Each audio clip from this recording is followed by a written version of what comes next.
Chapter 466. Final Decision, You're Back. Yes, Master, replied Suya. Did something happen? Asked the Moon Saintess. Suya hesitated for a moment before telling her the entire story. Where is this 7 Emotion, 6 Desires book?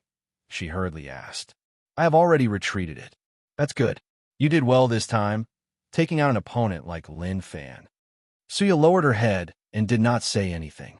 You have experienced myriad emotions in this ordeal, so this will be good for your cultivation. Go back and reflect on them to deepen your understanding.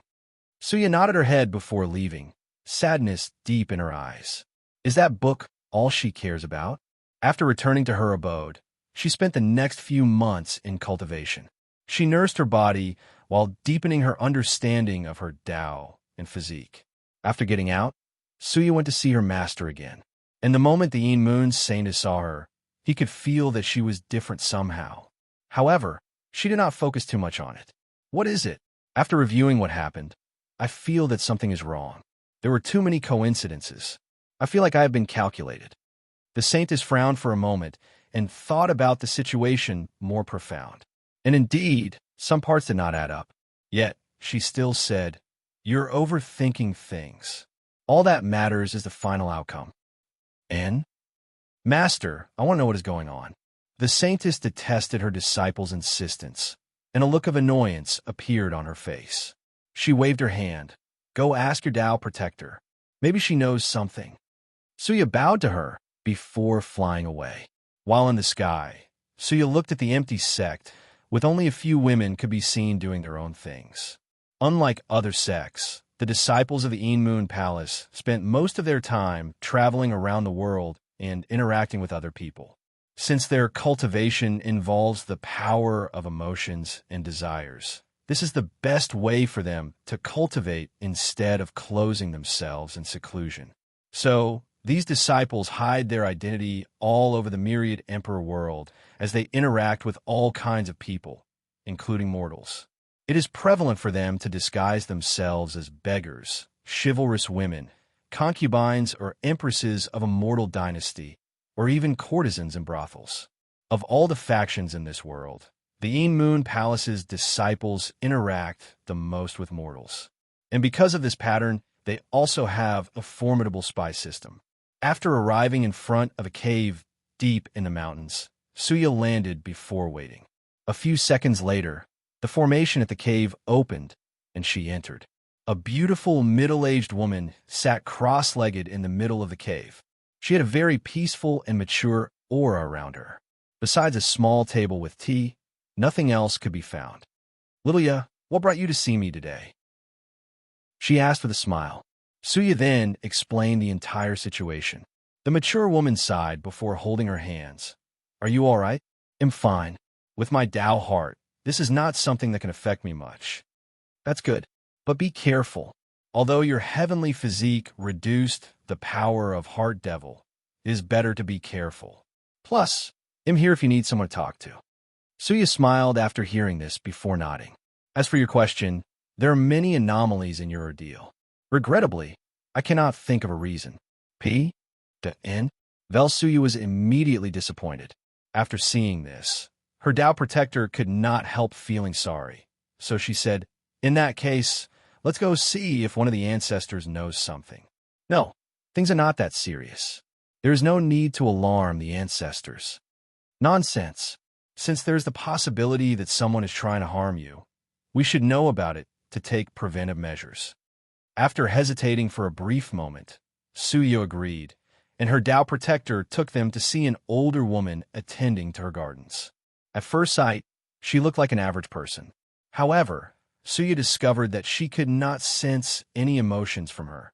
It was like she was hiding them, more like she had transcended all her feelings and desires.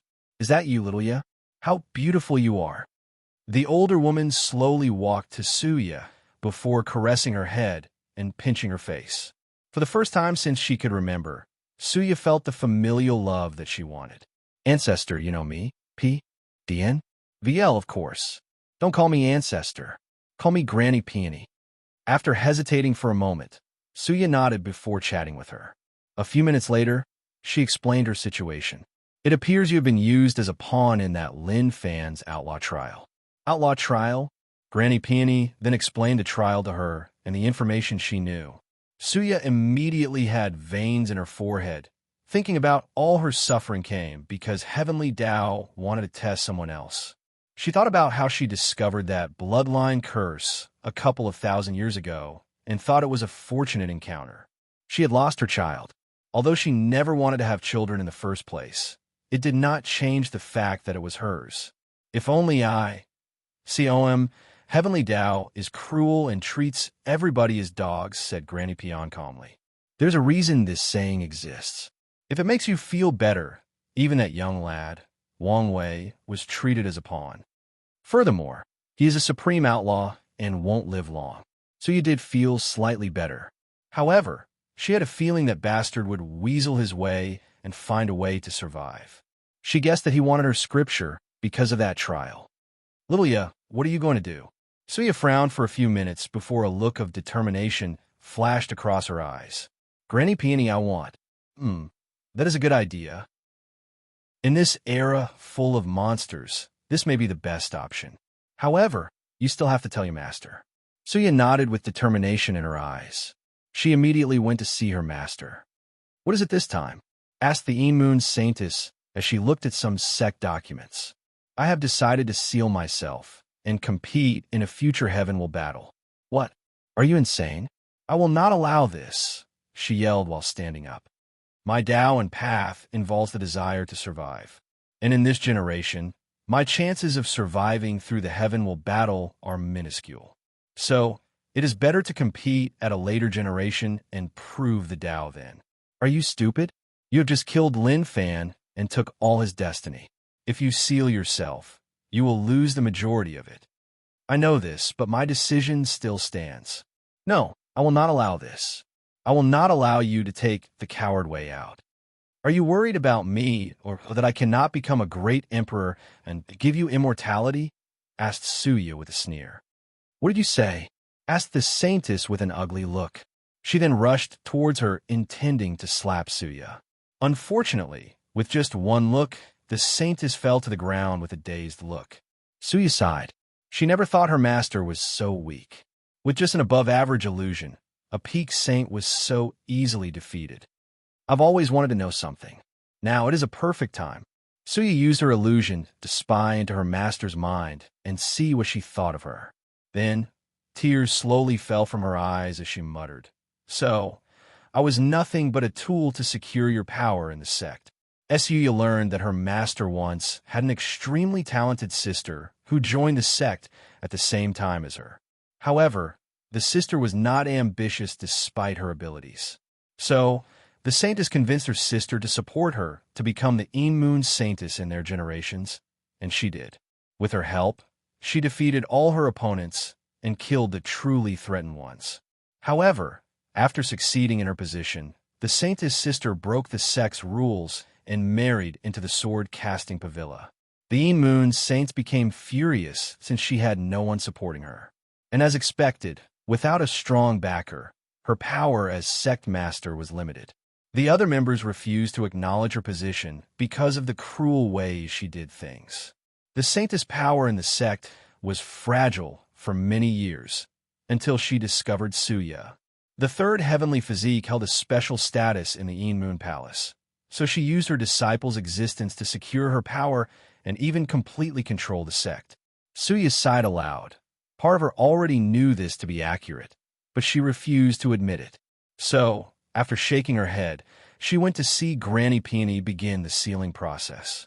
On the fly back, she felt that her state of mind had sublimated. The cloud on her mind was forever dispersed. You did an excellent job, said Granny Peony.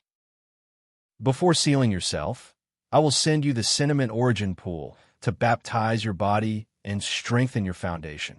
Sentiment Origin Pool? What is that? A pool containing Sentiment Origin Chi, the world's highest form of emotional energy. The founder refined it from the source Chi space, and each emperor after that further strengthened it. Suya nodded, and a few days later, she entered the pool.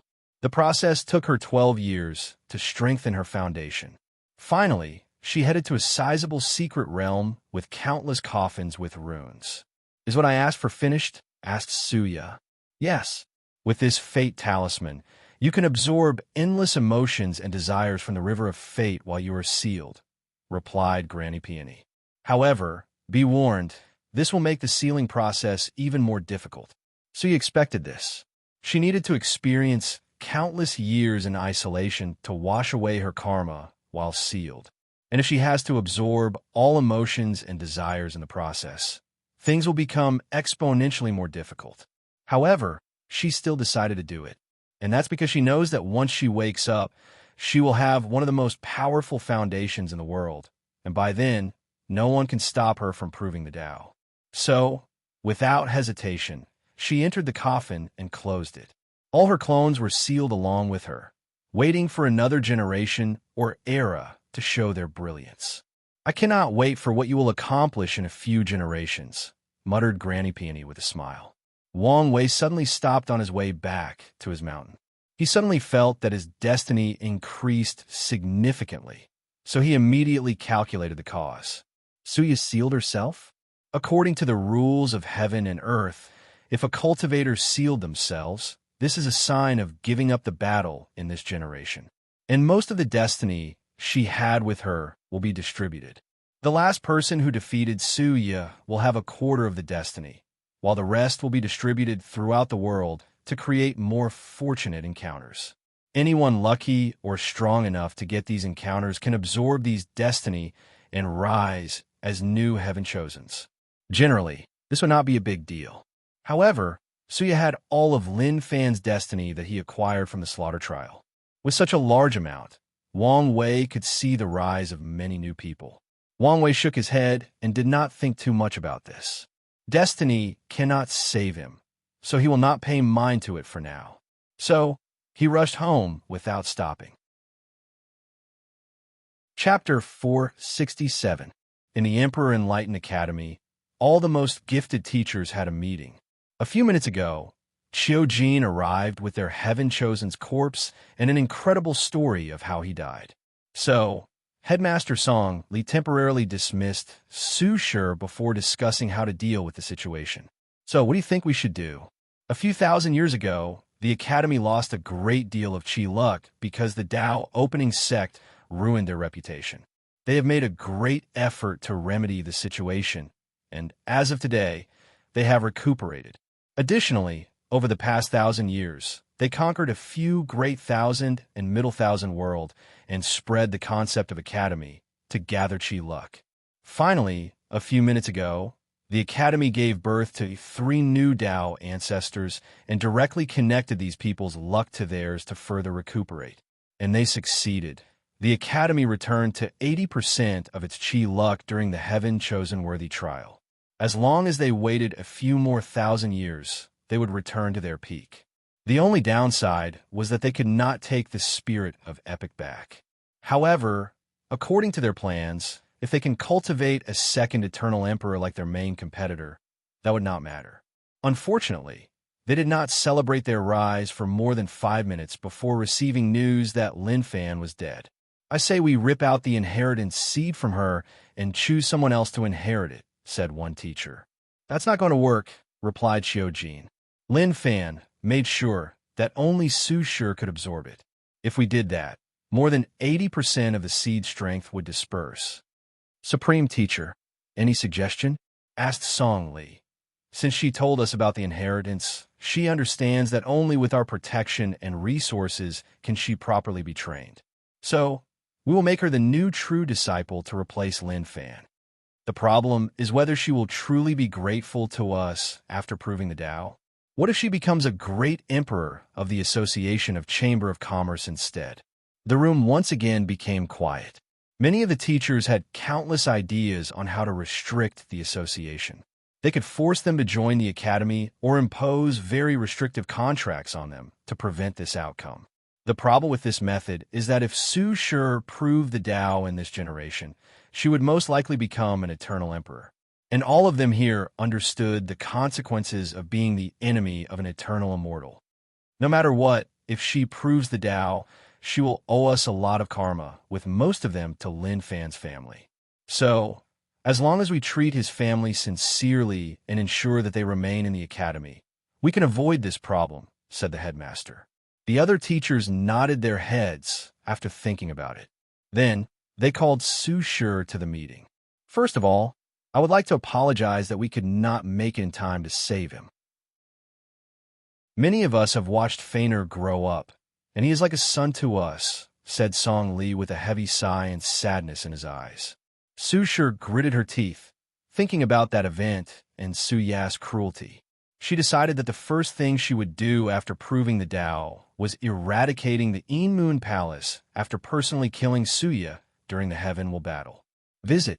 For the best known experience, Song Li watched all her facial expressions to see if he could find any resentment towards the academy. However, he did not find any. He did not know whether she genuinely had no resentment or was extremely good at hiding it. Nevertheless, he said with a gentle smile, "Now that you have inherited his legacy, do you have any plans?" "No," she replied with her head lowered. "In that case, why don't you inherit everything from him? Continue his path as the future headmaster of the academy?" Su Shi was slightly surprised. She guessed that the academy would invite her to become a part of them, but she thought that they would not trust her because of her background and keep a constant watch on her. She did not expect them to give her the position of true disciples. "I would love that," she replied with a firm voice. She knew that her husband wanted to make the academy the most powerful faction in the world, because if it were not for them, he would have lived a miserable life in the lower realm, thinking he was Thrash. "Excellent.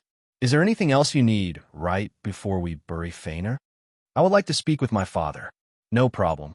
You're free to move and do as you please, just like." Song Li suddenly paused as he frowned. He then looked at Su Shi with a strange gaze, puzzling her. "One of the ancestors wants to see you." Everyone in the room was puzzled, but did not say anything else. So, Song Li took Su Shi to see one of the sect's Tao ancestors. Su Shi soon met a child as tall as her waist, confusing her somewhat. However, as she felt the ancient aura emanating from his body, she knew he was the ancestor. "Are you surprised by my appearance?" asked the child in a calm, peaceful, and authoritative manner, unlike his physical appearance. "No, not all," she quickly replied.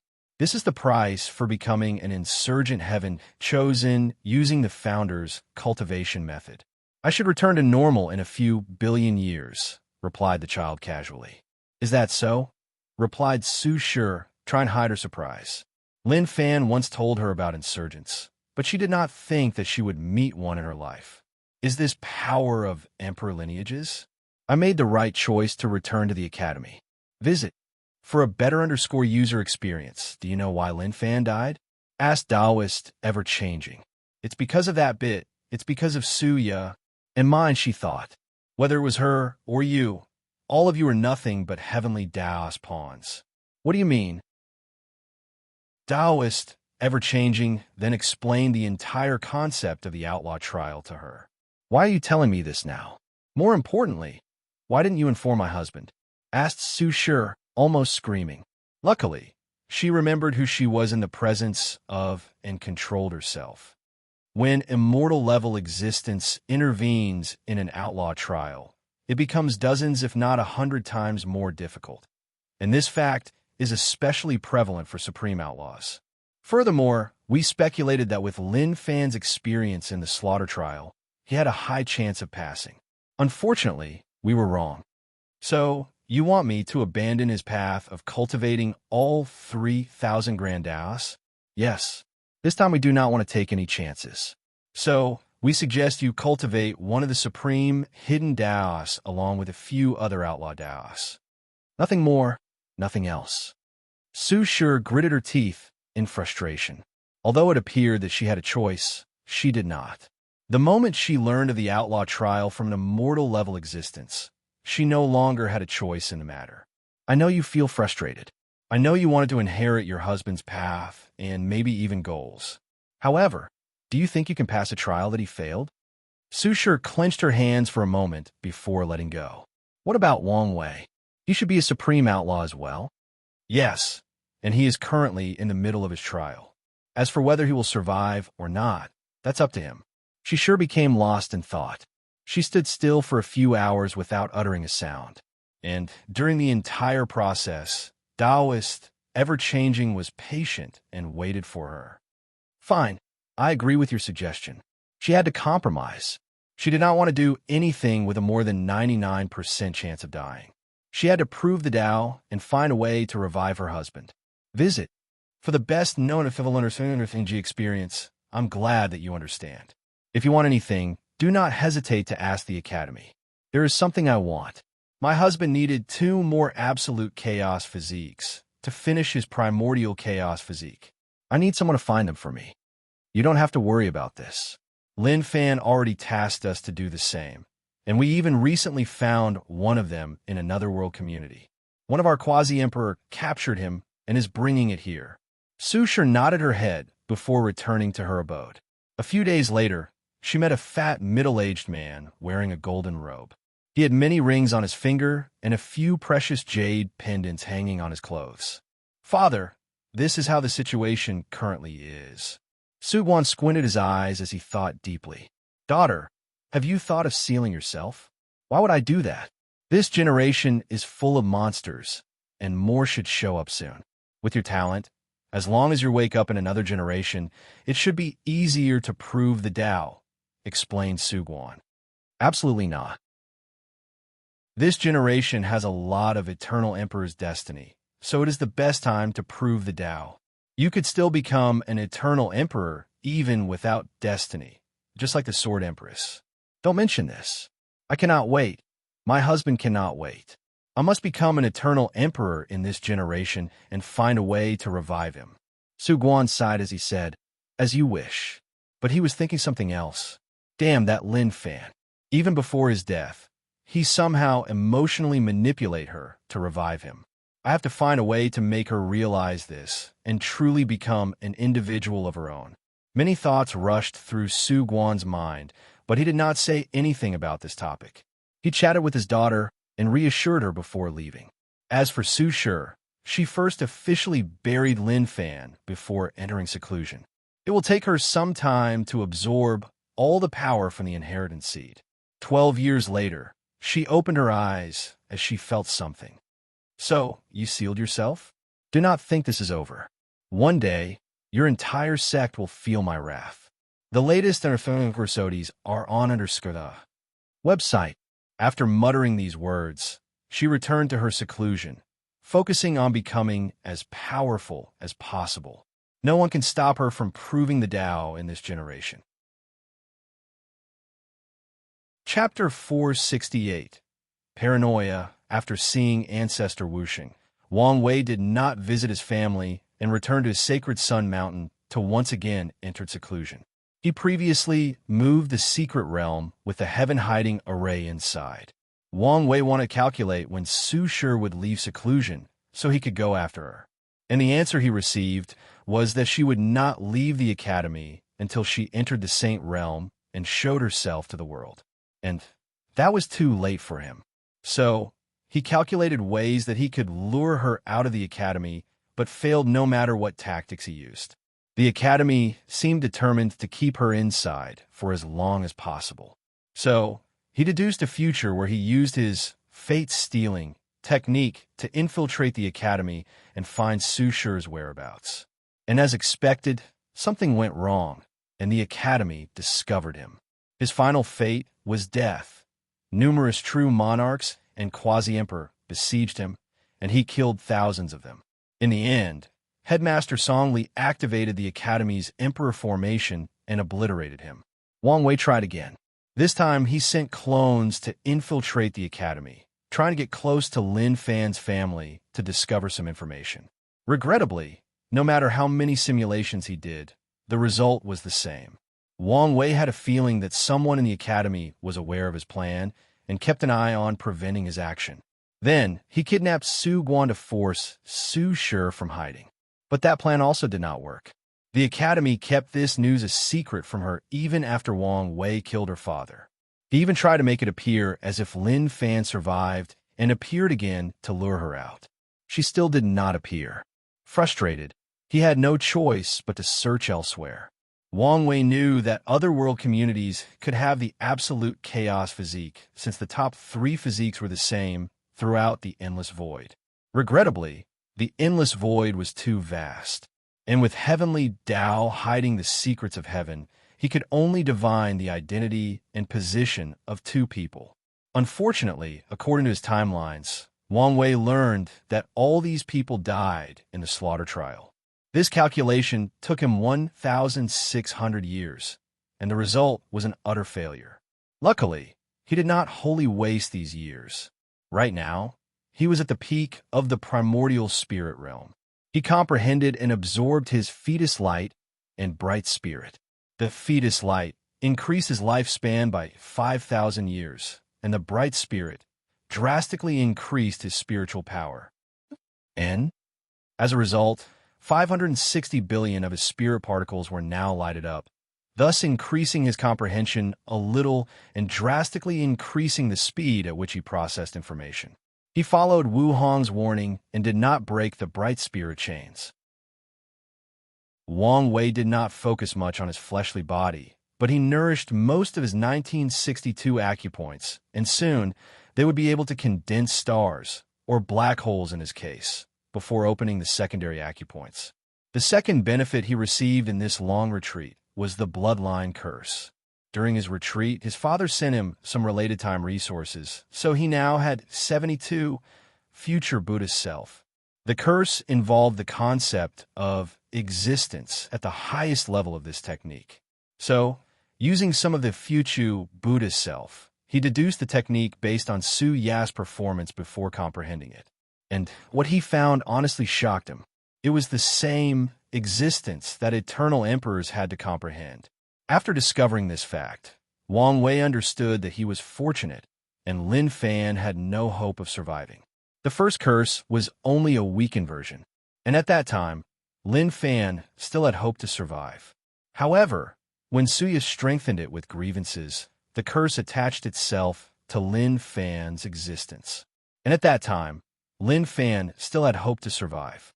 By then, even if the death talisman worked, he would still die, unless an eternal emperor came to rescue him. As for Wang Wei, this is where his luck comes into the equation.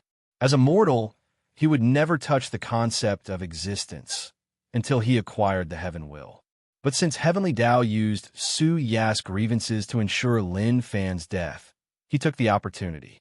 Of course, if it were not for his heaven-defying comprehension and the future Buddha self, he would never have such a level of fortunate encounter.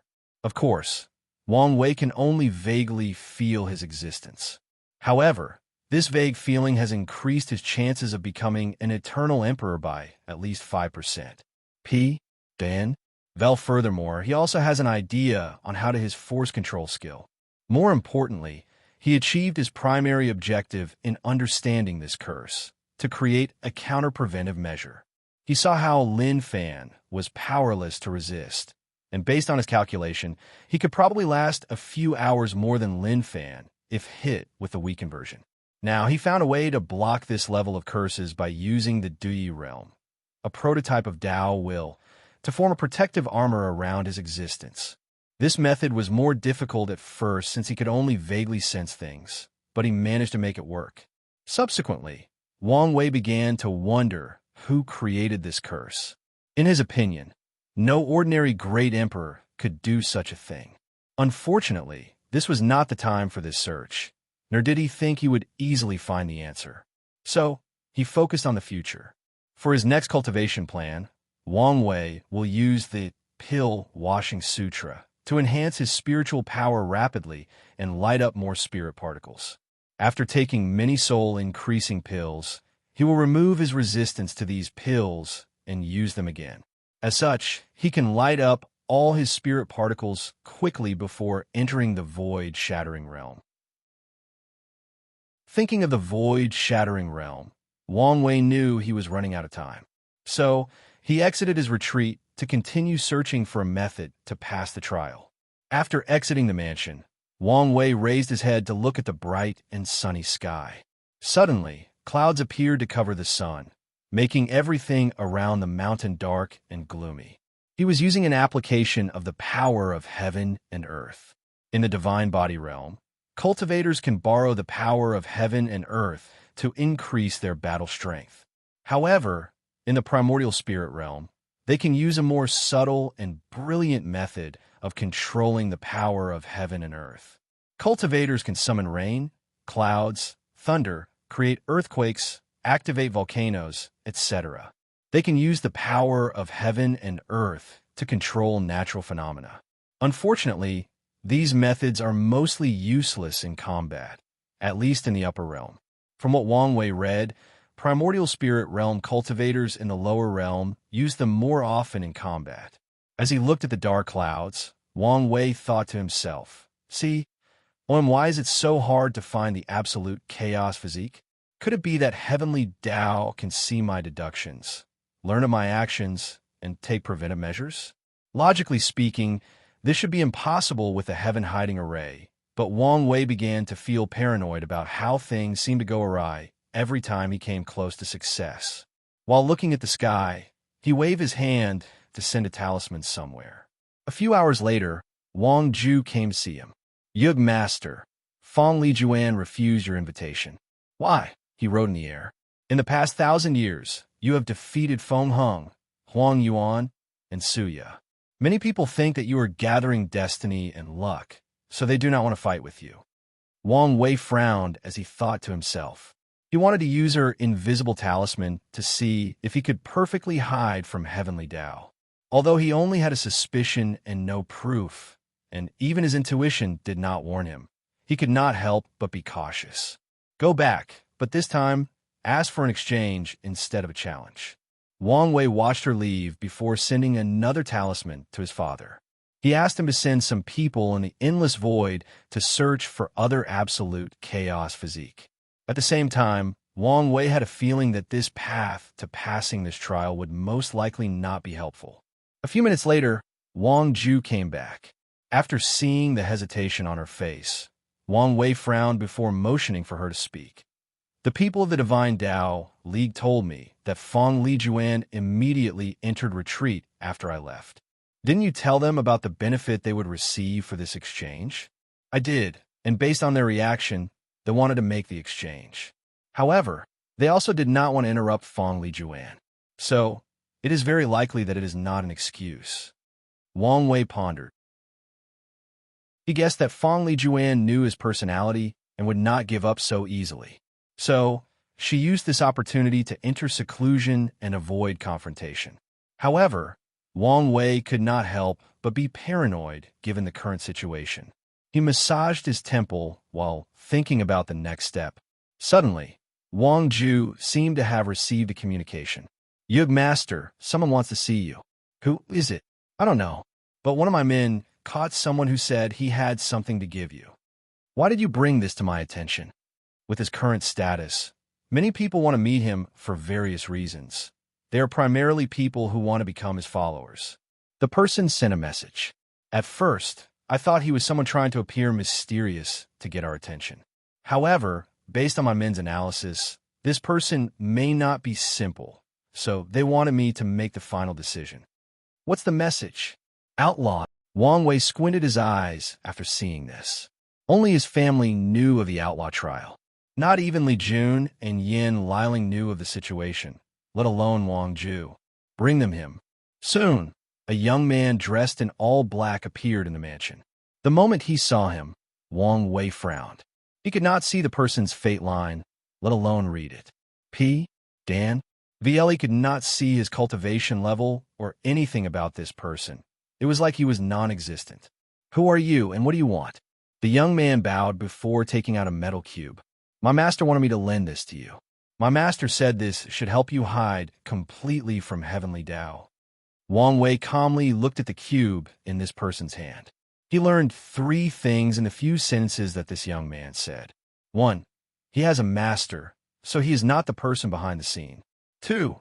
The mastermind knows of his outlaw status. 3. This person has a superb intelligence system, as they knew that Wang Ju went to the Divine Tao League a few hours ago and received the information. Additionally, they should be very intelligent since they can guess his intention. Wang Wei did not say anything but stare at the young man. With a calm and composed demeanor, he continued, "My master said they would reveal their identities if you pass the trial. And if you accept the gift, they want your promise to help them in return. Of course, it will be something within your capabilities." Wang Wei looked at the cube while in deep thought. He understood that someone else wanted to sow karma with him. Honestly, this cube may not be necessary. Heavenly Tao probably could not see his future calculations, but could deduce all possible actions he could take to pass the trial and take preventive measures. So, his paranoia, because of the trial, made him want to find a more secure method.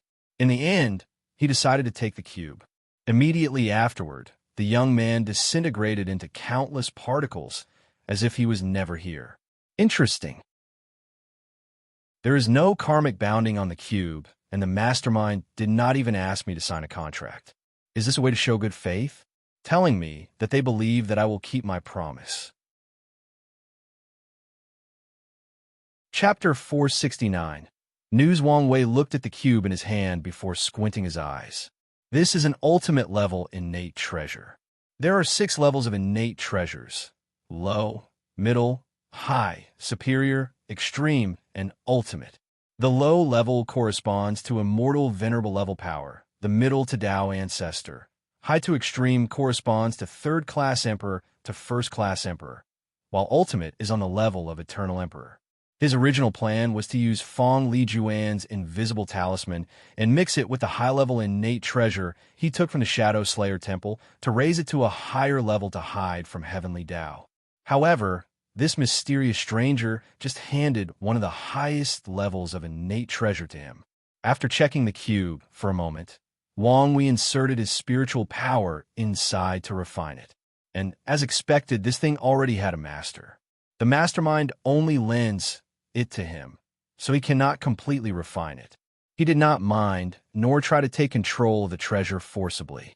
In his current state, all his actions have to be cautious. After temporarily refining the cube, he knew it was called the Unseen Cube, whose primary purpose was to hide. Hide from Heavenly Tao, hide from fate, from unknown or unmentionable beings. It could hide from anything between heaven and earth. After injecting his origin essence inside, an invisible barrier surrounded Wang Wei, making him appear as if he was non-existent in the physical and spiritual plane. Is this how that young man appears so weird? He thought for a moment before focusing on the cube. As soon as that protective shield surrounded him, he felt relieved. He did not know whether this feeling was genuine or a psychological thing. Finally, he again looked at Wang Ju. Is there anything else? She hesitated for a moment. There is something regarding Li Jun. However, I think it would be best if he is the one who told you. Is it urgent? No, not really. In that case, tell him I'll come to see him in a few days since I have something to do first. Wang Ju nodded before excusing herself. She had much new information that she could hand over. However, she could tell that her young master had different priorities at the moment, so she did not say anything else. Wang Wei returned to his retreat to make another deduction. He wanted to know whether the cube could hide forever from Heavenly Tao to allow him to pass the trial, or at the very least, extend the time he had. And the answer was negative. So he sighed to himself as he began reviewing all the information he had about the trial and organizing them. He wanted to see if he missed some small but essential details. After reviewing Jian Wushuang and Lin Fan's trial, he concluded that one of the main reasons that these two failed their trial so quickly is because they placed their names in the Heavenly Tao Protection Book. With this artifact, Heavenly Tao could gather more information about their personality, ways of thinking, habits, and thought patterns. Now, even if changed or improved a lot after the protective time ended, Heavenly Tao could deduce all possible directions they could improve or evolve before planning their dooms. As for him, although he managed to escape this fate, he did not think his situation was that much better. He genuinely believes that Tion sold information he gathered during their battle to Heavenly Tao to ensure he did not survive this trial, although it was not as detailed as acquiring it from book. That book and its creator are suspicious. This is the perfect artifact to keep track of outlaws and increase their difficulty. Could it be that Emperor Kong made some dirty deal with Heavenly Tao when he created the book? Is this why he became an eternal emperor? Ro? Wang Wei could not help but think like this. Although the book's purpose was to give heaven chosen a short period of immortality so that they could do anything possible to become powerful without worrying about the consequences. However, nothing in this complicated cultivating world was as it was on the surface. Of course, Wang Wei knew that his conjecture had no basis, and his recent paranoia did not help either. Furthermore, some people should have discovered something if the book had problems. For example, the heaven-devouring emperor should have detected something and made the academy pay for their act of treachery. It is also possible that Emperor Kong had better means of hiding his wrongdoings, so the heaven-devourer emperor did not notice anything. Although Emperor Kong has a positive image in the entire world, he is even revered as a sage, which apparently may not be just a title. However, Wang Wei does not believe any great emperors are good people. He does not believe any cultivator is a good or morally upright individual. Even the emperor of his sex, who also had a positive image, Wang Wei did not think that any of them did not do some shady things in their cultivation journey. The emperor throne is one made of the bones of others. No one who sat on it does not have his hand stained with countless life. It is a throne synonymous with conquest and victors at the cost of others. Wang Wei thought about all of these for a moment before returning to the task. Whether Emperor Kong did questionable things did not matter to him at the moment. So he focused on the trial. Although his intuition told him that he would not find an absolute chaos physique in time, he did not want to give up so soon. So he tried to find a way to increase his chance and also make very powerful divination. As such, he needed merit, and the ones gathered over the years for the new pseudo-innate pill were not enough. Luckily, he knew of a secret realm that had some merits. The old beggar had much valuable information in his mind. However, before leaving, he went to see Li Jun. After flying to the latter's cultivation mountain, he found him lying on the roof of his mansion, looking at the sky in a daze. "The servants told me that you've been like this for some time now," gestured Wang Wei with his hands. However, Li Jun did not notice him, so he wrote it in the air. Even then, Li Jun remained unresponsive. So, Wang Wei snapped his finger to generate a slightly penetrative sound to get his attention. "Big brother, you're here," said Li Jun with a smile before inviting him to lay next to him. Wang Wei caught the gourd that Li Jun threw at him before taking a big gulp. Finally, he observed the latter closely. Nothing changed with his physical body besides a small red mark on his forehead that resembled a spear in his red hair and pupil. He completely restrained his aura and breath as an average individual. "You become more handsome. Now, I wonder how many ladies will be able to resist your charm." "That's true. Now, I can even say that I am as handsome if not more than you," replied Li Jun. "All right now, you're getting way over your head. Youngster, cockiness is not a good look on you. You know, I'm still not over losing the title of Big Brother because of a brawl we had as children, especially since I'm older. If you want to fight again, they'll be more than happy to accompany you." Li Jun's mouth twitched before saying, "There is no need to use such a barbaric way. You should have just respected my seniority. All I hear are excuses." Li Jun laughed aloud, while Wang Wei sighed in relief. For the first time in a while, he felt wholly relaxed and anxiety-free. "So, what news do you have to tell me?" "I'm going to be a father," replied Li Jun as he looked into the sky and swallowed a big mouthful from his gourd. "Yan Liling is pregnant?" "No, it's Su Ai." "Well, no matter who it is, congratulations are in order, right?" "Indeed. But do I feel like you're not that excited?" "I am. I truly am. However, just like you, I never planned to have kids so early on. And honestly, I don't know how to feel or react." Wang Wei pondered for a moment. "Think about the first time you learned this news. What was your first thought, your first instinct?" "To protect that child at all cost and ensure that nothing happens to them and my family," replied Li Jun without hesitation. "Then, that's all you have to do. Follow that first instinct throughout your life, and you'll be a great father." "Yes, protect my family and loved ones," muttered Li Jun. And as soon as he said these words, myriad runes suddenly manifested from the mansion to surround Wang Wei. He did not have any time to react or dodge, nor did his intuition warn him before the formation imprisoned him. Chapter 470, Discussion. What is this? Wrote Wang Wei with a calm demeanor. Salvation, replied Li Jun with the same tone. So, you've lied to me to lower my guard? Li Jun shook his head. I did not lie. Su Ai is expecting my child. You will be a godfather soon. Wang Wei looked at the formation around him. The first time he noticed was that it was at a level beyond his understanding, meaning that it was immortal level. He then analyzed all the runes he recognized while calculating the effects of the others based on their positions and arrangements. Then, his face became very ugly to look at it. Are you crazy?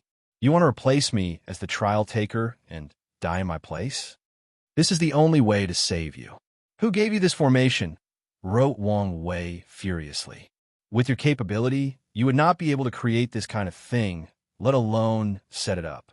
Li Jun remained silent and did not say anything. It was Wu Hong, wasn't it? Wang Wei could guess the truth. Before heavenly Tao trapped her, she went to find the secret realm of a great emperor who could transfer tribulations or calamities to other people.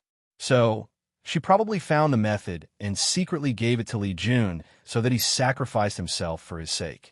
Wang Wei could not help but be angry thinking about this. So, he took a deep breath to calm down. Li Jun, don't do anything stupid. If this formation can transfer tribulation, we can choose someone else, some devil cultivator, or one of my enemies.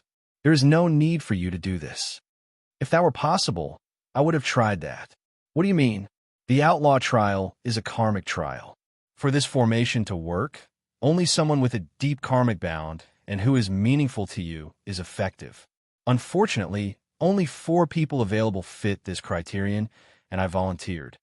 Wang Wei understood what he meant, and even guessed that these 4 people were his mother, father, grandfather, and Li Jun, essentially people who he considered family and had a great spot in his heart. He even guessed that his family knew of this formation and helped Li Jun build it. I've been meaning to say this for quite some time now, but you cannot live your entire life for my sake, wrote Wang Wei as he suddenly began to reminisce. I understand your loyalty. Perhaps you feel like protecting me gives your life purpose. Maybe you feel like you owe me for taking care of you during childhood when everyone alienated you. But you cannot continue to live your life for my sake, especially now that you will be a father. Li Jun also began to reminisce in his life. Maybe you're right. When he entered the divine body realm, the goal and aspiration that he imbued in his good fortune flame were to protect his big brother and ensure that he succeeded in the battle of the throne. However, it is too late. It's never too late, replied Wang Wei. For once, I'm begging you. Be selfish. Don't do things because of me. Think of your family. Think of your future son or daughter. Think about how terrible it will be to grow in this world without knowing their father. What about the trial? I will be fine. As always, I will find a way to survive. Li Jun looked straight at him in the eyes. I've always hated this side of you. It appears you rely on the people close to you, but that's not true. You will always shoulder all the burden by yourself when things get truly dangerous. He has analyzed the battle in the heavenly abode world countless times, spending numerous sleepless nights going over every detail. And in the process, he concluded many things. First, he could have saved himself in the short span that Wang Wei sent him, Yan Liling, and Tai Gang out of the world. Unfortunately, he reacted out of instinct and saved them first. Second, Li Jun realized that Wang Wei did not have to take on the burden of fighting Di Tian on himself. He could have used their powers. Now, the latter argued that the 3 of them would be useless in this battle. However, Li Jun believed otherwise. He knew that his big brother was a master of formation. So, he could have set up an array that could borrow the power of the 3 of them. No matter how weak they were, it was still better than fighting alone. As for the issue of sending spirit particles out of the world to save himself, Wang Wei could have sent Yan Liling out, since she is the only non-combatant in their group. As for their physical safety, Wang Wei could have placed them inside his divine sea, since he had the method of placing plants inside, or in his space ring, since it could hold lives. Wang Wei looked at his brother, who was probably his only real friend in this world. Little fatty, this is not the time to be selfish. You don't need to appeal to my emotion, replied Li Jun. I know my child and family will be fine. And how do you know that for sure? Because they will have you to look after them, he said calmly. Wang Wei took a deep breath before continuing. So, you have no qualm making me live with such regret for the rest of my life? Rho Alpha? Alpha Dash? Li Jun looked at the sky for a moment. I have never truly asked you for something in my life. So, this time let me be selfish. Have you ever thought that your action would result in my death? What do you mean? What if your formation can only temporarily postpone my death? And many years later, after your child is born, they learn of the reason that their father is gone. They grew bitter and resentful towards me, thus planning my death. You said it yourself. This is a karmic trial. Li Jun took a small step backward after hearing this. No, that's not possible. The talisman said that this would work. Wang Wei sneered before writing. Heavenly Tao calculated Wu Hong and sealed her. So, do you think it cannot calculate her other methods? Li Jun did not know how to answer. Based on the information on the talisman and his research, he understood this was a great possibility.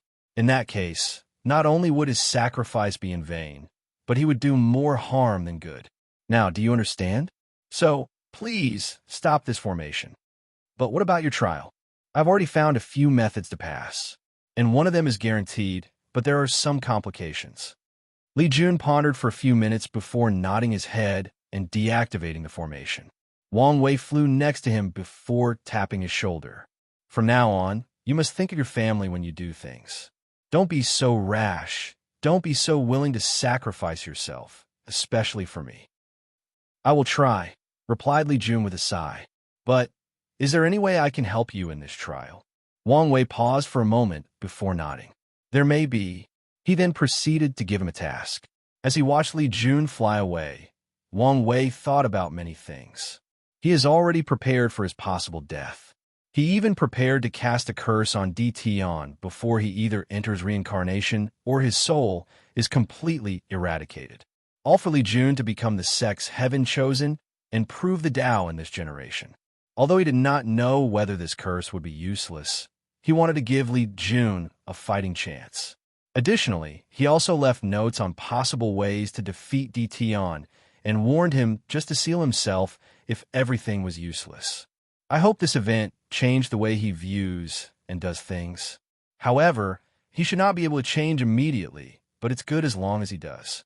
He then flew to the Wang Clam Mountain, where he saw his father holding his mother with tears in her eyes. Even his father had a somber atmosphere surrounding him. Don't do anything stupid. This is just a clone, wrote Wang Wei. What? How come? Asked Yin, who tried her best to control herself. Wang Wei has been feeling paranoid for a while, so when Wang Ju told him that Li Jun had important news, he could not help but be suspicious, so he sent a clone. Where is your real body? Do you think I will tell you? Replied Wang Wei. That formation required someone close to him to function, and he did not think any of his family members would hesitate to use it, especially his grandfather. The old man would use the excuse that he was a member of the older generation and had lived long enough, so his death made the most sense logically. Luckily, he was still in seclusion to stabilize his Tao heart. From now on, I will only interact with all of you with a clone. When the real body needs something, he will relate it through me. And please, do not look for me. After writing these words, he flew away to his mountain.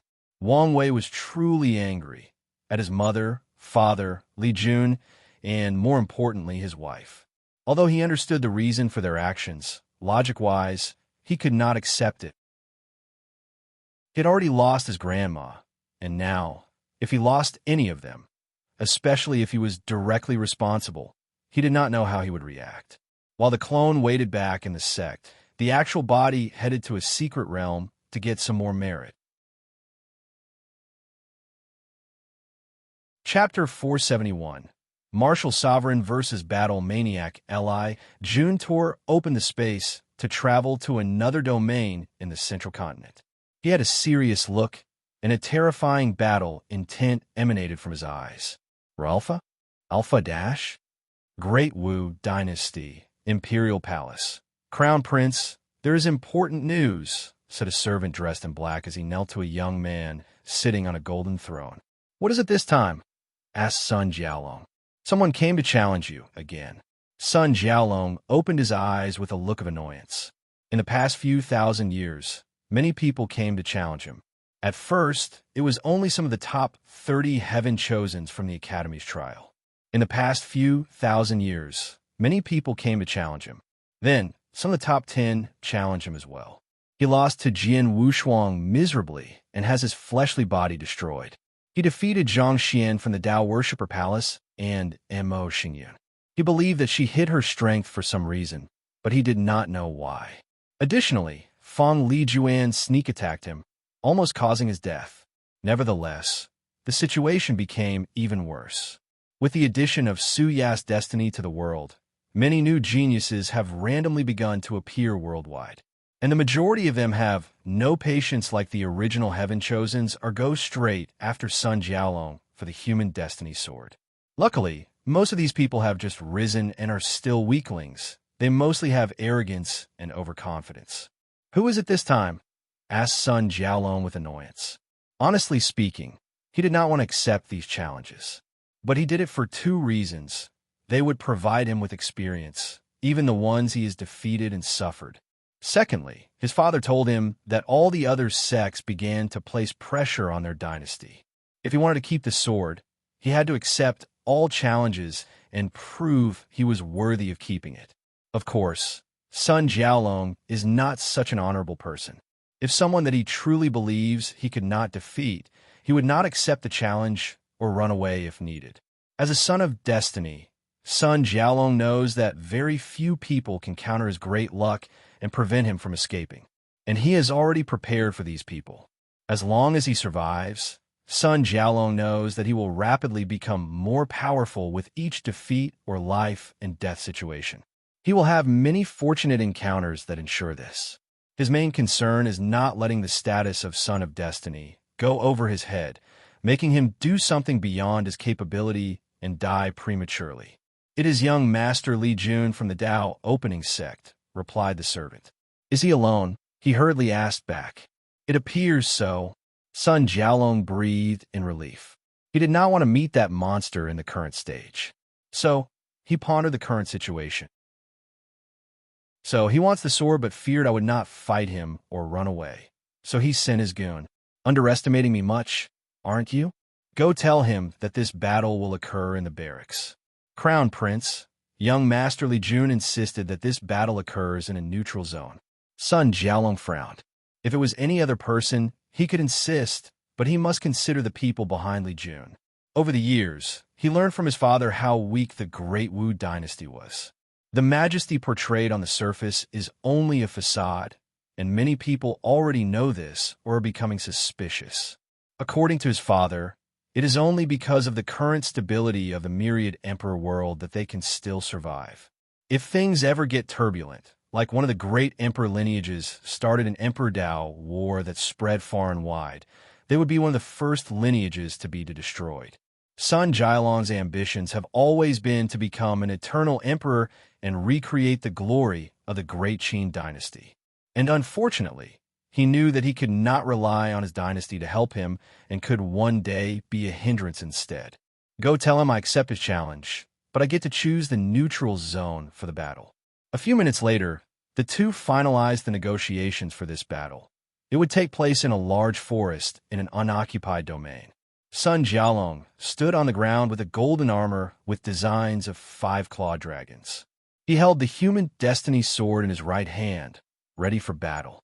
As for Li Jun, he only had his trusty spear in his hand, with no armor for protection. This fact puzzled Sun Jiaolong, since he knew his opponent usually has armor when fighting. He did not think his information would be wrong, as there was enough proof. So, this could only mean two things. Li Jun's fighting style changed, or he was underestimated. Wang Wei did not dare fight me, so he sent his goon. Li Jun almost gasped after hearing this before laughing out loud. Although it is a common tactic to affect your opponent's mindset before battle, he scoffed at this low-level method. You and I both know that you would immediately run away if he showed up. Sun Jialong's mouth twitched as anger almost overwhelmed him. Luckily, he was a ruler and knew how to control his emotions. Unfortunately for him, Li Jun did not stop. Plus, isn't it common knowledge that you are the weakest heaven-chosens of this generation? Sovereign brother killer? Veins appeared in Sun Jialong's head, forcing him to use all his ability to restrain himself. The fact that he killed his brother is taboo for him, and even his heart demon used this fact as a test. Are you done talking? Li Jun shrugged his shoulder before sneering. Don't start something you cannot finish. Li Jun did not think anyone could use words to irk his opponent like his big brother. He can big vicious, attacking your innermost flaws. One time, during one of their spars, Li Jun asked him to be as foul as possible, and Wang Wei asked him if he was sure, and honestly, Li Jun regretted his decision. After that battle, he had to shower more than 100 times with purifying spiritual medicine because of how dirty he felt after hearing these words. He even felt that his clan's ancestors, all the way to 27 generations, screamed in agony and cursed him. It was as if they could not accept hearing these words, even in samsara. And during that spar, he almost went insane trying to control his emotions and state of mind. The next day, he asked Wang Wei to teach him his ways, but he refused to say some things. It was not worth it. In that case, let's begin. Sun Jialong rushed toward Li Jun, leaving spider-like cracks on his steps. He swung his sword with the intent of decapitating his opponent. But to his surprise, Li Jun seemed to magically appear behind him before smacking his head with the spear, sending him flying away. After crashing into a few trees, Sun Jialong controlled his momentum and placed his feet on the ground. Unfortunately for him, Li Jun instantly appeared and stabbed him. Sun Jialong felt an intense slaughter while on that spear, so he wanted to use his golden swords to block. However, his intuition took over, and he flew into the sky. The sword attacked my weak points? Sovereign Sword Slash, Emperor's Might. An enormous version of Sun Jialong, wearing yellow dragon robes, appeared in the sky. With an enlarged version of the human destiny sword, he slashed downward. A terrifying suppression enveloped the entire forest and instantly flattened all the trees and animals in the surrounding. And as the slash approached Li Jun, he also felt a power similar to gravity trying to force him to kneel on bow his head. But he remained unfazed. In a split second, he threw his spear with great force. And as the weapon traveled in the sky, tears in space appeared in the trail behind him. The spear turned into a red hue because of how fast it traveled. And when it came into contact with the sword's slash, the latter could not resist even a second before it shattered. Meanwhile, the spear continued its trajectory toward Sun Jialong. At first, it appeared that he would not be able to react in time. However, at the last moment, he moved his head slightly to avoid the attack at the last minute. Nevertheless, a slight wound appeared on his cheek. And this was not the end. Li Jun suddenly appeared on top of Sun Jialong, where his spear should have been. And before the latter could respond, Li Jun kicked him in the head, crushing him to the ground. With a wave of his hand, the spear appeared in his hand before absorbing the slight blood spilled from Sun Jialong's cheek.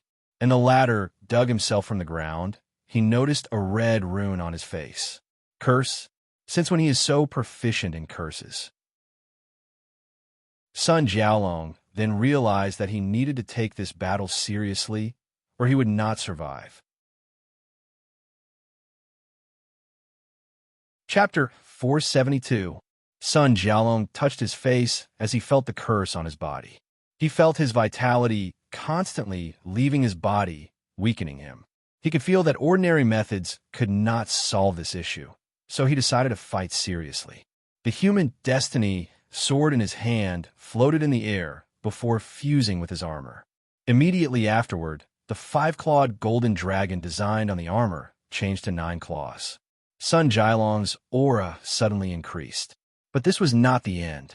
A multicolored dragon came from the distance before fusing with him and further expanding his aura. Dynasty's Qi luck blessing, thought Li Jun as he watched all this. One benefit of dynasties over sects is that they can drastically increase their strength using Qi luck. In comparison, sects' Qi luck focused more on increasing cultivation speed and comprehension and blessing their disciples and elders with fortunate encounters. Although the sect master can increase its strength with Qi luck, the increase is nothing compared to dynasties. Heaven and earth focused on balance. Dynasty has this advantage over sects because they have to take care of many people, which is the primary source of Qi luck. Meanwhile, sects have few people compared to dynasties, and their Qi luck most originated from having a positive image or reputation. It seems I have to be more serious, thought Li Jun. Battle will armor. A dark red armor surrounded his body, increasing his aura and overall strength and abilities. Then, the sky in the surrounding 1,000 kilometers turned completely red. It was as if the heavens themselves bled uncontrollably. And for a breath moment, Sun Jiaolong felt a hint of fear. He took a deep breath to calm down. With the power of luck, he reduced the curse's power to a harmless level. So, without hesitation, he punched his enemy. Blue Dragon Fist, an azure dragon, rushed toward Li Jun with speed countless times faster than light speed. And despite floating a dozen meters away from his opponent, he had plenty of time to analyze the attack. He cultivated martial art into the level of a Dao, combined it with the majesty of a ruler. Furthermore, I sense a little bit of power Dao. He stabbed his spear to create a blood-red dragon, which instantly overpowered Sun Jialong's. Additionally, the latter had to attack with a second dragon to destroy Li Jun. Unfortunately, the moment the red dragon exploded because of the clash, it released a blinding light so bright that it was as if a star exploded. The light not only impaired Sun Jialong's sight, but also his divine sense. So, Li Jun appeared and stabbed his opponent with more than 1,000,000 spears in an instant. In the first one, he realized that the armor had extraordinary protective abilities, especially with the additional blessing of luck. So, in the second stab, Li Jun used a technique that killed luck, thus momentarily decreasing the armor's power. And from the third stabs and on, he focused all his origin essence, soul strength, physical force, and slaughter will. The latest __SODIes are on website. Boom. Sun Jialong flew away while bathing in a pool of blood. Blood constantly fell from his mouth and nose. Whether it was his armor or the helmet, they were full of cracks or holes. Blood-red runes also appeared in all the spots where the spear stabbed him. And some parts even turned purple, indicating that a potent poison had entered his body. Oddly though, Sun Jialong opened his mouth smiling. As he stood up, he dug out a spiritual medicine from the ground and swallowed it. Li Jun frowned slightly after once he identified the spiritual medicine. Golden cicada ginger, a scarce healing spiritual herb that takes 9 million years to mature. It also contained mild detoxing abilities and curse removal. A single piece can bring a true monarch on the verge of death back to life. The power of luck? Is this why he wanted to choose the venue for the battle? Li Jun moved his spear that was on his shoulder and placed the tip on the ground. Then, the surrounding forest, the remaining of it, instantly turned dull and gray. The soil became filled with death qi, killing everything wherever it traveled. And from the ground, myriad things began to appear. Li Jun did not choose to manifest something like souls, ghosts, ghouls, or zombies, even though the environment was most suited for these creatures. He knew that, as a crown prince, Sun Jialong had the protection of the great Wu dynasty's luck, and Ying creatures are weak against all sovereign royal families' natural evil does not invade physique. So, he manifested numerous black and eerie-looking weapons made of death qi, rushing to destroy Sun Jialong. The latter did a few backflips to evade it first. However, too many weapons attacked him, so he flew into the sky. With the spiritual herb, his injuries had instantly healed, so he had no problem with mobility. Unfortunately, this fact did not matter in the fight. As soon as he flew into the sky, numerous more weapons appeared to besiege. Will manifesting weapons? quickly thought Sun Jiaolong as he looked at the red weapons in the sky. He also realized that his opponent used a brilliant pseudo-domain technique to place him in his current position. After evading thousands of weapons, Sun Jiaolong realized that he could not continue like this, so he changed tactics. Enyang Emperor Fist, two illusory dragons, one white and one black, appeared to form a shield around him, blocking the weapons. Additionally, the spherical shield extended with him as the center, pushing and destroying all the weapons attacking it. Unfortunately, the expansion only lasted a few seconds before all the Death Chi weapons and weapons gathered in one spot to concentrate on destroying the shield. And they did. In less than a second, they reduced the shield size until it only covered Sun Jiaolong's body. Boom! The shield exploded with dragon cries of anger and despair. Following this, more than 100 weapons impaled Sun Jiaolong, turning him into a shish kebab meal. Li Jun suddenly frowned as he looked at his opponent flying away. He then looked in the direction he would land. With a wave of his spear, the ground in the distance turned into an ocean of blood. The latest Enrich courses are on Immerse website. Subsequently, countless enormous blood spikes rose from the ground to the sky. After traveling a few dozens of meters, they pierced the space to create cracks in the heaven.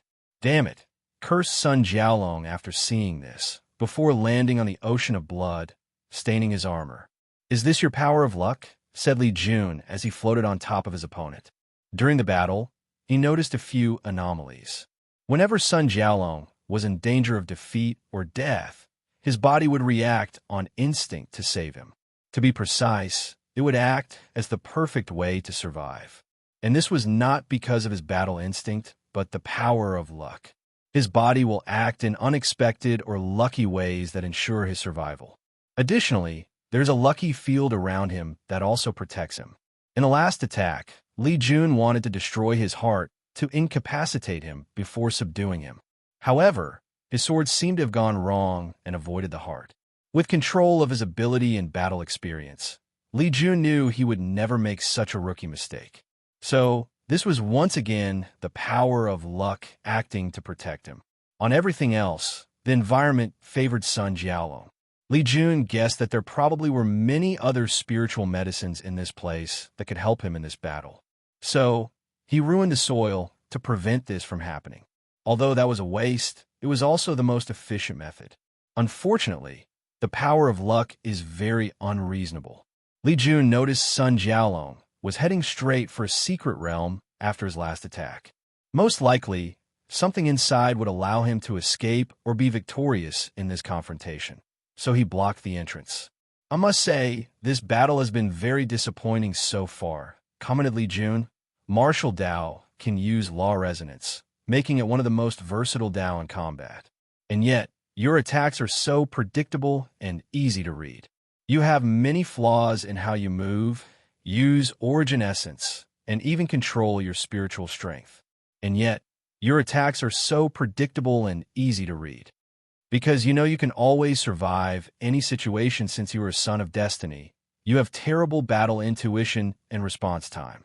The way you coordinate your techniques and skills is mediocre, and the hidden arrogance inside your mind is not helping either. The only thing you have for you is your deep understanding of Qi luck, how you use its blessing to its full potential, and the fact you can remain relatively calm in any situation. In conclusion, your battle awareness is terrible. Sun Jiaolong felt humiliated after hearing these words, so he gritted his teeth, trying to stand up. However, Li Jun only watched him with calmness. If it were the previous him, he would never easily defeated Sun Jiaolong so easily. No matter what, the latter was still a heaven chosen of this glorious age, so his power is not as weak as displayed. However, Li Jun was now a new person after surviving the sect's hidden trials. Li Jun had to sigh when thinking of his experience over the past 1,000 years. The trial was straightforward. He teleported to an ancient battlefield with countless saints' dead bodies. He had to do two things: resist the slaughter aura these bodies released, and second, fight a will manifestation of their resentment. These manifestations had all their skills and memories once they were alive. At first, Li Jun breezed through the trial until he realized things were not so simple. After passing through the saints' dead bodies, he arrived at the true monarch section. Visit. For a better user experience, after resisting their slaughter aura, he fought with myriad true monarchs and defeated them one by one. Then, he arrived at the quasi-emperor's section. For this part, he only needed to defeat 5 of them. During this part, Li Jun wanted to give up many times. The slaughter aura released by this level of cultivators was too much for his willpower to resist, let alone defeat them in combat. However, thinking about how useless and powerless he was in the heavenly abode world, he gritted his teeth and fought with his life on the line. He evolved in battle and surpassed his limits.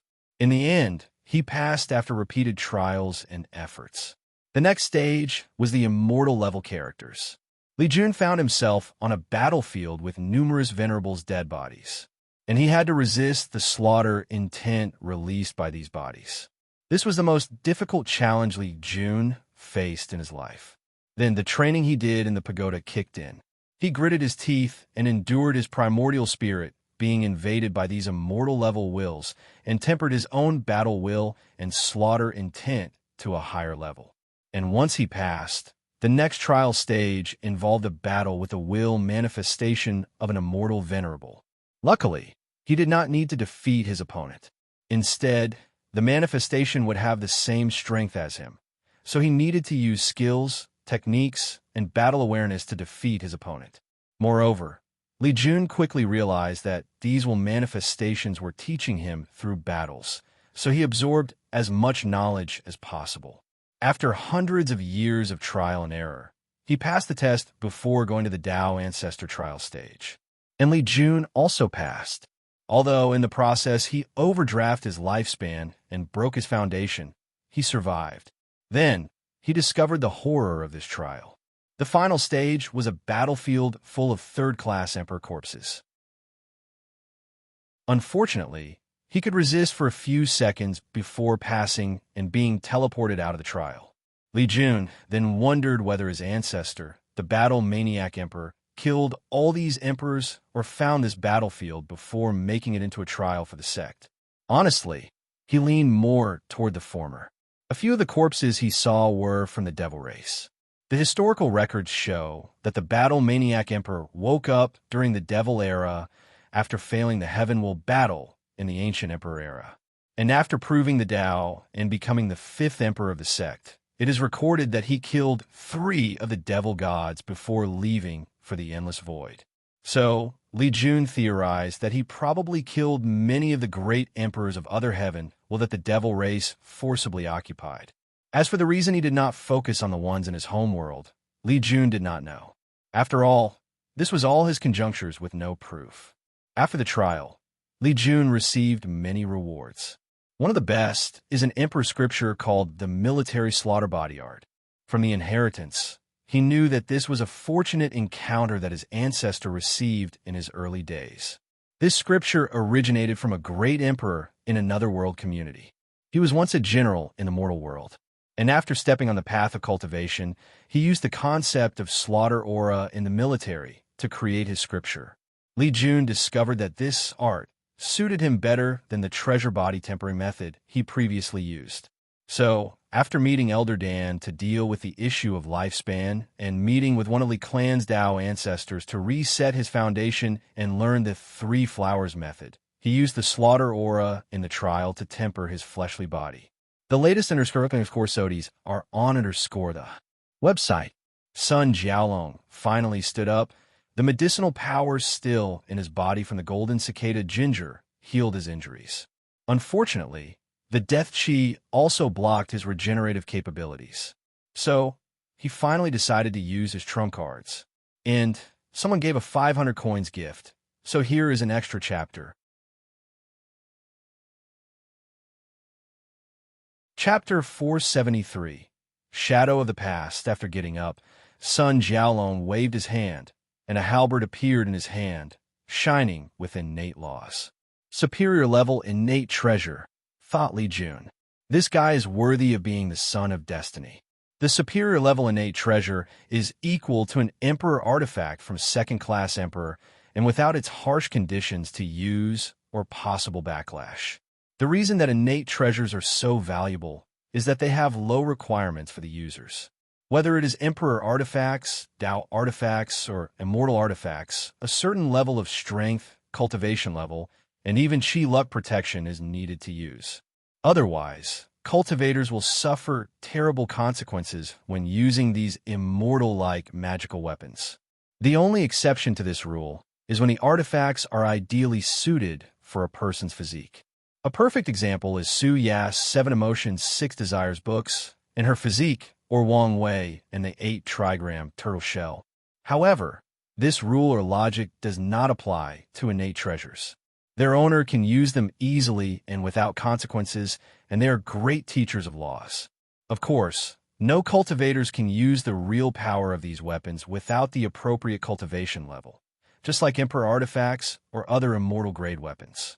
Nevertheless, they're still better and more potent than quasi-Emperor artifacts. With a calm look, Li Jun placed his spear away before a blue one with Qilin designs all over its shaft. The spear was a middle-level innate treasure that he received from the trial. Although it was 2 grades lower than his opponent, he could use his overwhelming strength to make up the gap. Not long after having this thought, Sun Jialong's armor also changed from golden to dark purple. With a glance, Li Jun knew that this new armor was no longer a quasi-emperor tier, but another superior grade innate treasure, so his lips twitched lightly. Furthermore, the human destiny sword was still enhancing the armor with chi luck. Son of destinies can be disgusting, he thought to himself.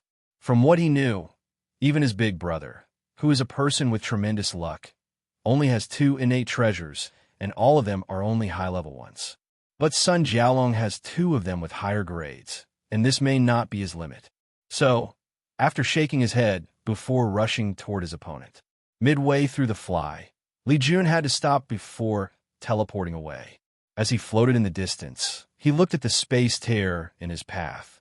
Void storm, a natural phenomenon with a 0.00001% probability of occurring outside of the space's turbulent regions. And yet, it appeared today and right in front of his flying path. Suddenly, Li Jun raised his head to see hundreds of thousands of meteors falling from the sky toward his position, and he squinted his eyes. The myriad Emperor world is protected by a natural barrier that would destroy all the debris from the endless void. Although sometimes some things could pass through, but those occasions are also considered statistical anomalies. So, the advanced use of luck Dao is probability manipulation. He stabbed his spear into the sky, creating a powerful shockwave that atomized all the meteors. And before Sun Jialong could react, another Li Jun appeared from the ground behind him and kicked him into the sky towards the original. The original Li Jun then stabbed Sun Jialong. Will invasion. When his clones kicked Sun Jialong, Li Jun had determined the level of the defensive power of that armor, and he concluded that it would take him a great deal of effort to penetrate it using usual methods. So, he used the technique he learned in the trial. Will invasion allows him to refine his opponent's equipment forcibly. He can't take control of an innate treasure from someone on the level of Sun Jialong. However, the confrontation between the two's imprints will temporarily reduce the effect of the artifact. And that split moment is all Li Jun needed in any battle. Blood riot, Sun Jialong screamed, his voice echoing in the heavens. He felt his blood rushing out of his body without his control, painting his armor a few more shades of red. Additionally, a terrifying slaughter aura invaded his primordial spirit, destroying his mind and spirit. All he could hear was the scream and terror of billions of people dying. He could feel their pain, anger, hatred, and reluctance to leave the mortal plane, along with their loved ones. Boom! Sun Jialong landed on the ground, creating a large crater and a massive shockwave from his landing place. A golden dragon then appeared to surround his primordial spirit, nourishing and protecting him. However, Li Jun did not want to give his opponent any time. So he activated all the poisons and cursed his attack contained to drain Sun Jialong's vitality and further weaken him. Furthermore, he stabbed his spear once more to create an enormous blood spear that would incapacitate his opponent. Unfortunately, right before his attack landed, a shield appeared to block his attack. Li Jun looked in the distance to see an ordinary older man floating in the sky. An unknown quasi-emperor. "I don't know who you are, nor do I care," said Li Jun, who was very disgusting with the Son of Destiny's luck. "But if you intervene in this battle, you'll be the enemy of the Tao opening sect and be hunted down until you and your family are utterly annihilated. Youngsters nowadays have no respect for the elderly," muttered the older man as he caressed his beard.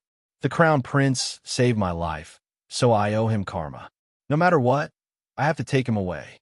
Li Jun did not say anything else, but threw his spear with all his strength, making the older man's face become very ugly. He barely reacted to raise his hand to block the attack. However, a hidden talisman on the spear suddenly activated and opened a space crack to send him to some faraway and unknown destination. Then, Li Jun spread his battle will in the entire domain to block the space. Finally, he looked at Sun Jialong. A third eye appeared on Li Jun's forever before firing a black beam full of the power of destruction. Sun Jialong resisted the attack with his armor while squirming on the ground. Subsequently, he used all the origin essence in his divine sea, which was Li Jun's goal all along. Without energy to power up the innate treasure, Sun Jialong has to use his spiritual power or his lifespan. Li Jun stood in front of the defeated Sun Jialong, observing the human sword destiny in the latter's sea of consciousness. He tried using his primordial spirit to take the weapon away forcibly, but it resisted his action. So, Li Jun pondered killing Sun Jialong to take the sword away. However, he also discovered that the sword was connected to the latter's primordial spirit. Even if he destroyed the latter's fleshly body, the sword could run away with Sun Jialong's primordial spirit, just like it did against Jian Wuxuan. Freeb Novel. CM. So, the current issue is whether his means were enough to prevent this from happening. After thinking about it for a moment, Li Jun decided to be cautious. He took out a talisman and contacted someone. A few minutes later, he felt an unimaginable force break through his space blockade. Then, Wang Wei appeared next to him, making Li Jun's lisp twitch. He thought he had somewhat made the gap, but understood he still had a long way to go. Nevertheless, he was more motivated. He still had a long way to go to ultimately pass the hidden trial, and could still participate when needed. Meanwhile, Wang Wei looked at the surroundings as the entire battle flashed in his eyes. This kid's strength has greatly increased, especially his battle IQ. Wang Wei believed that he was leagued above Li Jun in terms of raw power and ability. But in terms of battle awareness, he was outclassed. So, the competitive side of him appeared, and he decided to test whether that was true later on. Finally, his eyes landed on the pale Sun Jialong on the ground, who had a smirk on his face. "So what if I am defeated? The human sword destiny chose me, and only me. There is nothing any of you can do about it." Wang Wei remained calm, while Li Jun shook his head. "In the end, you are the same as all the other Son of Destiny, always cocky and overconfident." Wang Wei did not waste time and activated his ability to become a Son of Destiny. In an instant, he forcibly removed the position from Sun Jialong and used his enormous spiritual power to pull the sword from him. "No, no, no," yelled Sun Jialong as he watched the golden sword slowly coming out of his body. So, he tried to resist, but it was to no avail. In the end, he gritted his teeth before screaming, "What are you waiting for? Don't forget our agreement." Then, to the surprise of Wang Wei and Li Jun, a fourth person suddenly appeared not far from them, and none of them realized that they were there. "Jisoo," said Li Jun as he looked at the pale-looking middle-aged man with messy hair. His appearance changed so much that he was almost unrecognizable. "I've been waiting for this moment for a very long time," said Jisoo as he looked straight at Wang Wei, ignoring Li Jun or anyone else for that matter. "Chi of Calamity," thought Wang Wei when he first looked at Jisoo. and a very powerful and hidden one at that. Then, he frowned as he realized that something or someone secretly protected Jisoo. So, he could not see his fate line or even his future. So, he looked at Sun Jialong on the ground and read his fate line. He learned that the latter used a luck Dao technique called Path of Victory, which allowed him to see ways he could defeat his opponent. And apparently, Jisoo was the solution. Wang Wei was interested in that technique, so he remembered it to learn for later. Unfortunately, he did not know how Jisoo would win against him. So, billions of thoughts flashed across his mind in less than a nanosecond. Could he be my trial? Chapter 474, Falling Dynasty?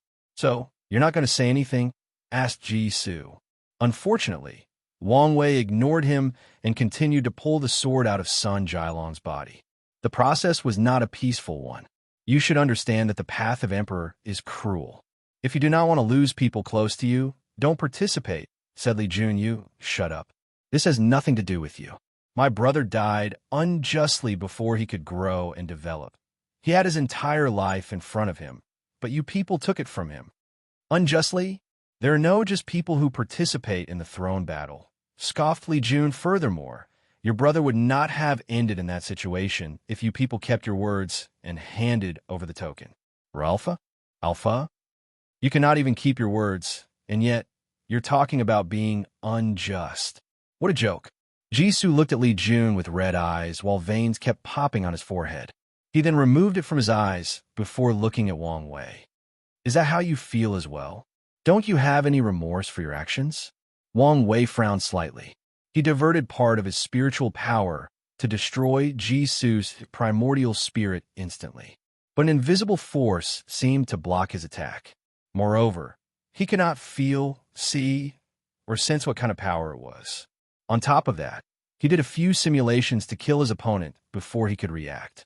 However, in all the timelines he saw, that invisible power prevented him from succeeding. Would it matter if I felt any remorse? Wrote Wang Wei back in the air. What do you mean? Forget that your hands are also stained with numerous lives, but you never regret them. So, would it matter if I felt remorse? In your current state driven by hatred, would that matter? Jisoo quieted down for a few seconds before saying, maybe, you're right. All that matters is that I get to avenge my brother. He then took out a sword and drove it into his heart without hesitation. Jisoo coughed a mouthful of blood, and while his vitality slowly drained away, he smiled as he reminisced about his brother. Jisoo was the kind of person that was very aware of his strength, limitations, and flaws. So, once he started cultivating, he knew he did not have the talent and, more importantly, the ambitions to become a great emperor. After all, not everyone had the desire to pursue immortality and eternity. The emperor path is long and tortuous, a path full of blood, death, and loneliness. After sitting on that throne, one can acquire glory, wealth, power, and everlastingness. However, not many people can remain the same person they were at the beginning of their journey. The final winner usually must sacrifice their morality, humanity, and even their friends and loved ones. So, although the throne is the most desired position in the endless void, not everyone can or are willing to compete for it, and Jisoo was one of these people. So, when he held Jisong for the first time, he finally understood his innermost desire. He wanted to be a supporting role in that great competition, not the leading role. It was a perfect position. He could one day achieve immortality while not having to go through all the trials and tribulations. So, he dedicated all his life to making his brother a great emperor. He began to focus on strategy so that he could be helpful. Jisoo also ensured that his brother had a happy childhood. As a heaven-chosen born with the heavy axe physique, Jisong has many people praising him and expectations placed on him. Growing up in such an environment was not ideal and could affect most children mentally. And the only reason he could have a childhood at all and develop normally was because of Jisoo. He was the only person who never showed his expectations, goals, dreams, and hopes for Jisong. Jisoo treated him like his little brother, nothing more and nothing else. At some point, Jisoo did not know whether he was doing all this for his brother's state of mind or because he genuinely wanted him to have a great life. After Ji-song's defeat in the Chi Luck trial, Jisoo watched how much he pushed himself beyond his limit, especially to temper his body. He had never seen his brother in such pain, both physically and spiritually. And a significant part of him wanted to convince Ji-song to give up the competition and focus on living his life normally. Anyway, with his physique, he could become a great cultivator and live for a few million years. Unfortunately, he knew that this was pointless. Ji-song was not like him. He had ambitions, drive, and talent. Not to mention that the entire dynasty was counting on him. So, Jisoo motivated and supported him instead. He ensured that Ji-song did not let a few defeats affect his state of mind and Dao heart. Then came the fateful day. Jisoo watched as someone tore his little brother apart in front of trillions of people before being refined into a pill. What's worse was that his father and great Wu's people did nothing. They bowed their heads to his brother's killers to appease them. This act was unacceptable to Jisoo, so he took things into his hand. While blood dripped from his mouth, Jisoo smiled viciously at Wang Wei. Li Jun took a small step forward, wanting to stay in front of his big brother and protect him. However, after seeing his calm and composed demeanor, he stopped and observed while being on guard. Then, black marks started to appear all over Wang Wei's body. He glanced at them before words appeared in front of him. A curse? You're gravely mistaken if you think this is enough to get your vengeance. Jisoo laughed aloud like a madman before replying. No, I know this would not be enough. I never underestimate an enemy, let alone a monster like you. He then crushed a talisman from his space ring. Immediately afterward, an enormous multicolored dragon appeared in the distance, visible throughout the entire myriad emperor world by all cultivators. The dragon roared to the heavens. Its roar was full of pain, sadness, and reluctance. Then it shattered into billions of motes of light of different colors. That's the great Zhou's Chi Luck Dragon, said Li Jun. What have you done? His words had not finished before the black spots on Wang Wei's body turned purple and spread to 95% of his body. Li Jun's face became pale after seeing this. However, before he could react, Wang Wei appeared in front of Jisoo. His instinct told him that this guy was no longer protected. He grabbed the latter's head and searched his primordial spirit. Curse of hatred? Another curse that can affect a person's existence? They should be from the same creator. He understood many things. Jisoo was crazy enough to sacrifice the luck of the entire Great Zhou dynasty to power and strengthen the curse to a higher level, just like Suya did. Luckily, he was not Lin Fan. Suddenly, Wang Wei split into two. One side of him still had the markings on their bodies, while the other was intact. Bone Clone, a divine ability he received from tempering his body to perfection, which would allow him to redirect things like curses, reality erasure, or weird and unpredictable abilities that are impossible to guard against. So far, he only had to use this ability thrice. The first time failed him, but that was because his enemy had a similar ability and knew how to nullify it, and the second time saved him from death. Luckily, this time, this divine ability did not fail him. On top of that, he anticipated this possible outcome when he saw the Chi Luck Dragon. After all, he witnessed what happened to Lin Fan. So, instantly, he reverted his Chi Luck Dragon to the black state to reduce the effect that luck has on him entirely. Secondly, he used his status as Sacred Son to connect to the Dao opening sex Chi Luck and block most of the boost that the Great Zhou's Chi Luck would have on the curse. He also felt the sex Luck Dragon did not resist letting him borrow all its strength, most likely because his father gave him that authority. Nevertheless, Wang Wei knew that he was not safe yet, so he sat cross-legged beside Jisoo's dead body as he began to focus on his Du realm and protect his existence. Great Zhou Dynasty, you guys dare, roared a beautiful woman's voice.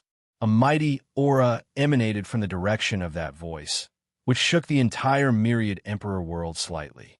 Then, A mysterious and unknown power appeared to prevent the Qi luck from completely dispersing. Then about 30 people floated in the sky above the dynasty.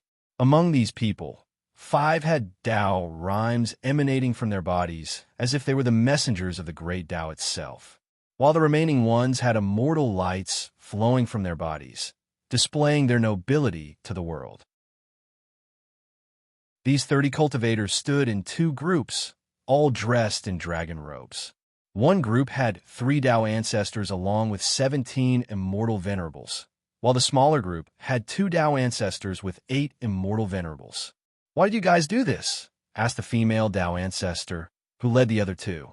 "You know why we did this," replied the purple-eyed Tao ancestor, who appeared to be the rebel group's leader. "Billions of years of cultivation, and not a single progress. This is the worst kind of torture," he said with a sigh. "You knew what you signed for, immortality in exchange for protecting Great Zhou until it perished. Yes, and now that that dynasty's luck is scattered, Great Zhou has perished, so we are now free."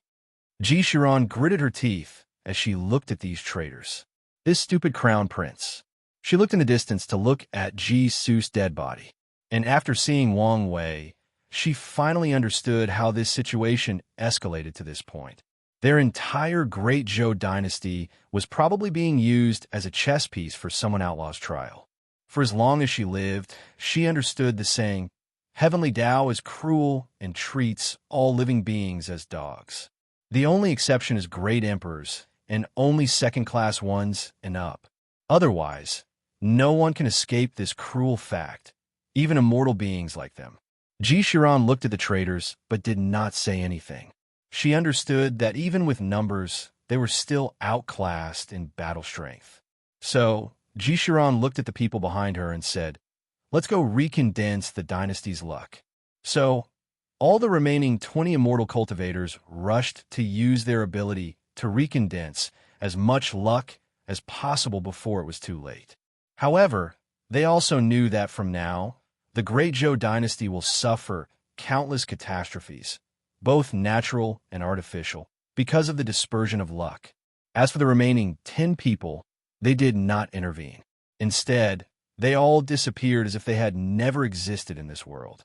Meanwhile, after a few hours, Wang Wei opened his eyes with a pale face. He looked at Ji Su's dead body while thinking, "So he was just a pawn to weaken me before the real trial. What a shame." Chapter 475. Ambitions. Wang Wei wanted Ji Su to be his trial since things would be simpler. Unfortunately, his nexus of fate is still the same. Nevertheless, he did learn a few things about this experience. For example, he guessed that the saber wielder might not be someone he knew very well, but most likely affected by his actions. So, he prepared to find them using that conjecture. Secondly, he learned that the curse of hatred and the bloodline curse were from the same source.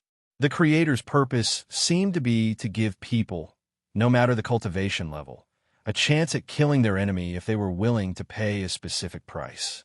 And after this experience, he decided to study curses in depth to have ways to block them.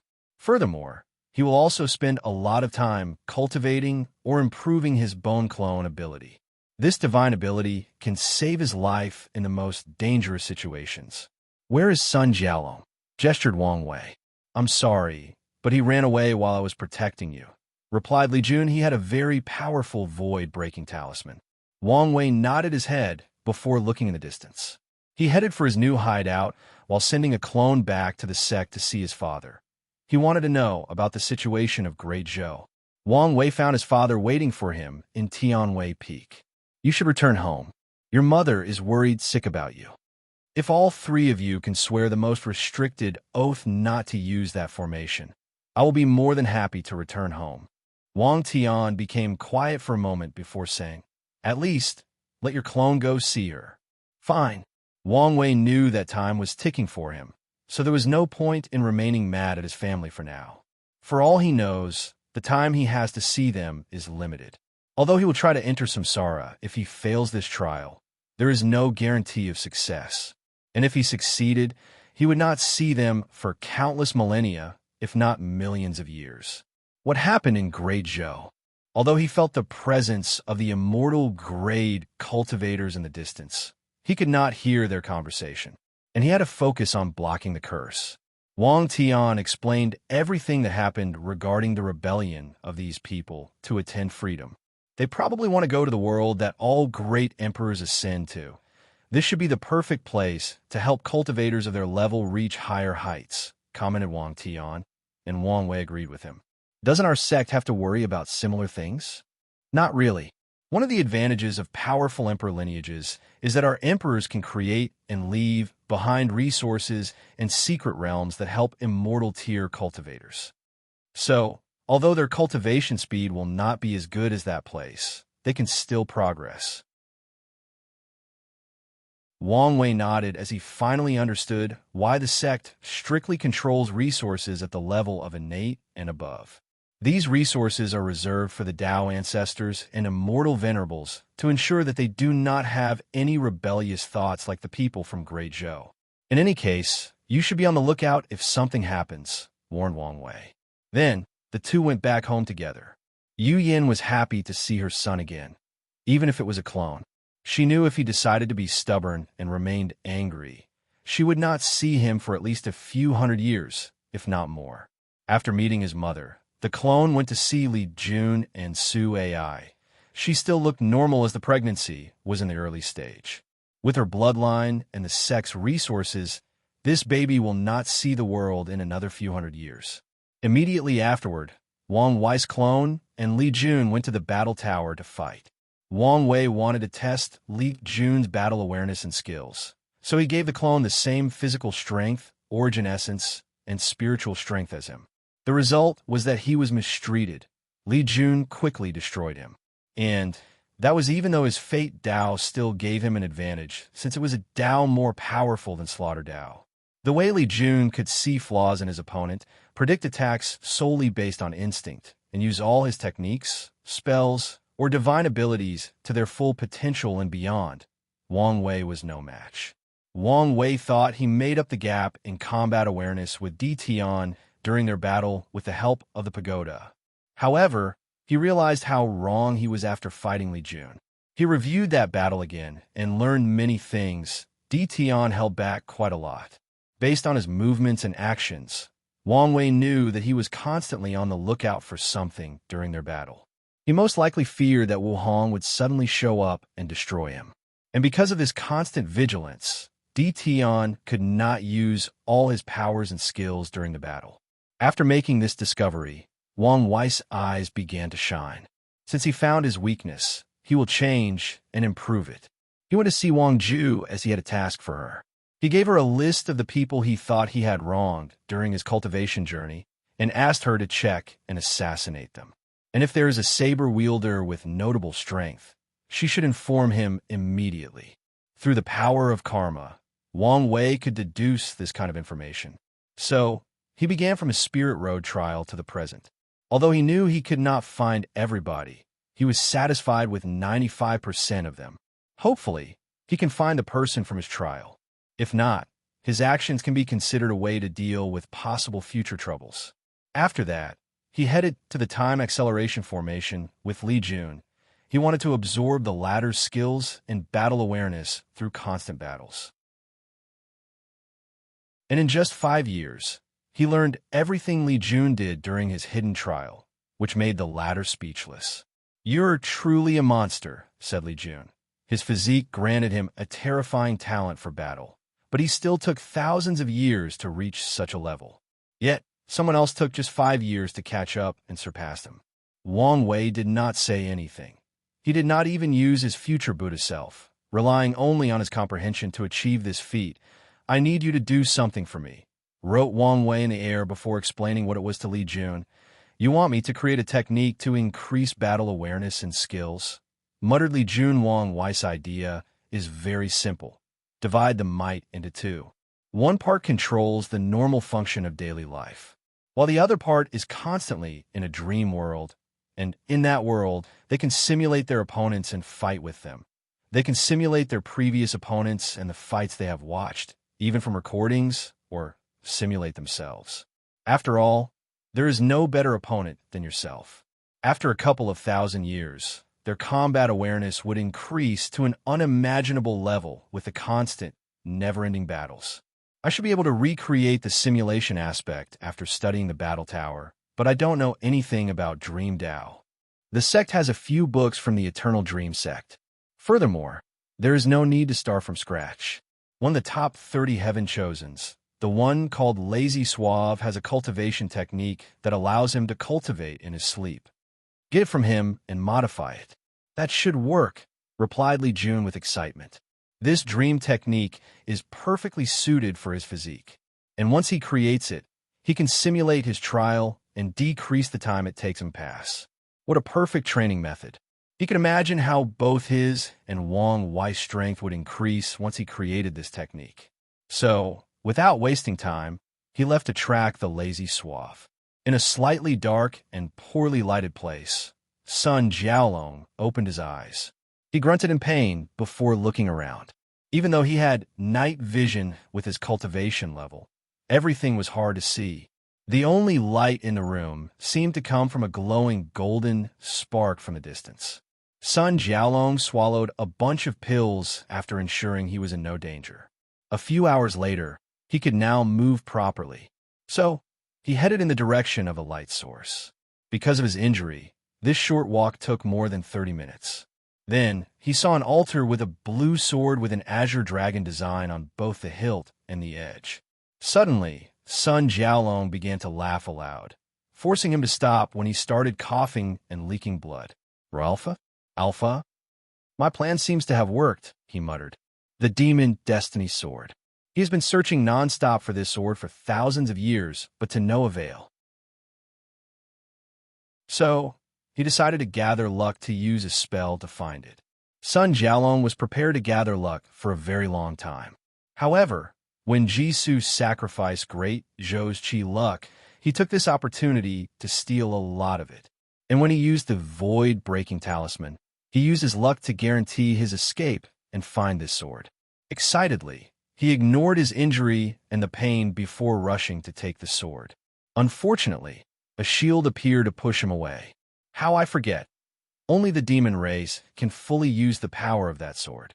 Sun Jiaolong sat on the ground to meditate and accelerate his recovery. A few days later, he returned to his peak state. Then, he took out a bright red pill with veins engraved on its surface. I spent a lot of money and time to get this Quasi-Emperor tier bloodline modification pill. Hopefully my plan can work. After swallowing it, he fell to the ground as he began to twitch. Blood started to ooze from every corner of his body. At some point, hair grew unconditionally from Sun Jiaolong's body before falling off. During the excruciating process, he did not scream a single time. To be precise, he could not scream even if he wanted to, since most of his bodily parts did not function properly. A few days later, the process ended, and Sun Jiaolong got up from the floor. He clenched his hands as he felt the strength flowing through his veins. An illusory monkey appeared behind him before he punched in their air. Boom! The entire secret realm shook for a moment before stabilizing itself. The battle god ape bloodline is truly remarkable, he muttered. He once acquired this bloodline from a demon race's secret realm. A battle saint ape tribe member wanted to purify his bloodline to a height never seen before to one day lead his race from human oppression. And he succeeded somehow. Unfortunately, he died in the process, leaving it for future generations of the demon race. After checking his power, Sun Jiaolong walked to the blue sword and quickly picked it up. A feeling of nostalgia rushed through him as he felt the power of luck. I am the man destined to unite the myriad emperor world and recreate the glory of the great Qin dynasty, he declared. And this is just the beginning. The next step in Sun Jiaolong's plan is to search for the destiny sword of the sea race. From the records he searched, there has never been any news about the existence of such an item. However, he was confident the sea race had a luck condensing artifact, but they hid it even better than the demon race and the human race. The ocean is as vast as the central and eastern continent, So the population of the sea race should be the second largest in the world. With their sword of destiny in my hands, I should be able to compensate for the previous loss. Sun Jialong looked in the distance with killing intent. Wang Wei, you just wait. One day, I will pry that sword from your corpse. Sun Jialong then left for the sea. For a moment, he hesitated whether to search for the destiny sword of the spirit race. However, considering their low number, he concluded it was not worth it.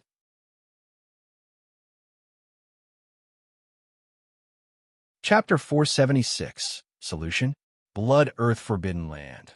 Wang Wei's real body made a small cottage next to the old beggar, who was not home at present, most likely searching for an innate treasure related to the Tao of Heaven. In one of the large rooms with a space extension array, he activated the unseen cube for extra protection before taking out a few golden orbs that instantly fused upon interaction. With enough merit, he made the divination that would decide his fate. Where was the absolute chaos physique in the endless void? Uncalculable. Wang Wei sighed, even though he expected this outcome. So, he changed his question.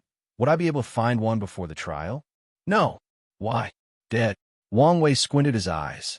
A while ago, there was still a chance for him to find other people with that physique. And now, even after refining the human destiny sword to bless him with luck, he learned that all of the remaining absolute chaos physiques were now dead. So what changed? Thought Wang Wei. He did not know that there were only 9 absolute chaos physiques in the endless void. Lin Fan absorbed 7 of them during the slaughter trial. And as for the remaining 2, the Emperor Enlightened Academy have already caught them for Su Shi. So he was too late. Wang Wei took a deep breath to calm down. He was now back to the starting point. He had to find another way to survive. So he closed his eyes to enter a deep state of meditation. All his billions of spirit particles worked together in harmony as he strategized.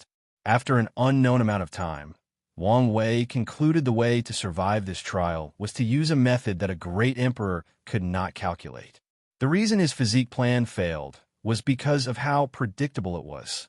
A few outlaws probably already used this method to pass the test, so Heavenly Tao should be able to calculate that Wang Wei will reach this conclusion and plan ahead. So, if I want to survive, I need a method that a great emperor-level figure could not calculate. Wang Wei frowned after coming to this conclusion. He did not know how mighty the deduction power of great emperors was, but it would never be something even a genius like himself could fathom. So, Wang Wei understood that in a direct confrontation of deduction, he would lose, especially since the Tao of Heaven involved knowing everything in existence. Although he knew that even if Heavenly Tao couldn't reach the true level of omniscient, he knew that he had already lost in the information/knowledge department. Wait, knowledge. I have knowledge from Earth, a completely different civilization and culture unknown to Heavenly Tao. Wang Wei has tried to divine the location and existence of Earth a few times to no avail. So, he theorized that it was either very well hidden by some influential individuals or did not exist in this universe. So, this could be my advantage, he thought, his mind working at trillions of miles per hour. He found a few things wrong with this theory in less than a second. First, he assumed Heavenly Tao did not know about Earth and had no proof of such. This assumption could be fatal to him if he wanted to use it to pass the trial. Second, many of his odd behaviors since he reincarnated in this world revealed that he reincarnated. Even his family was aware of this fact, but they never mentioned it to him. However, sometimes he would blurt out some terms or slang from Earth and even explain certain concepts to Li Jun or Yan Liling. Many of these concepts are now known to the upper echelons of the sect. Furthermore, when speaking with Wu Hong, he would talk more casually about certain things on Earth. Fortunately, she seemed to know about it since Wang Wei did not have to explain anything, and she would naturally understand what he meant. It was as if she's been there before and experienced the culture. Of course, Wang Wei knew that future him could have recreated Earth from memories and shown it to her. Or she could have visited with him. Nevertheless, Earth might not be the solution he needed. Wang Wei pondered and reviewed everything he ever said or muttered about Earth. The information revealed was not as much as he anticipated. Even when he created things like trains, cars, etc., he only mentioned their names and functions. He discovered that he was never willing to talk too deeply about it, and did not even officially talk to his family about his reincarnation, even though he knew they knew.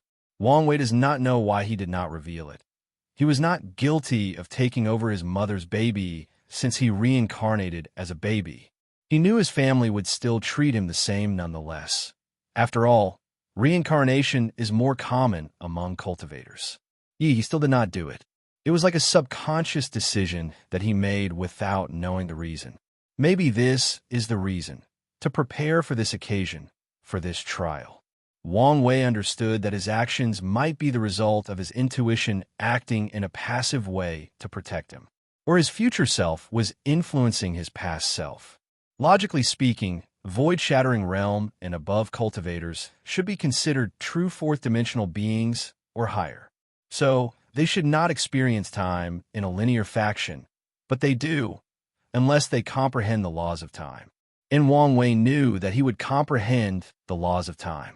So, it is not far-fetched for his future self to subtly influence his past self in small ways. He shook his head to remove these distracting thoughts and focused on the task. He had a feeling that he was heading in the correct direction. So, after focusing on all the information he revealed about Earth and treating them as things Heavenly Tao knows, he focused on the things he did not disclose. He hoped that something would help him for this trial.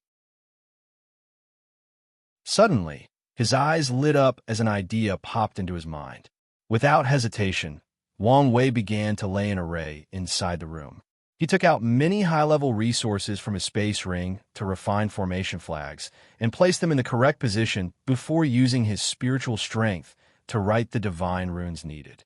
It took him a few months of trial and error before creating the formation he needed with the help of the future Buddha self. Then, he activated the array. Wang Wei found himself on a journey into the microscopic world. He saw atoms and subatomic particles as small as quarks before going even smaller. He thought that going smaller than this, he would discover the fundamental laws of the myriad emperor world. But he found something else entirely. Spiritual Qi, the essence of spiritual energy. Because he once visited the source Qi space, he could feel that these particles came from an undetectable place. But he could not pinpoint the location nor dare to try. With this discovery, my energy control will reach a new height, but this is not what I wanted. I need to go even smaller. Wang Wei was glad that he did not discover laws after his journey in the microscopic world, as this increased his plan's feasibility. As such, he contacted his clone back in the sect. The latter proceeded to lay the same quasi-emperor tier array, except for this time, he modified it to borrow the power of the sect's emperor formation to boost its strength. Wang Wei shook his head in disappointment after seeing the result. He could now better see the spirit particles, as he called them, and how they function. However, he could not see anything smaller. To ensure absolute success, I must reach the quantum realm, a dimension so small that even an emperor cannot easily detect.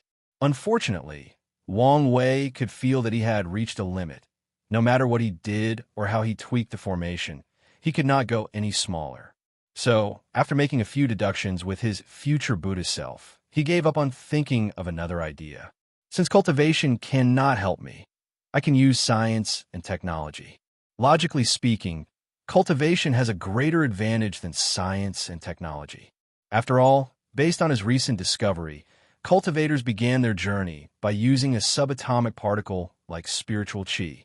However, Wang Wei could feel the limitation that cultivation civilization has because of how powerful it was. This is the very reason for the existence of Heavenly Tao. Without wasting time, Wang Wei began to deduce whether a pure science and technology world exists, and he received a negative answer. Finally, luck is on my side. Alpha? Alpha? He was genuinely relieved at this news. If science and technology existed in the endless void, then this information should be available to Heavenly Tao, and his plan would be useless. However, there's another problem. He has to develop a science and technology world from scratch to help him reach the quantum realm, which is not an easy task. Although he remembered all the scientific knowledge he learned from his past life, this did not change the fact that he was a business and communication major. So, even if he used his comprehension and future sight, it would not be an easy task to recreate an entirely new civilization, not to mention how time-consuming and the other difficulties he will face in the process.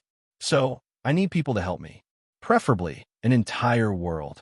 Countless thoughts flashed across his mind as he planned how to achieve his goal. Wang Wei looked in the sky with a frown. I need to enter the void-shattering realm first to have a chance to succeed in a relatively short time. After thinking about it for a moment, Wang Wei entered seclusion to make his breakthrough. This time, he did not use the future Buddhist self to deduce whether his plan would guarantee success and survival or whether he could kill the saber-wielder. He truly feared that Heavenly Tao had a way to see whether the method he thought of could kill the saber-wielder. However, he knew that with the cube, it should be impossible, but he could not control his paranoia. So, he will only use his future sight to get knowledge from his future self to accelerate the pace of creating this science and technology civilization.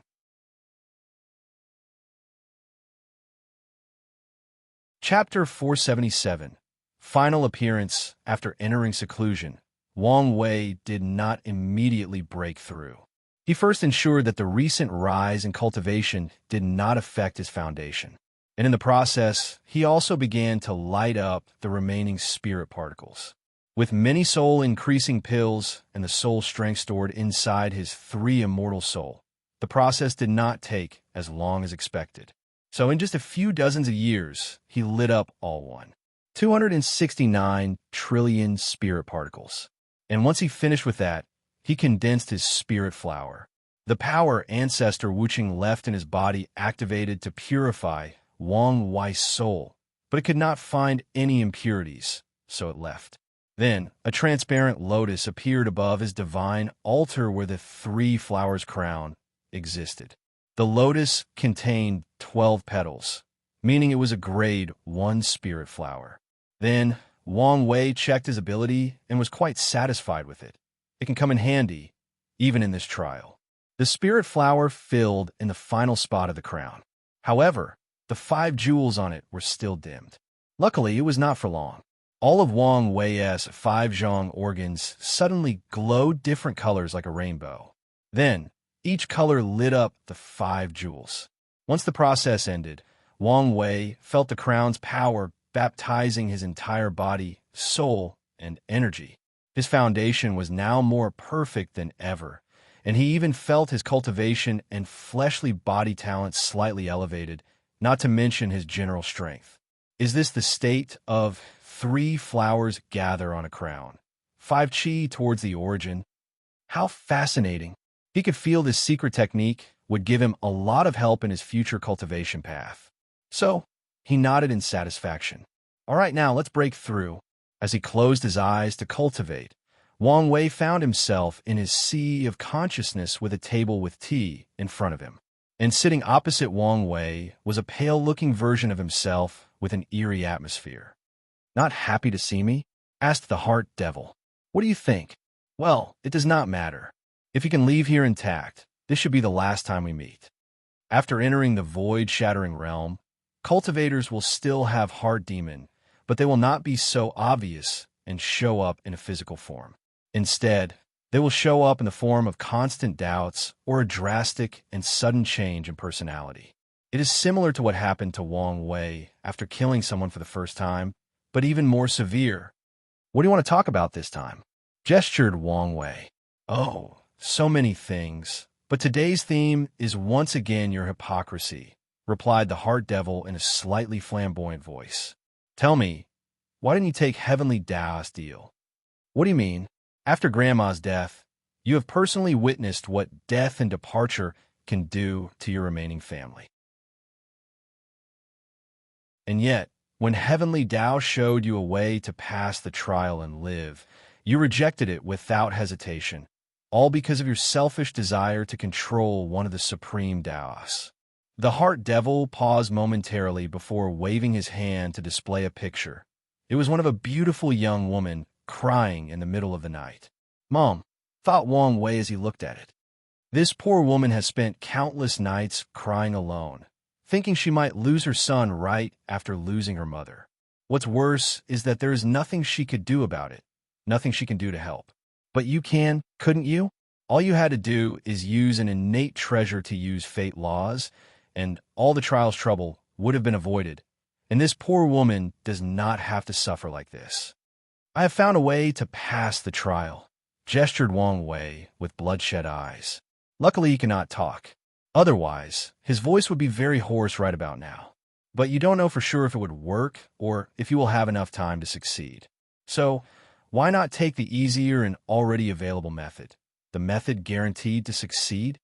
Wang Wei looked in a daze at the crying recording of his mother. After an unknown amount of time, he sighed before shaking his head. I have decided to pursue the path of being free and unfettered, and I would rather die than cut off my path forward. This was why he did not use the other methods that Heavenly Tao showed him. If he did, he knew he would never achieve the ultimate freedom he desired. So, you are choosing yourself over your parents? I thought you loved them dearly. How hypocritical. I do love them more than anything in the world, and I know they would understand. I'm sure this is what you say to yourself, so you can sleep peacefully. Humans are inherently complex individuals, not to mention cultivators with their godlike powers, wrote Wang Wei as he took a sip of his tea. So, it is possible to be selfish and love someone else simultaneously. I love my parents and would not hesitate to sacrifice my life for them if the situation arrives. However, I also have dreams and ambitions, dreams that I will also not hesitate to place my life on the line for. All I'm hearing are excuses, replied the heart devil with a sneer. Okay, then, let's look at the situation logically. If I did settle and choose survival over my ambitions, then what do you think will happen in the future when I'm confronted with the absolute truth that I cannot become free and unfettered? Row? Dash? The devil did not answer. He'll tell you, continued Wang Wei. He'll grow bitter, blaming my family for ruining my future, even though it was my choice. How do you think the dynamic amongst us would be then? Or you could simply accept the result and move on with your life, replied the heart devil. Since you know better than anyone else, what do you think is the most likely possibility? So, you have no qualm about making your family go through the same pain that you went through? You're dodging my questions. Furthermore, I could flip your argument against you. What do you mean? Isn't the fact that you and my family's desire for me to take the easy way out proof that none of you have faith that I can pass this trial perfectly? We are talking about a probability of less than 0.0000001%, if not more. It is understandable, replied the heart devil. My mother and father taught me never to take the easy way, especially when it comes to cultivation. Isn't it the reason that she wanted to sacrifice themselves with that formation instead of encouraging me to use the innate treasure or control a lesser fate Tao? They know of my ambitions and support me heartily. The heart devil squinted his eyes at Wang Wei. Alpha? It often bothers me how easy it is for cultivators to sacrifice their lives for anything. It's like they have no fear of death. In this world of demons, gods, and immortals, death is not the scariest thing. What is truly terrifying is losing yourself in this long journey called cultivation. I understand that notion, but as a person from Earth, shouldn't you be different? Shouldn't you have some fears of death? I have lived in this world for over 4,000 years. It is normal for me to be assimilated in some ways, replied Wang Wei. Maybe for the dying aspect, but about the other element, regret. As a person who died before, you should understand how painful it is to be full of regrets. In your childhood, the issue plagued you constantly. You kept thinking about your family back on Earth, your friends, and what your life would have been like. You thought of everything you never had a chance to see or do. And one of the driving forces behind your desire to become free and unfettered is to correct all these regrets, not to have any of them anymore. So, you're telling me this has changed? If you die in this trial, will you not have any regrets? That you can accept passing a second time, full of remorse? Wang Wei looked in the distance before writing, "Of course, I'll have regrets, maybe even more than in my first life. Then why not take the easy path of survival? Because in the future, I would be even more remorseful." The heart devil understood his meaning. Most people cannot pinpoint when their lives deviated from their desired outcomes. However, Wang Wei will be able to if he makes that decision. So from now on, he will live the rest of his life thinking and reminiscing about that single moment in time when he made the wrong choice, the choice that shattered his dreams. This level of remorse is enough to drive most men insane, twisting their minds and personality. And with Wang Wei's talent, intelligence, and possible achievement in the cultivation journey, who knew what he would do in his madness? So that's it. You're really choosing an uncertain path because of possible future remorse? Wang Wei smiled before replying, "I am. Honestly, I believe in myself that I will succeed." The heart devil paused for a moment before muttering, "Maybe you're right. After all, in the darkest time, when you had no hope and death came knocking at your door, you never gave up. Even I have to admire your conviction. Is that a compliment from you all parole? What can I say? This is my last appearance, and am feeling a little emotional," replied the heart devil, who began dissipating slowly. One last piece of advice. Watch out for your recent paranoia. Although it has not reached the point of becoming a heart devil, you're treading on thin lines. Thank you, and I will. Well, it was nice to meet you. Unfortunately, I cannot say the same, but you were quite useful. Ha ha, I'll take that as a compliment. The moment the heart devil disappeared, Wang Wei felt the weight of the world lifted from his shoulder. His mind and spirit reached an unprecedented peak. He was ready to attack the next realm. And someone gave a 500 coins gift, so here is an extra chapter.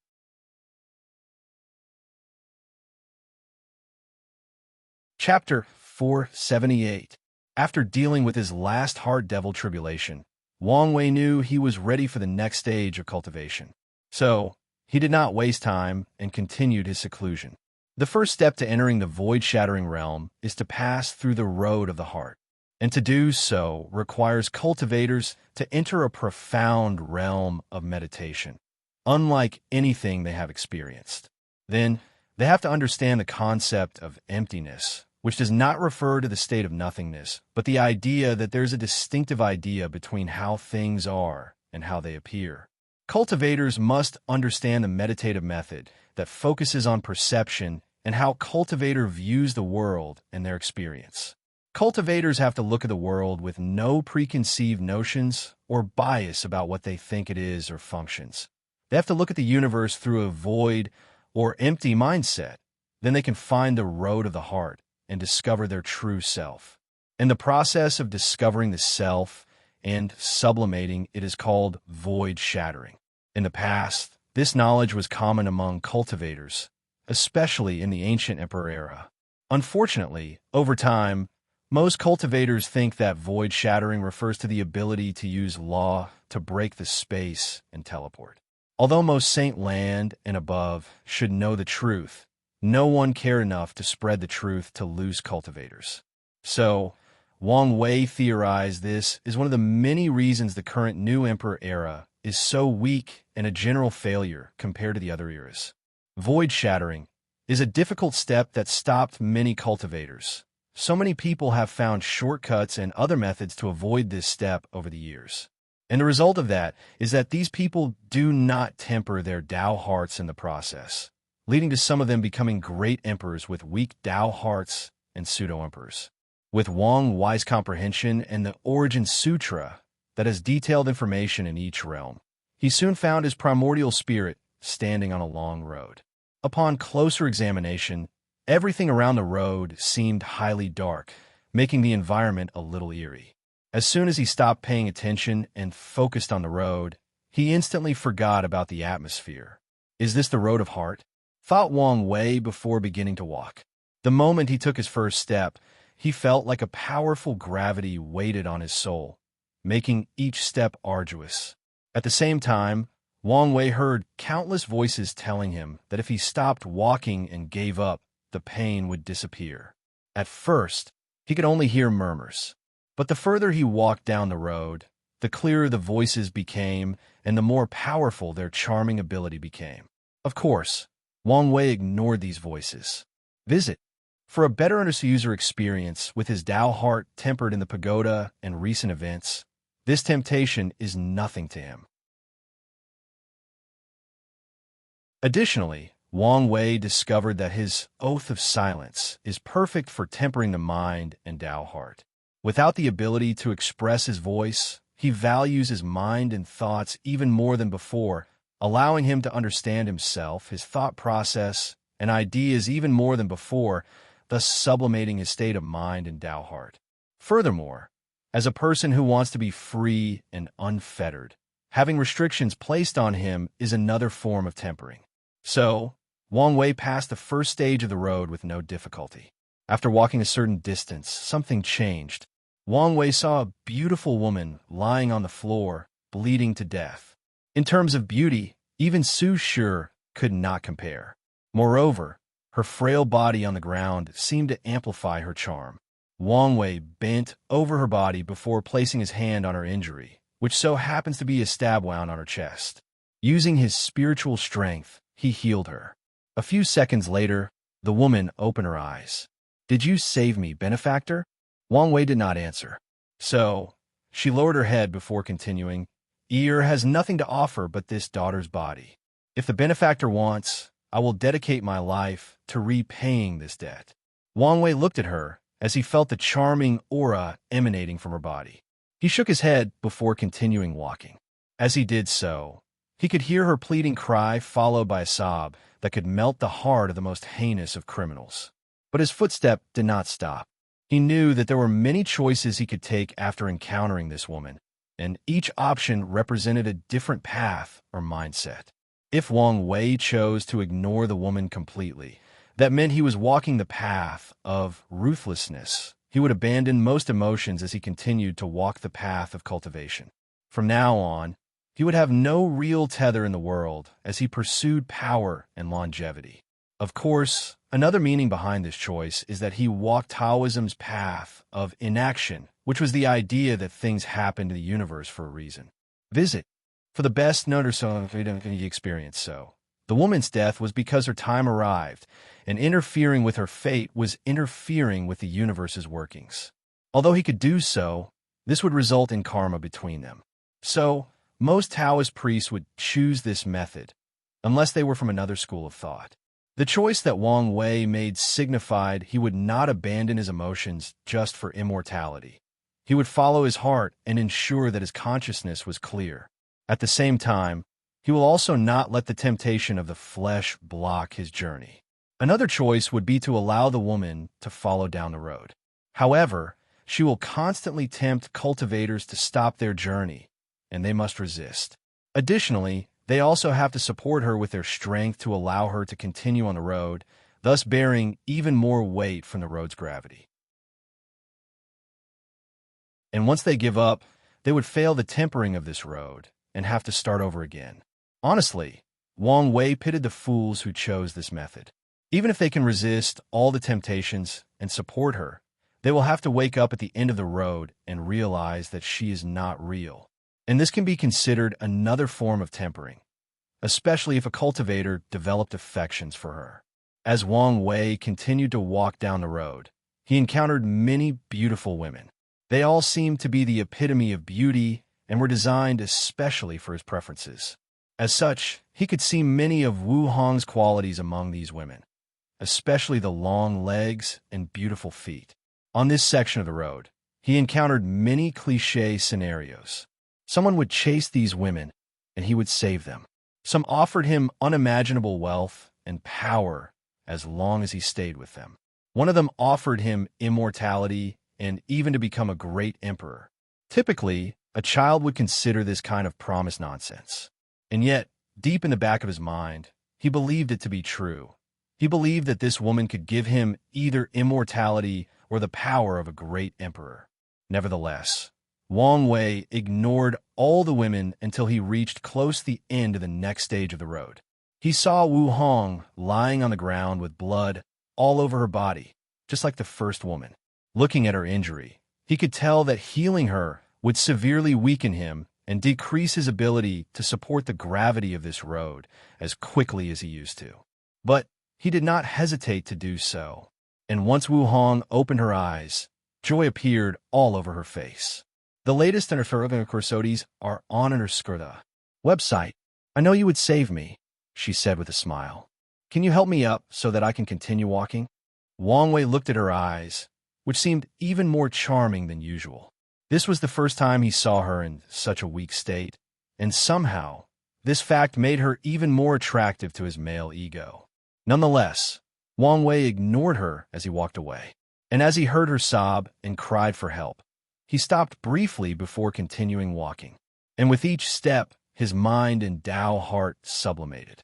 He loved and adored Wu Hong with all his heart, but also knew how to control himself not to lose himself or his sense of identity in the relationship. And the same goes for her. At the exact intersection of the next stage, Wang Wei saw Wu Hong again.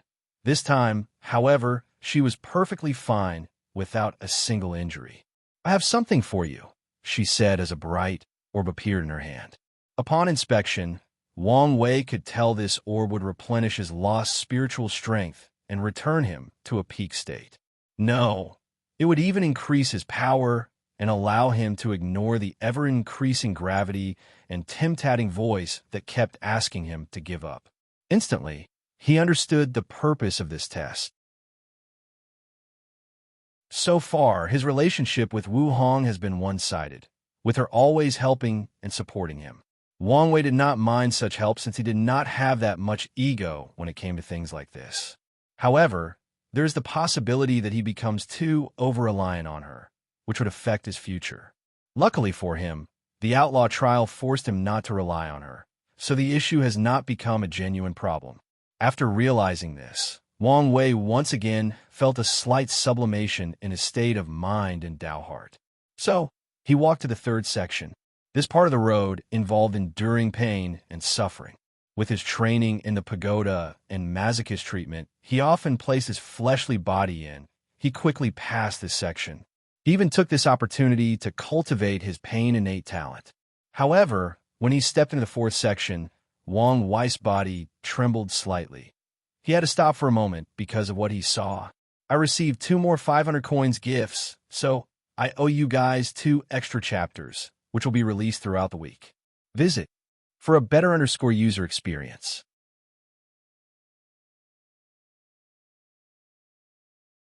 Chapter 479.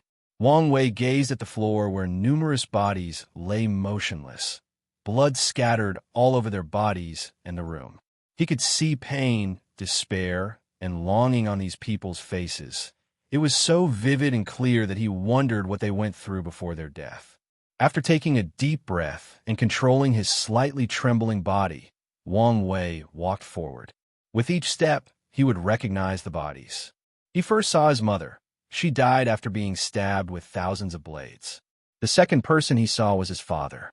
His blood was green, his tongue very dark, and blood spilled from his eyes. He died from a fierce poison. His grandfather had his skin removed from his body, along with all his innards. Li Jun and Yin Liling had part of their bodies missing along with bite marks. Some beasts ate them alive. Wang Wei even saw his grandmother, Yun Zhejian's dead body, and everyone he cared about. And all of them died differently in gruesome ways. He looked at this carnage and clenched his hand before continuing walking on this road. What he saw in this section truly affected him. Previously, he only saw his family's dead body. But this time, he watched the gruesome ways that they died. In the middle of this section, he had a chance to fight his family's killer. Unfortunately, he couldn't defeat this opponent because of how this test functioned. So, he had to watch as his family was slaughtered in front of his eyes, and there was nothing he could do but watch helplessly. Boundless and uncontrollable emotions almost overwhelmed his mind and made him fail the tempering process. With a new determination for power, he walked forward. As he stepped forward, the image of his loved one's torment flashed across his mind, but he did not stop. He would never allow this scene to become a reality. What he saw almost drove him insane again, this time not out of hatred, but anger. He saw Wu Hong in a bed naked with another guy enjoying the harmony of yin and yang. He did not know who this person was. However, the moment Wang Wei laid eyes on him, he felt this person was more handsome than him, had a better personality, had more wealth, and even was more powerful. Additionally, he felt that he could treat Wu Hong better than he could. At this point, Wang Wei knew that this stage of the road of heart is related to a person's innermost fears.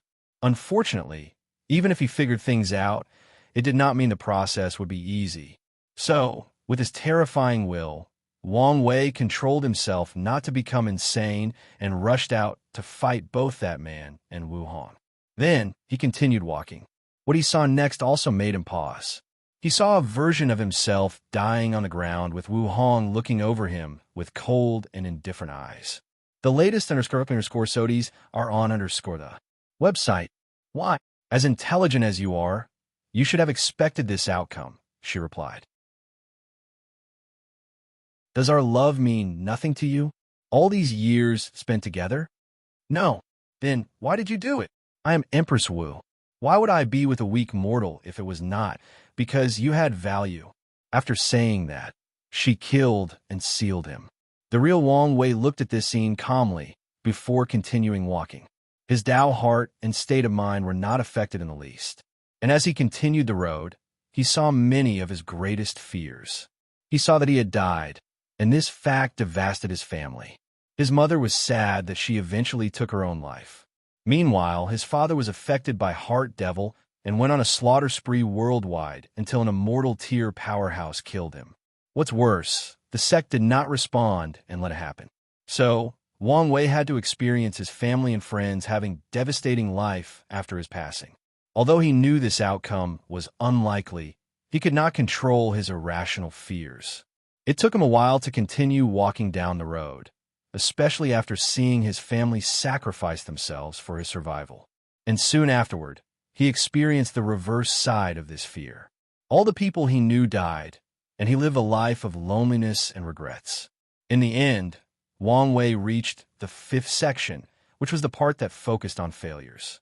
He saw an entirely different version of his life. First, he failed countless times on his journey to becoming great emperor until he died immortal. And in the instance he did become an emperor, Wang Wei saw his life was still miserable because he failed in his attempt to become free and unfettered. So, he lived in mediocrity while lamenting about what could have been. After passing the 5th section of the road, Wang Wei did not continue. Cultivators in the void-shattering realm only have to pass 3 sections to make a breakthrough, 5 sections to enter the Saint realm, and all 10 sections to enter the Supreme realm. And they also can temper their Tao heart further by going through mortal dust. The latest _SODIes are on the website. So he stopped at the 6th section, and the moment he decided to stop, Wang Wei opened his eyes in his sea of consciousness. The road of the heart is very interesting, thought Wang Wei. The trials are designed for each individual personally to temper their Tao hearts, so even an individual like himself can benefit after going through it. After experiencing the road, Wang Wei understood why the culture of the Myriad Emperor world had involved the current state of not focusing too much on Tao heart temper methods. It's because they already have the perfect method. Furthermore, the sect was so excited about the pagoda because they thought it could allow him to become a young emperor. Additionally, he now has a newfound respect for his ancestor, the Qiyuan Emperor. The origin system he created is truly unique in its own right. Immediately, he could see myriad chains like objects in the middle of a sphere. He used his spiritual strength to observe one of them, and information appeared inside his mind. Laws of water, a subsection of the 5 elements law, can be further divided into the law of rain, law of mist, law of waves, etc. Wang Wei knew cultivators could comprehend lesser Tao, rain, mist, and fuse them into greater Tao, water. Or they can cultivate these lesser Taos to be as powerful, if not more, than greater Taoists. Of course, not anyone can see the different classifications or subcategories of laws as clearly or easily as Wang Wei. Without extraordinary talent, basic understanding, and a previously established foundation, cultivators can only vaguely sense the laws and spend a lot of time searching for the one they want to comprehend. Heaven chosen from strong backgrounds has a significant advantage over other people. All the esoteric scriptures they had to memorize and learn in childhood will become very beneficial to finding the laws that they want and identifying their different components. Not wanting to waste time, Wang Wei activated the law fragment in his fate puppeteer physique, creating a direct connection to the laws of fate.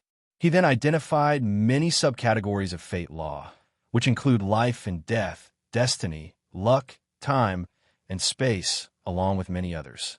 These subcategories are considered great Taoists by themselves, but are only some parts of fate. While considering it as one of the supreme hidden Taoists, it makes sense, thought Wang Wei. Of course, Wang Wei did not have to understand these laws. He could just comprehend fate laws directly.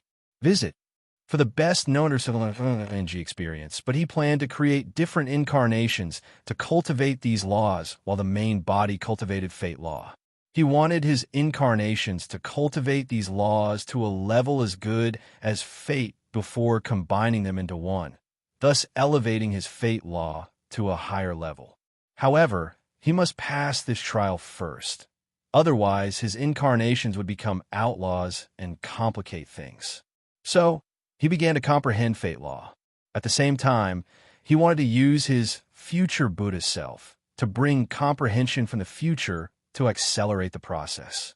Unfortunately, he realized that he needed to comprehend time laws before accomplishing such a feat, so he had to rely solely on his comprehension, which was not a problem given how terrifying it was. Additionally, the law fragment from his physique boosted the process and helped a great deal. So, after an unknown amount of time, a seed fluctuating the power of fate condensed in Wang Wei's divine sea. He found a nice place in his divine altar, which looked like the temple of heaven from his past life. And the moment he planted the seed, myriad Tao rhymes appeared all over the temple, making it nobler and more divine. After the fate law baptized the altar and transformed it into a law altar, it also began to affect other things. Wang Wei's divine sea expanded more than 1,000 times in just a few minutes, and his origin essence and primordial spirit became pure. Even his fleshly body had a slight increase. Unfortunately, it was not enough to make much of a change. However, Wang Wei knew that the increase would be drastic if it were an ordinary cultivator. When the process finished, he entered the first stage of the void-shattering realm, law comprehension. Void shattering is divided into 4 stages: law comprehension, law path, law body, and law manifestation. Each step was crucial for cultivators and increased their strength drastically. Wang Wei opened his eyes before checking his body and calculating his strength increase. He was delighted as he felt like he could do many things that he previously could not do. Finally, he checked the law seed in his law altar to ensure no problem. Now, he must increase his understanding of fate law to nurture this seed into a towering tree. He then proceeded to calculate how much time passed during his retreat. 3,200 years, not bad. Visit. For a better user experience, most heaven chosen will take between 800 to 10,000 years to make their breakthrough. However, fate law is inherently more difficult to understand than others, so even with his comprehension, he still took this long.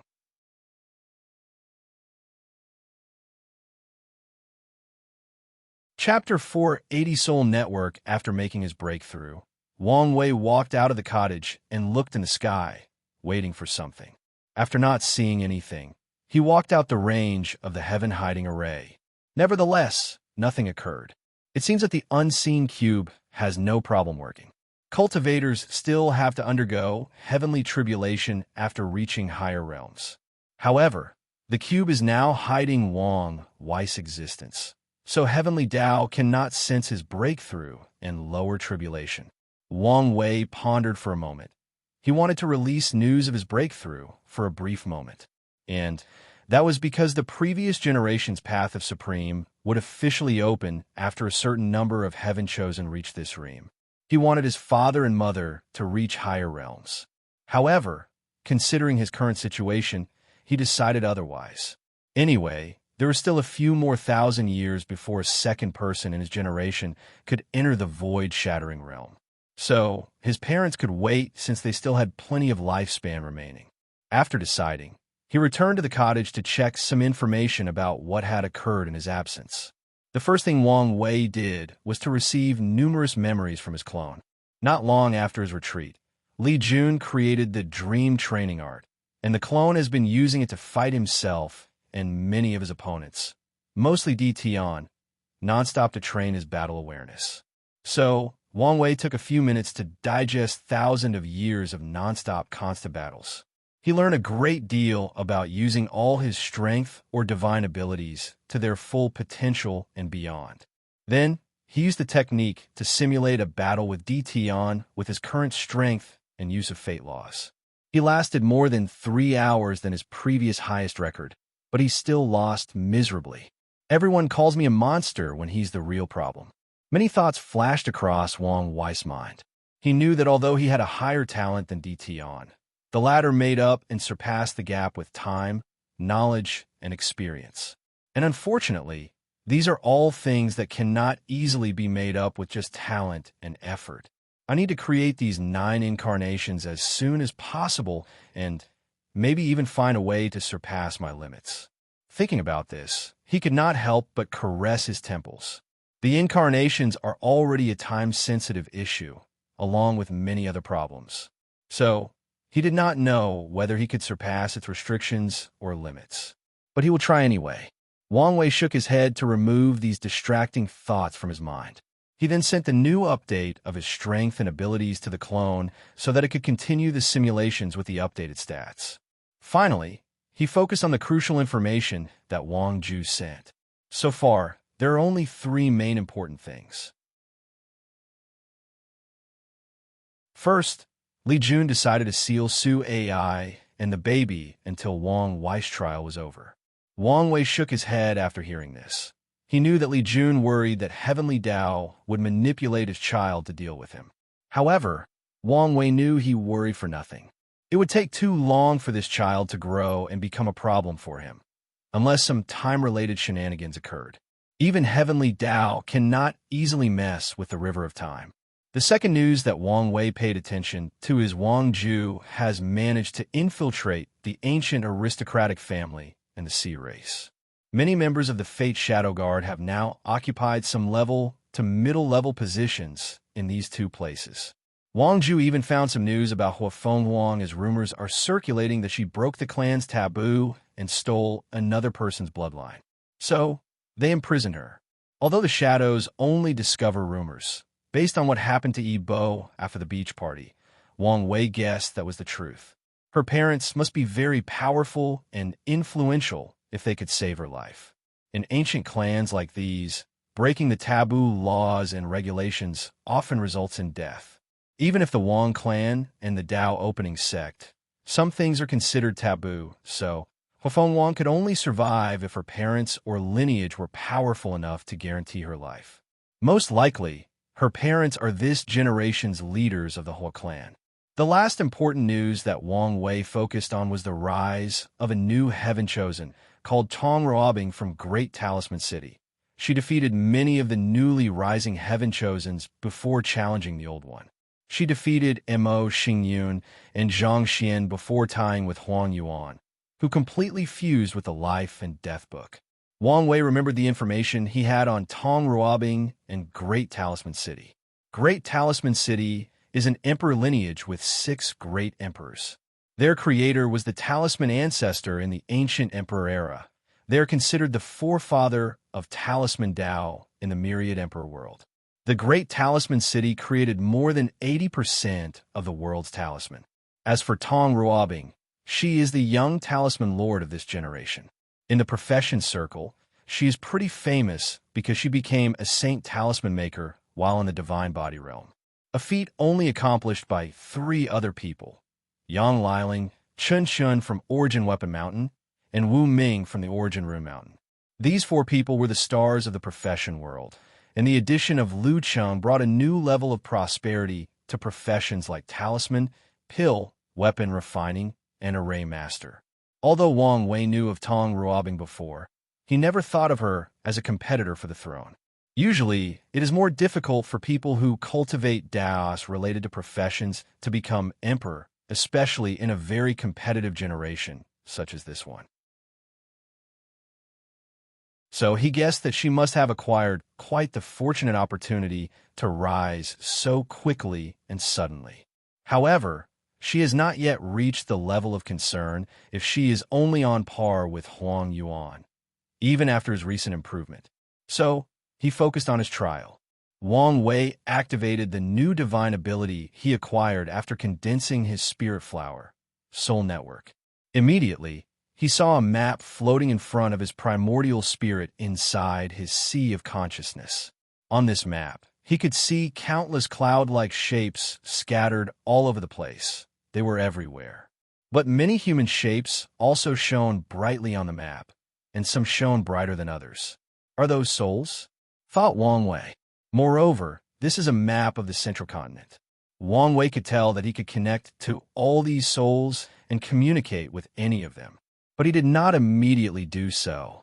Instead, he zoomed out to see the extent of this map or network. In a few seconds, he could see the entire myriad emperor world. Interesting, he thought before doing a few more tests. He tried to contact Li Jun in the sect, but something blocked his ability as expected. Albeit a little disappointed, he did not mind that much. Wang Wei then connected to one of the shadows in the main city at the foot of the Sex Mountain. So, as long as a person is not inside a place with an immortal level formation, I can connect with them. Wang Wei then tried to see if he could use this method to discover some hidden secret realm, but he failed. After shaking his head, he tested the scope of this network. Soon, the map changed to more than 1,000 floating orbs, with 4 different colors. Are these worlds? He soon learned that copper was for mortal worlds, bronze for low thousand world, silver for middle thousand world, gold for greater thousand world, and purple for the myriad emperor world. Wang Wei's eyes lit up before he used all his spiritual strength to expand the scope of this map. As a result, more and more worlds appeared, and he could zoom into these worlds and see a map of people's souls. Regrettably, he knew that he could only see world from this community. It appears he needed some other criteria or method to connect to other world communities, or he needed to develop his divine ability further. Wang Wei pondered for a moment on how best to use this ability. He could think of myriad ways to benefit from it, but he now had to focus on things that could help him with his trial. So, he focused on his ability to create a filtering system or a search program. He wanted to find specific people that met the criteria. He searched for people above the Saint Realm who cultivated an outlaw Dao. Then, Wang Wei found that the map rapidly changed as it searched for a soul that met the requirements. And it did. In one of the great 1,000 worlds, Wang Wei found a soul on the verge of extinguishing. He was not surprised that he only discovered one. Outlaws are already rare, let alone the ones that can survive until the Saint Realm. So, he knew he was lucky and prepared to connect with that person to see whether he could learn something from them. And, sorry if this chapter has more grammatical errors than usual. I'm having problems with my laptop, and Grammarly is not working correctly. And someone gave a 500 coins gift, so here is an extra chapter.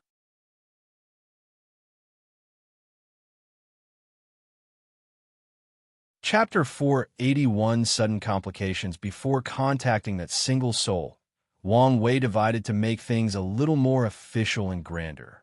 So, he used his spiritual power to create an imaginary space. He created a table with many seats in the space with him at the head. The background was dark and dim, with rivers floating on top. He recreated the river of time, the river of fate, and a river of stars. No matter their background, anyone who came to this place would be slightly surprised at the scale. Although these rivers were nothing but projections, With Wang Wei's understanding of these concepts, some people could learn a great deal from them, especially the River of Fate. However, after creating everything, he realized it was too grand for the occasion since he would only meet one Saint Realm cultivator. So, he reserved the Soul Conference Palace before creating another scene.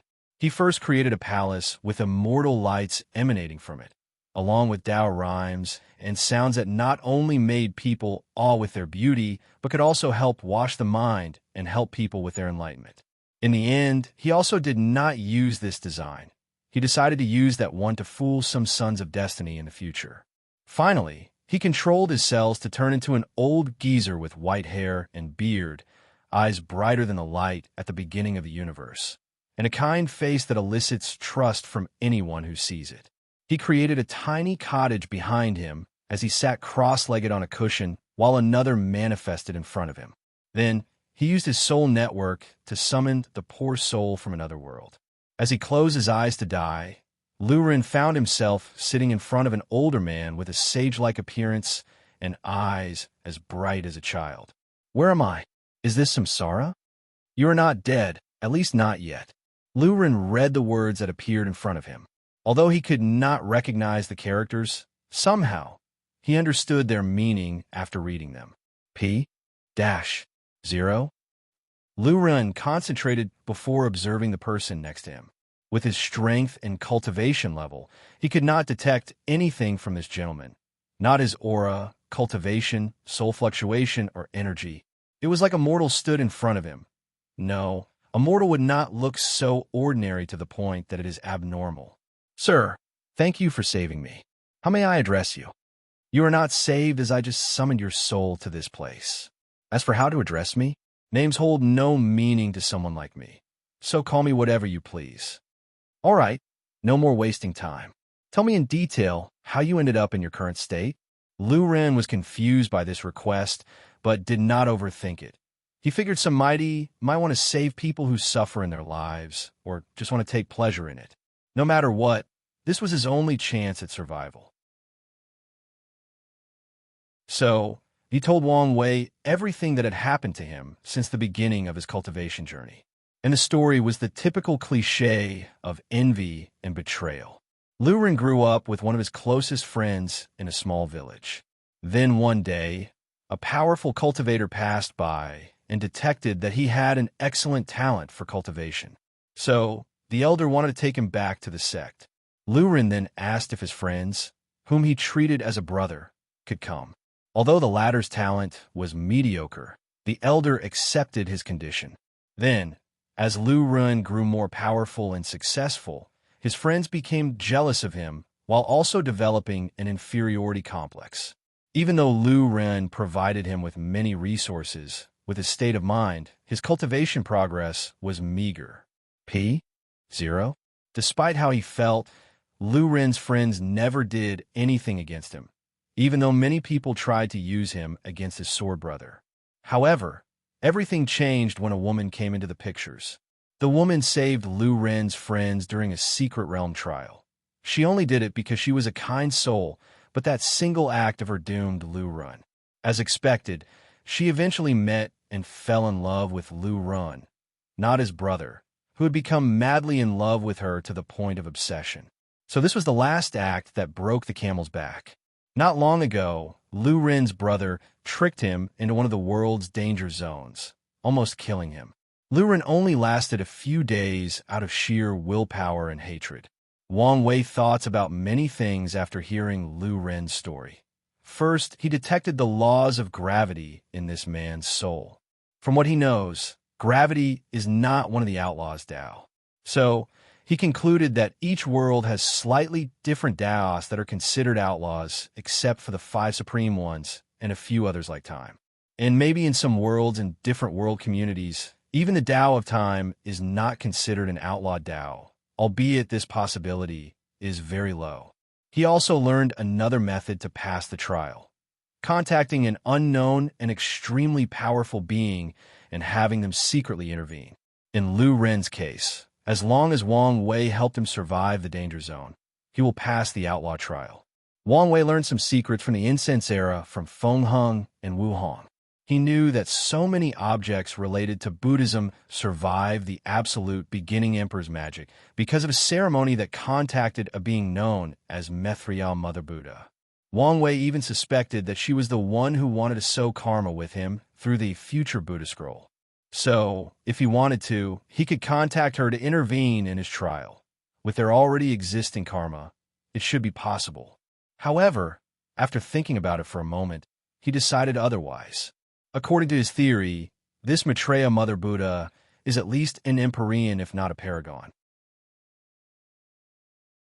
As such, nothing good would come from a mortal like him having deep karmic connections with such powerful beings. Although he did not know whether his plan would work, it was better to rely on himself than on others. So, now the question is whether to save this Lu Ran or not. After thinking about it for a moment, he decided to help. So he wrote in the air, "Mortal, I can save you, but you must become my ambassador in your world." Lu Ran immediately became excited but quickly controlled himself. What is ambassador, and what do I need to do? However, Wang Wei just calmly looked at him without saying a word. So Lu Ran gritted his teeth after a few seconds and accepted the proposal. Wang Wei waved his hand to condense a gray ball that fused with Lu Ran's soul. Immediately afterward, his pale and transparent primordial spirit returned to normal as it was his body. Moreover, Lu Ran could feel that it was purified, thus making him stronger and even increasing his comprehension. Wang Wei waved his hand, and a jade talisman appeared in his hand before handing it to Lu Ran. After the latter refined it, his eyes lit up as he knew it was a void-breaking talisman at a level he saw. With this, I can easily break free from the danger zone. Lin Yi, you wait for me. I will make you pay. Lu Ran bowed deeply to Wang Wei before returning to his body. Meanwhile, through the connection, Wang Wei watched how the latter escaped the danger zone. P-0. In the exact moment he did, his cut-off fate line connected, and his fate changed. Immediately, Wang Wei could feel that his understanding of fate increased slightly. All right, time for my plan. Should I use a greater thousand world or a middle thousand world? A greater thousand world has a higher population, so the development of science and technology would be faster, thus saving him time. However, because of the cultivation ceiling, there are bound to be more variables. With his strength, as long as he acted fast enough, he could swiftly conquer the world. However, Heavenly Tao in that world might also act speedily and create a world lord. Or some Tao ancestor who previously was a world lord might be secretly hiding in whatever world he chooses. Too many unknown variables and possibilities. So let's choose a relatively large middle thousand world. He activated the soul network to find many worlds and filtered them to focus on souls in only middle thousand worlds. Finally, he divined the largest and safest ones. Wang Wei did not immediately go there. Instead, he refined a space treasure to place the heaven hiding array inside, so it was still effective while moving around. Finally, he activated the unseen cube to its full power before heading to his destination. After flying out of the Myriad Emperor world, Wang Wei felt the power of law inside his body was drastically decreased. He knew it was because he left the world, and this problem would only be dealt with temporarily in the Saint Realm and entirely in the Supreme Realm. He turned into a gray rainbow to fly at maximum speed to his destination.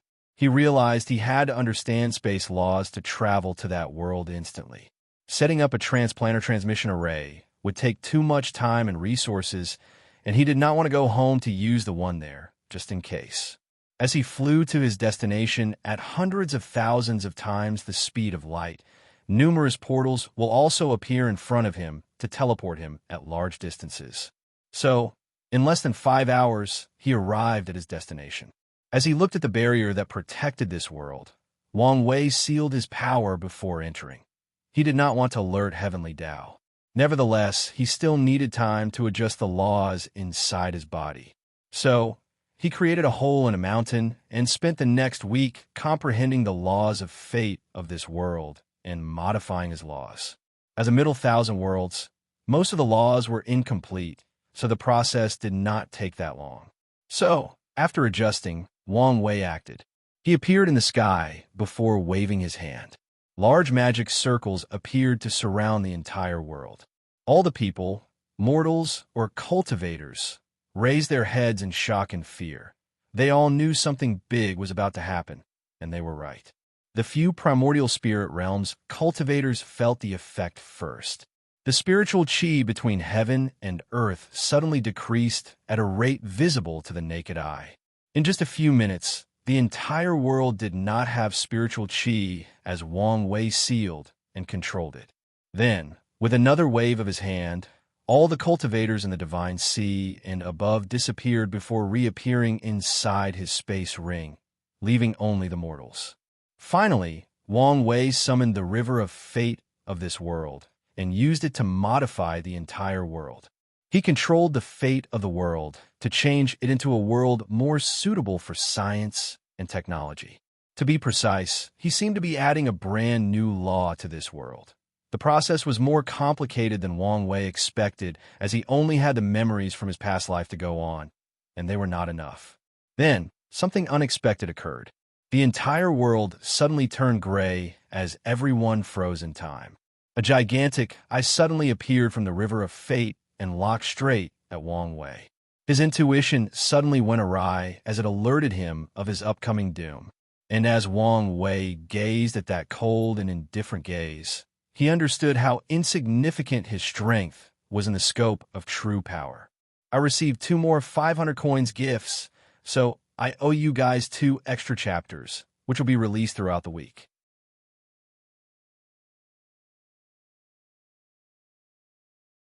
Chapter 4, 8213 Taboos. As Wang Wei watched that single eye, he was powerless. His so-called unparalleled fleshly body, unmatched paragon quality soul, or unique willpower, were all useless in front of that entity. Although sad about this fact, he already knew this distance between himself and a mortal-tier powerhouse, let alone this entity whose strength he simply could not understand or fathom. So, he waited to know what his final fate was. All his secret attempts were useless as he could not even move. His mind barely functioned as he processed what was happening. Nevertheless, he never stopped thinking about how to get out of this situation.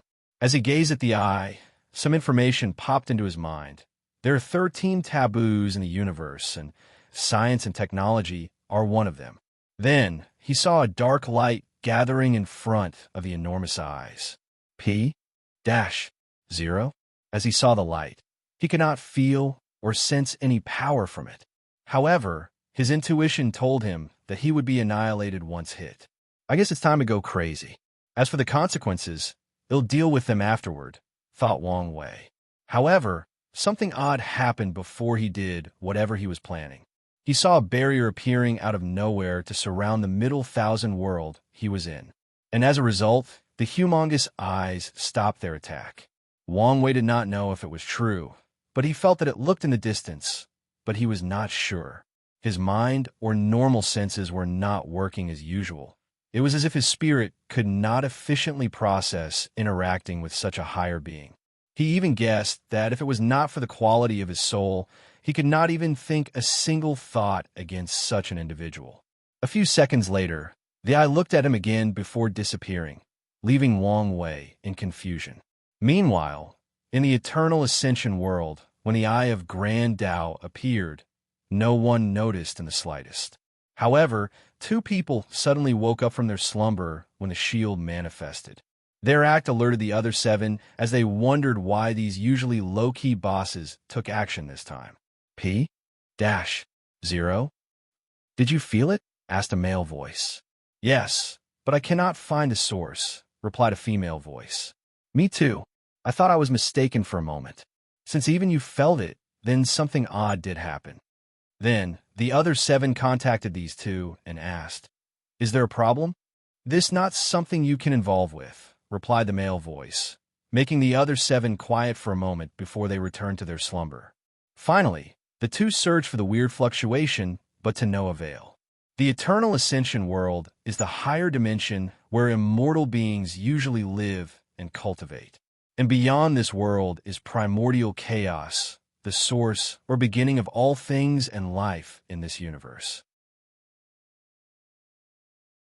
Many worlds, known as chaos worlds, exist with different cultivation systems, cultures, ideologies, and religions. And chaos worlds are divided into two: source world and normal world. Source world are worlds that can create heaven wills and thus give birth to great emperors, empyreans, and eventually paragons.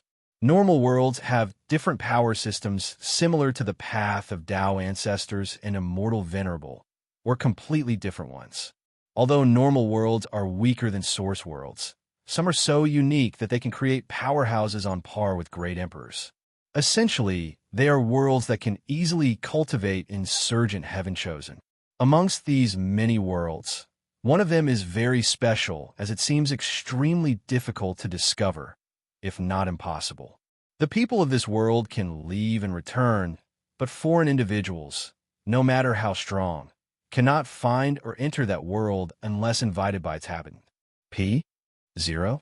A purple palace floated in the primordial chaos right outside of that world.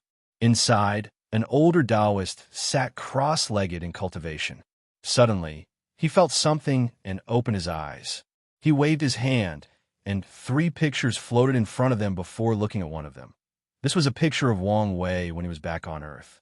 The power of destiny flashed across this Taoist's eyes as he looked at Wang Wei's pictures. "Another one is committing the taboo," he muttered. "Should I help him?" He hesitated to take action as he thought of the possible consequences. Then, he remembered the lone soul he saw floating in primordial chaos, using its own willpower and dedication to absorb world essence to survive. He was a unique individual, even amongst all the people he chose, accomplishing unimaginable feats. According to my deduction, these 3 are the only chance this world has to survive the upcoming catastrophe. So, I cannot let them die like the others. So, the Taoist took out an axe that was pieced together. It appears it could be destroyed at any time. He activated it before connecting to the eternal ascension world, ignoring the infinite distance between them. Then, he used a strange power from the axe to create a barrier between the middle thousand world and protect Wang Wei. So Grand Tao, I looked at the old Taoist. It no longer attacked and disappeared as it gazed at the axe in his hand. Taboos are only for 9,999% of all living creatures across all chaos worlds. As for the 0.00001%, they get a pass as long as they are strong enough. Then, the old Taoist looked at Wang Wei and instantly could calculate his current situation. But he did not plan to intervene. Of all the 3, if he had to place a bet on who is the one he is waiting for, he would put his bet on Wang Wei. In that case, let's sow some positive karma first to prepare for the future. So, he said directly to Wang Wei's mind, "Fellow Taoist, Hong Jun is waiting to meet you one day and discuss the Tao." After saying that, he removed the connection and all traces of his existence or presence in this world. He glanced at the awaking people for a moment before leaving. Although these 2 people were in the same realm as him, the Pango axe gave him an overwhelming advantage, so he did not fear they could find his trace or connection to Wang Wei. After Hong Jun's mind returned to his body, he suddenly coughed a mouthful of purple blood. His single action suddenly shook the entire prehistoric world and turned the sky blood red, an act that would last for at least 3,000 years. His eyes then saw the 6 people outside of his palace and said, "You don't have to worry, just a slight injury." Shock appeared on these people's faces after hearing this. As the one and only saint in this chaos world, they all knew how powerful their teacher was. But someone or something could injure him. However, they did not ask since the latter obviously did not want to say anything. So, all 6 bowed before returning to their cultivation abode. In the lower dimension of the eternal ascension world, Wang Wei also looked shocked after hearing the message in his mind. Ancestor Hong Jun? As in the one in mythology? Doesn't that mean Pangu, the 3,000 innate demon gods, and all the saints were real? Something then clicked inside his mind. He always thought there was something odd about his reincarnation. The first one is the space crack that swallowed him. The thing happened right inside his apartment next to him. Additionally, his intuition was very late to warn him.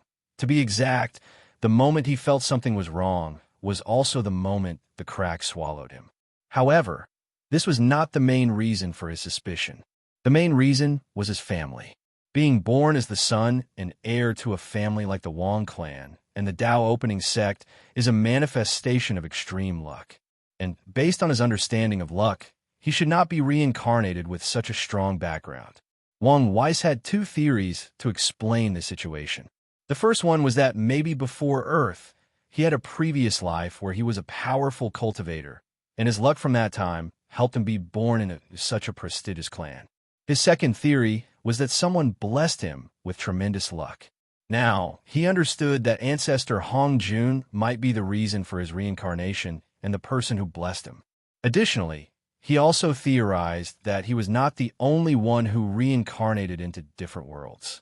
He had these suspicions long ago with the human emperor, but now he could confirm this. So, why is Hong Jun sending people from Earth into different worlds? What is he planning?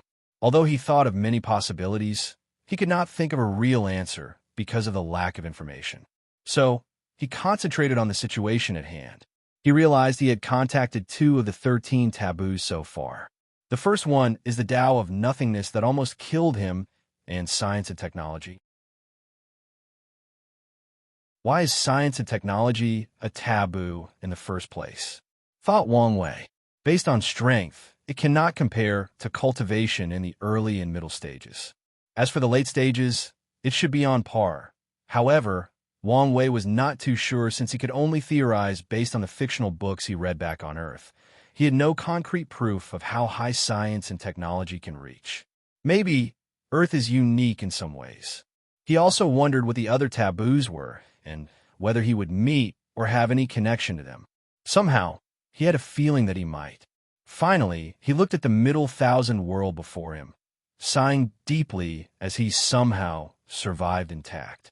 At the last moment, he planned to remove the chains in his primordial spirit and get access to all the spiritual strength from his reincarnation. Although Wu Hong warned him not to do this, he would not hesitate in this moment of life and death. Furthermore, he prepared to sacrifice all the spiritual power to the future Buddha self, to see if he could tap on the strength of his future self. Wang Wei gambled that some future version of him had the strength to compete against that I and save his life. And if he was wrong on his gamble, he could only accept his fate. As for other consequences, he would deal with them later on. And I received 2 more 500 coins gifts, so here is an extra chapter with another coming later this week.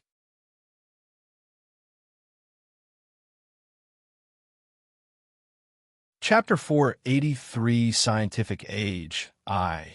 After what happened, Wang Wei was a little scared and even hesitated to continue his plan for a moment. In the end, he chose to continue but became more careful.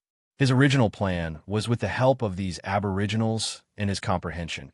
He could raise the scientific civilization from scratch to the quantum realm in a few decades, if not 100 years. However, he decided to take things slow and let them develop independently. He was somewhat paranoid that the eye would come back, so he would use the excuse that these people were the ones committing taboo and not him. Although he knew this method was useless, it was reassuring, so he ignored all the illogical and nonsense parts. So he first finished modifying the entire world to fit the laws of physics that he knew and understood. He stopped for a few minutes as he looked in the sky, prepared to run away. Well, at least try. After not seeing any reaction, he sighed in relief before thinking, "This is the last thing I will do to help." He activated the soul network divine ability to connect to the souls of all the people of this world, including the previously disappearing cultivators. Then, he preached to them. Wang Wei did not preach about the Tao or cultivation, but about the knowledge he knew about science and technology. Using this method, he opened the mind of these ancient people, gave them knowledge, and essentially turned them into modern people with modern knowledge and concepts. Then, One sentence riveted in all the trillion upon trillions of people in this middle thousand world. Go build my utopia, and you shall be rewarded. Fail, and suffer the consequences. The people all over the world woke up in confusion. Now, they all knew how to read and write while also containing much unknown knowledge in their heads. But they still did not know what to do. Although they now have a basic understanding of the universe works, creating the machines and construction that God wanted them to do was not as easy as stated. P-0. Furthermore, they had just woken up from the sudden change of the world with the disappearance of most cultivators. Wang Wei expected this outcome. There is a difference between science and technology. One revolved around discovering knowledge through methodical methods, while the latter is the application. With his knowledge, he could give and comprehension. Wang Wei could give a lecture on advanced physics. But ask him to build a particle accelerator, no, even the simplest of toy, he could not do it unless he used his cultivation. But that would defeat his original intention. Additionally, these people needed a leader to guide them. Otherwise, chaos would ensure worldwide. So, he disappeared before reappearing in his space ring, where he placed all the cultivators. The ring could house all of them, since it was as big as a greater thousand world. As all these people watched him floating in the air, most of them could not keep calm, even a few with a strong state of mind. But who could blame them? They just saw a being who sealed the spiritual chi of their entire world and instantly teleported all the cultivators in this place before communicating with them through their souls. No one amongst them can fathom how powerful such a being is, nor did they want to know. Without saying anything to these people, Wang Wei waved his hand, and 5 people floated in the air. One was a middle-aged man in the primordial spirit realm, while the remaining 4 were young men and women in the divine altar realm. All 5 had dragon robes and crowns, signaling their status as royalty. While changing the fate of this world, Wang Wei knew the name of this middle thousand world was Martial Divine World, and the Martial Divine Dynasty ruled the world as a whole. P-0. With the entire world's resources, they cultivated the most primordial spirit ancestors and ruled the world with an iron fist. Only a few other sects could barely maintain their autonomy. They even cultivated a few void-shattering realm powerhouses that ascend to greater thousand worlds. The middle-aged man was this generation's monarch of the Martial Divine Dynasty, while the other 4 were all his most excellent children. Then, Wang Wei's words appeared in front of them. Each of you will get a region to rule and ensure order. Make sure that what I want is accomplished. Monarch Wu Minji bowed to indicate that it would be done, and the princes followed suit. Immortal Sir, what can we get in return? Asked a delicate voice, making everyone almost gasp. These cultivators would have also gasped if not for fear and rapidly controlling themselves. They all looked at the person who spoke, which turned out to be the 17th princess, Wu Fan. Wu Minji wanted to curse his daughter for not knowing how to read the situation. Wu Fan, right? Wrote Wang Wei. Yes, she replied without stuttering, trying and failing to control her shaking legs. I like bold people like you. If you can accomplish what I want, you can get cultivation techniques, pills, treasures, or things you could never imagine. Even if you want the Martial Dynasty, I will hand it to you. The other cultivator's eyes lit up after hearing this, but Wu Fan was not impressed. Instead, she asked, "Can you revive people?" "You mean your mother?" "Yes." Wang Wei had already read the little girl's fate line and knew she was born from a mortal woman after his father had too much to drink during an outing. For most of her life, she did not know she was royalty until her mother's death and awakening a secret bloodline of the royal family. Then, her status was finally acknowledged. Wang Wei did not answer, but showed her. He found her mother's fate line from the River of Fate and followed it through a dark space. The line separated into 2 sections, leading to 2 different areas where Wang Wei saw a bunch of cloud-like substances floating and waiting. Is this samsara? He thought before proceeding. He knew he could not stay here for long. Following the 2 lines, he found 2 different souls. From his understanding, Wang Wei knew that souls in the primordial realm and below faced different outcomes after entering samsara. The souls of mortals and cultivators up to the divine body realm will be divided into their 7 physical souls and 3 immortal souls after death. Then, these aspects will combine with others to form new souls and enter samsara. P-0. Only in the primordial spirit realm, where cultivators open the sea of consciousness and connect all aspects of their souls, would this not happen. So, after finding the physical and immortal souls of Wu Min's mother, Wang Wei separated them from the new souls they formed before yanking them out of samsara. He then fused them before gathering all her memories from the river of fate and instilling it into her soul. He waved his hand to manifest the soul to her. Yes, I can also revive the dead. Then he placed the soul away. Wang Wei understood that fear is not always the correct way to motivate people. So, even if Wu Fan did not say anything, he would have mentioned the reward. Ignoring the shock, fear, and awe of these cultivators, or even Wu Fan's determination and excitement, Wang Wei stated to the 5, "You can choose some of your subordinates to aid you in your endeavor." Suddenly, one of the primordial spirit realm cultivators flew slightly above the air. SS Sir Immortal, could us sex have a region of our own?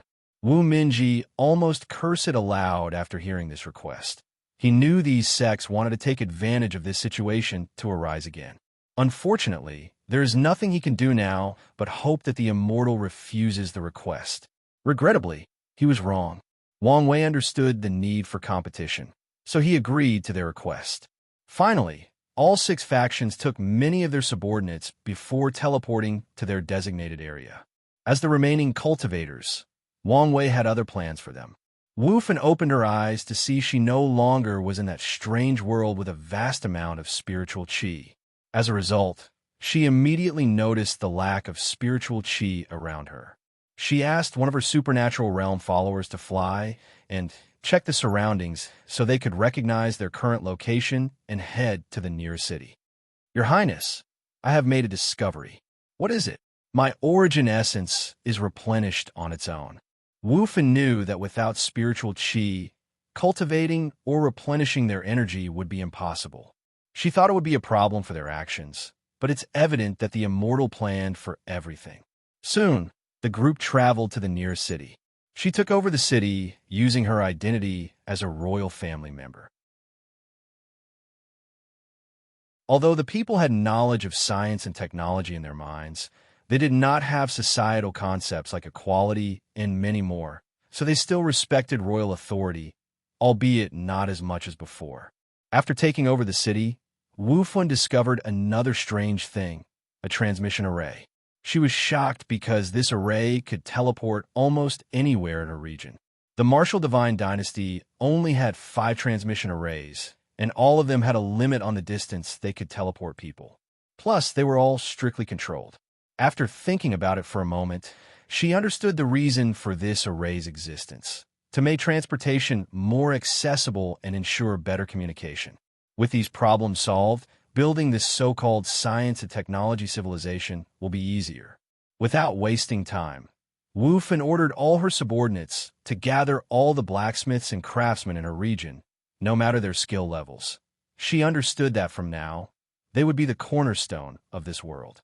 Wu Fan was determined to do whatever it took to revive her mother and maybe finally have a chance at avenging her death. So, she will not waste this once-in-lifetime opportunity.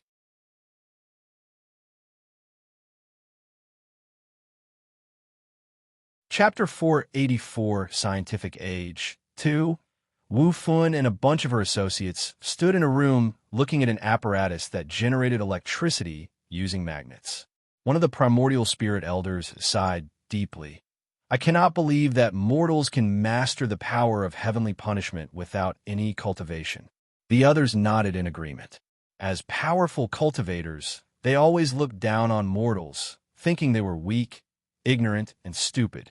But now, they understood they might be the reason mortals never developed on their own.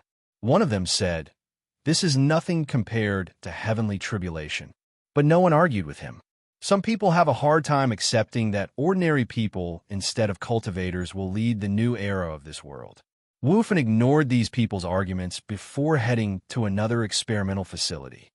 "How are things going?" she asked the head developer, which was an ordinary-looking woman. "We have been trying to recreate the internal combustion engine with no success. Not to mention, there is still no material that can be used as petroleum yet." Woofen became lost in thought momentarily. "Your Highness, would it not be easier to start with the steam engine, then develop electricity before starting with the internal combustion engine?" asked one of her followers. "I already made a decision, but according to our spies, the people of Region 6 might be very close to developing the first steam engine.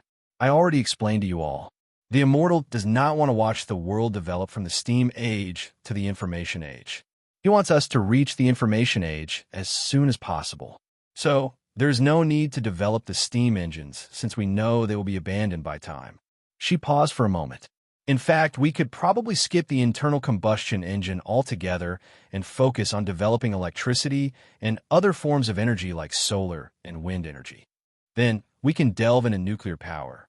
Based on the information in her mind, Woofen classified the history of technology into different ages: the steam age, the electrical age, the oil age, the nuclear age, and the information age. And each age had different technological advancements that defined them. However, thinking about the entire situation again, Woofen realized that the oil age should have been temporary until other forms of energy developed to replace petroleum or other forms of oil. However, that was not the case. Although she did not know the exact reason, she could guess. The elites or powerful ensured that petroleum remained the primary energy source since it was such a profitable industry. Woofen concluded all of these things because of a theory she has about the Immortal. She theorized that the Immortal once saw a world of science and technology but could not access it for some reason. So, he decided to recreate it. "Your Highness, this is very risky. I know, but if we want an advantage over the others, we have to take risks." Just as Woofen said these words, all the cultivators felt something change in the sky, so they rushed outside. Then, they saw an enormous scroll that covered the sky with the words, "Congratulations to Region 6 for creating the steam engine." Auspicious clouds and immortal sounds reverberated through heaven and earth for at least half an hour. Then, the scroll divided itself into two parts. One contained a list of all the people who contributed to this invention and a number next to their names. The second scroll had the title, "Exchange Lists with many options, including pills, cultivation techniques, increase in lifespan, etc." Each item had a price on them. So, the Immortal wants to use this method to motivate the different regions. And, with this method, the cultivators can't take credit for the mortal's work, thought Woofen, and she was not the only one. "Your Highness, we continue with the plan," said Woofen with determination and calmness. Despite her outer appearance, she was under a lot of pressure. It has been only a year, and Region 6 has already made such a groundbreaking accomplishment. Logically speaking, she knew the reason for their success. All the primordial spirit ancestors of the royal had to choose sides, thus dividing their powers. However, the sects in Region 6 grouped together, giving them an advantage. P0, moreover, Woofen discovered that many of her people had not changed their mindset and realized that a new era had come, and its rise would be in the ashes of the old one. It may be that the people of Region 6 are adapting better than us, thought Woofen as she sighed. She headed to her palace to plan some things. The first thing she focused on was education. When the Immortal enlightened all the people of this world, he also included the children. However, the amount of information sent to their mind was based on their age. So, Woofen planned to create schools to teach these students so that they could become scientists and engineers in the future. Furthermore, she planned to make a place for all their knowledge and discovery. It would be a place where the most outstanding scholars of her region could gather and discuss theories and findings. The second aspect she needed to focus on was the mechanical engineering field. She believed it to be the cornerstone of the rapid development of technology. So she will focus on developing it with all her strength. She will even force these cultivators to use their power to accelerate the growth of this industry. Wang Wei watched Wu Fin's actions from a cottage he placed in this world's river of fate. He discovered that changing the fate of this world quickened his understanding of the laws of fate, so he settled here. Then, his eyes focused on Region 1, where Wu Minji was the leader. He saw a room protected by the power of law. It seems that I slightly underestimate the royal family's heritage. However, did these guys think a mere heaven-tier artifact could stop me? His sight easily penetrated the room as he watched their conversation. So, it failed? Asked Wu Minji, who sat in a golden chair in the middle of the room. Yes, Your Majesty. Our formations stopped working, so we cannot contact the upper realm. The martial divine dynasty has cultivated a few void, shattering realm cultivators throughout its history. They have ascended to a greater thousand world and even created another foundation in the upper realm. So, Wu Minji wanted to contact them to see if they could help in the situation. So, what do we do now? Asked one of the officials. Keep trying, but in the meanwhile, we'll have to do what this immortal one, replied Wu Minji. Wang Wei then removed his gaze as he ignored these people. He could tell that this world was suddenly invisible and inaccessible from the outside. So, even if these people could contact the upper realm, they would not be able to reach here. Furthermore, even if they could contact them, Wang Wei could suppress anyone who came as long as it was not an immortal tier powerhouse. He then subsequently checked the progress of the other regions, and most of them were sub-Pro, except for Region 3, controlled by Prince Wulong. Wulong was a man that was the definition of a tiger's back and a bear's waist. He stood inside a building with his arm crossed, displaying all his muscles. Standing there, he released an aura that made the workers afraid. Then, one of his associates came to hand him a piece of paper. After looking at it, he nodded his head. Soon, we should have enough guns to start a war. Focusing on developing gunpowder was a great idea, Your Highness. Soon, we can conquer the other regions and take their discoveries and inventions. Wulong nodded his head. He had this idea after discovering that cultivators could not attack mortals or chains would appear on their bodies to seal them. In some severe cases, thunder would fall from the sky and instantly kill those cultivators. So Wulong realized that he had to fight wars in the most primitive ways while relying on mortals. Then, he remembered the weapons used by the mortals in his memories, guns. He quickly had the idea of developing gunpowder to make guns to conquer the other regions and steal their technology or talented individuals. Should I stop him? Thought Wang Wei as he watched Wulong's plan. However, he quickly denied that idea. War is an important aspect that leads to the rapid development of technology. So, it is in his interest to let things develop independently. A year later, Wulong began his invasion. In a relatively short time, he conquered regions 2 and 4. The mortals under him could only make guns at the level of the 1800s, but the cultivators under him could use their divine sense to make modern guns. So, Wulong's army only needed some small training before overwhelming the other 2 regions that never thought of developing guns or modern warfare equipment. Using the transmission array that Wang Wei left, Wulong used a tactic similar to Blitzkrieg. He achieved an overwhelming victory. Then he focused on Wu Ming's Region 1, Wu Fin's Region 5, and the Sec's Region 6. These regions reacted in time by also building guns. However, Wulong had both the technological and population advantage, so his war of conquest continued. With more scientists and engineering in his hand, he created better and better guns, which fastened his conquest. Finally, Wu Fin negotiated an alliance between all 3 regions to combine their military and technological strength. Under this alliance, this world gave birth to the first mechanical factory that could mass-produce guns. With this discovery, the alliance recaptured most of their lost territory. And when they were about to counterattack against Wulong, his side also made their first factory to mass-produce guns, creating an equilibrium in this war. At this time, Wang Wei intervened and limited the transmission array's use. As such, the region leaders discovered a significant issue. The world was too vast, so transportation became a problem especially when they needed to transport materials for the war. As such, a brief peace enveloped the world as these factions focused on developing their transportation systems. Engineers created things like cars, trains, planes, and helicopters in just a few years. Even tanks appeared on the battlefield. The world entered the Oil Age, according to Wu Fen's descriptions.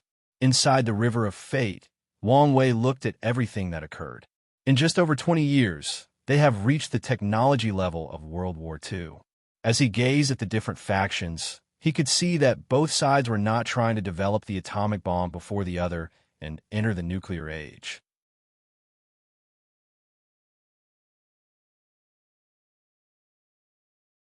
Chapter 485, Scientific Age 3.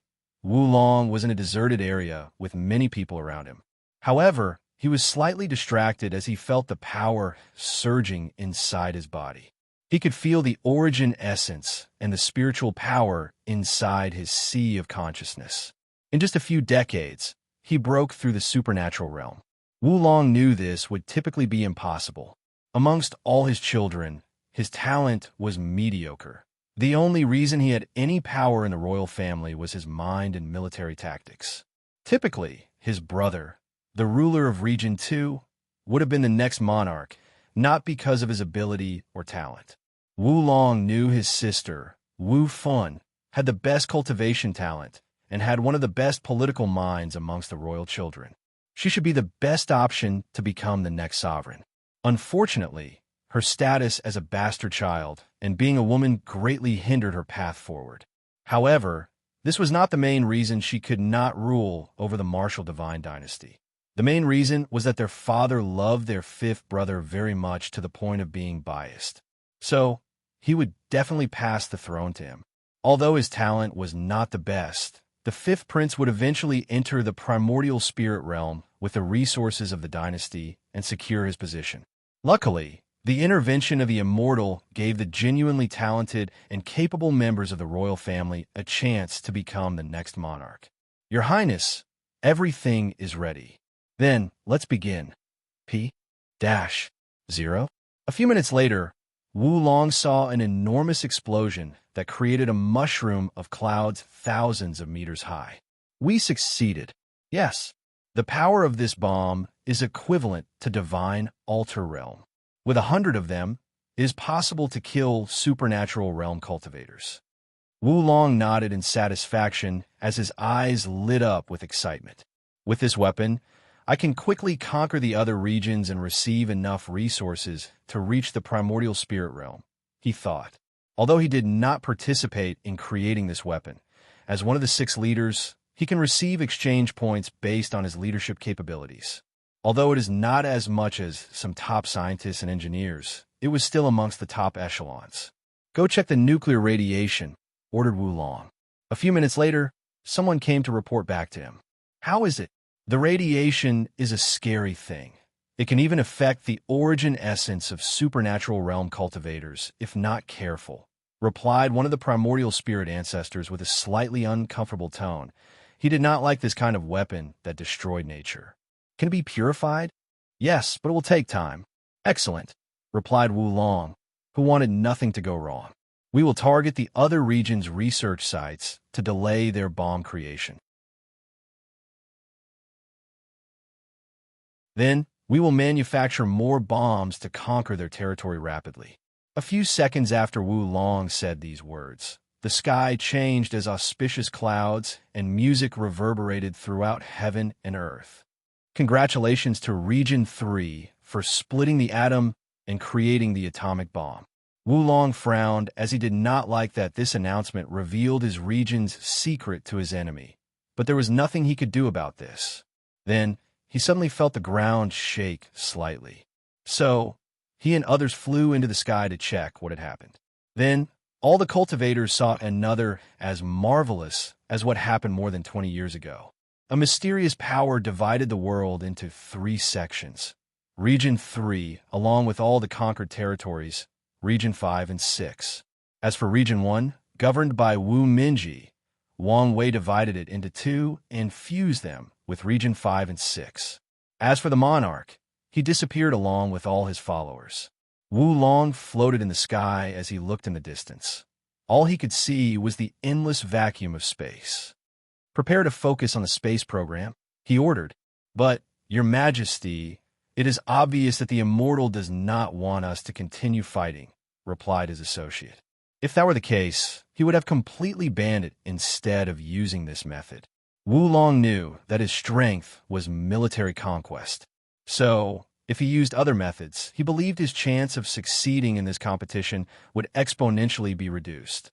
Although now he has the advantage of population and resources, he did not think these advantages would last long. The associate opened his mouth to say something, but gave up. He understood that the prince had always been like this. He believed deeply in military might to the point of being hard equals-headed. It's almost like he has something to prove to others, to show that his ideas, which his father previously scoffed at, were correct. With Wang Wei's intervention to separate the different regions, a long period of peace enveloped the world. Each region then focused on developing science and technology. Someone developed the whole wide web along with computers to bring forth the advent of the information age. Not long after this, Wu Long's region developed sublight speed engine and entered the interstellar era. However, the technology is still not developed enough to reach the other regions since many problems would occur during all the attempts. Finally, Region 6 created the first particle accelerator to study atoms and molecules. Wang Wei looked at the scientists gathering data from the accelerator, and a smile appeared on his face. All this accomplishment in only 100 years, not bad. He knew that this progress would have been faster if not for him. His knowledge of science and technology is limited. So, he missed or lacked many things when he modified the world. So, he had to make up for the deficiency based on the research and discoveries of each region, thus slowing down the progress. Suddenly, he felt something, so he focused his gaze on Wu Fen's 5th region. Have they succeeded? He thought with interest. Inside a laboratory, Wu Fen looked at a baby in nutrient fluids while a scientist dressed in ancient clothes and a modern white robe reported to her. After many trials and errors, we can now genetically enhance children to be stronger, faster, smarter, and an average lifespan of 120 years. Excellent. With this technology, we can now manufacture a batch of scientists and engineering, thus accelerating the development rate of our region, replied Wu Fen. Her earlier plans fell apart before they could even begin. But this time, Wu Fen knew she was heading in the right direction. According to my analysis, after information age should be the interstellar age. However, what comes after that? The genetic age. While deep in thought, her watch suddenly ringed, and she checked her message. Then, without saying anything, she rushed to a room located deep underground. You succeeded? So quickly? Asked Wu Fen to a pale scientist who looked like he had not seen the sun for decades. Haha, I did succeed. Even I cannot believe I succeeded so quickly. Wu Fen took a deep breath before saying, Academician Shunning, why don't you calm down and explain the data? Shunning took a deep breath also to calm down. Although he looked young and had no cultivation, he was over 120 years. He used all his exchange points to increase his lifespan and intelligence. Although most mortals would use them to embark on the path of cultivation, he detested cultivators because of a past event. Nevertheless, he wanted their powers, so he looked to science for the answer. As I proposed to you decades ago, I studied the genetic structure of a cultivator in the body refining realm. Then, I created a method for ordinary people to change their genes to evolve. And this is the result. Xing showed a video of two people fighting. One had blood qi flowing through their veins, while the other looked ordinary. And yet, he could still keep up with the cultivators in terms of strength, speed, endurance, and other physical stats. I plan next to replicate the genes of Divine Sea cultivators, followed by Divine Altar to create a brand new cultivation system of genetic warriors. Unfortunately, so far, I've been stuck on this step. We have plenty of time, so there is no need to rush, reassured Wu Fun with excitement. She wanted this genetic warrior to flourish, not only because it could help her region, but because she wanted her mother to have the strength to protect herself after being revived. In the River of Fate, Wang Wei watched this interaction with intrigue. He was responsible for the reason that Shun Ying succeeded so quickly. He placed all the remaining cultivators of this world in deep slumber before linking their brains and soul to form a spiritual biocomputer. Then, he granted unimaginable calculation powers to some gifted individuals to accelerate their research. So, with this aid, Shun Ying could succeed in his research in such a short time. It's a shame this computer could not help comprehend the law, since his calculation powers were many times more powerful than it. Moreover, he felt that his soul resisted any connections to the computer. Let me continue helping him. While Shun Ying lamented the difficulty of his research, he suddenly had a flash of inspiration. Energy is the main source of the power of cultivators, so the same can be applied to genes. Instead of using origin chi, genetic warriors can condense and use bioenergy. His eyes lit up after having this idea, but he had other confusions. The problem is where to store the energy. The Dantian is an idealistic concept not applicable to the materialistic idea of science of technology. A frown appeared on his face as he contemplated how to deal with this issue. Then, another inspiration flashed in his mind. The cells. An average human body has over 30 trillion cells, not to mention first-stage genetic warriors. The bioenergy can be stored in the cell. Furthermore, I can create two different paths of gene evolution. One relies on amassing bioenergy for evolution, and the other is by imitating the genes of each cultivation stage. Maybe one day I can understand the genes of a primordial spirit realm ancestor and create a genetic warrior of that level. Without wasting time, Shun Ying returned to his work. Meanwhile, Wang Wei smiled in the River of Fate. He hoped that science and technology would develop to the point of analyzing the genes of a great emperor. He felt that this might be his chance at surpassing the 9 incarnations limits. And someone gave a 500 coins gift, so here is an extra chapter.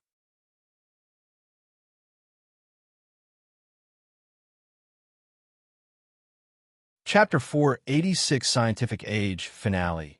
Damn it, why is it not working? Cursed Shun Ying aloud. Then, he realized that Wu Fun was with him, so he quickly said, I apologize, Your Highness. It's all right, she replied calmly as she looked at the experiment. It is normal for you to fail.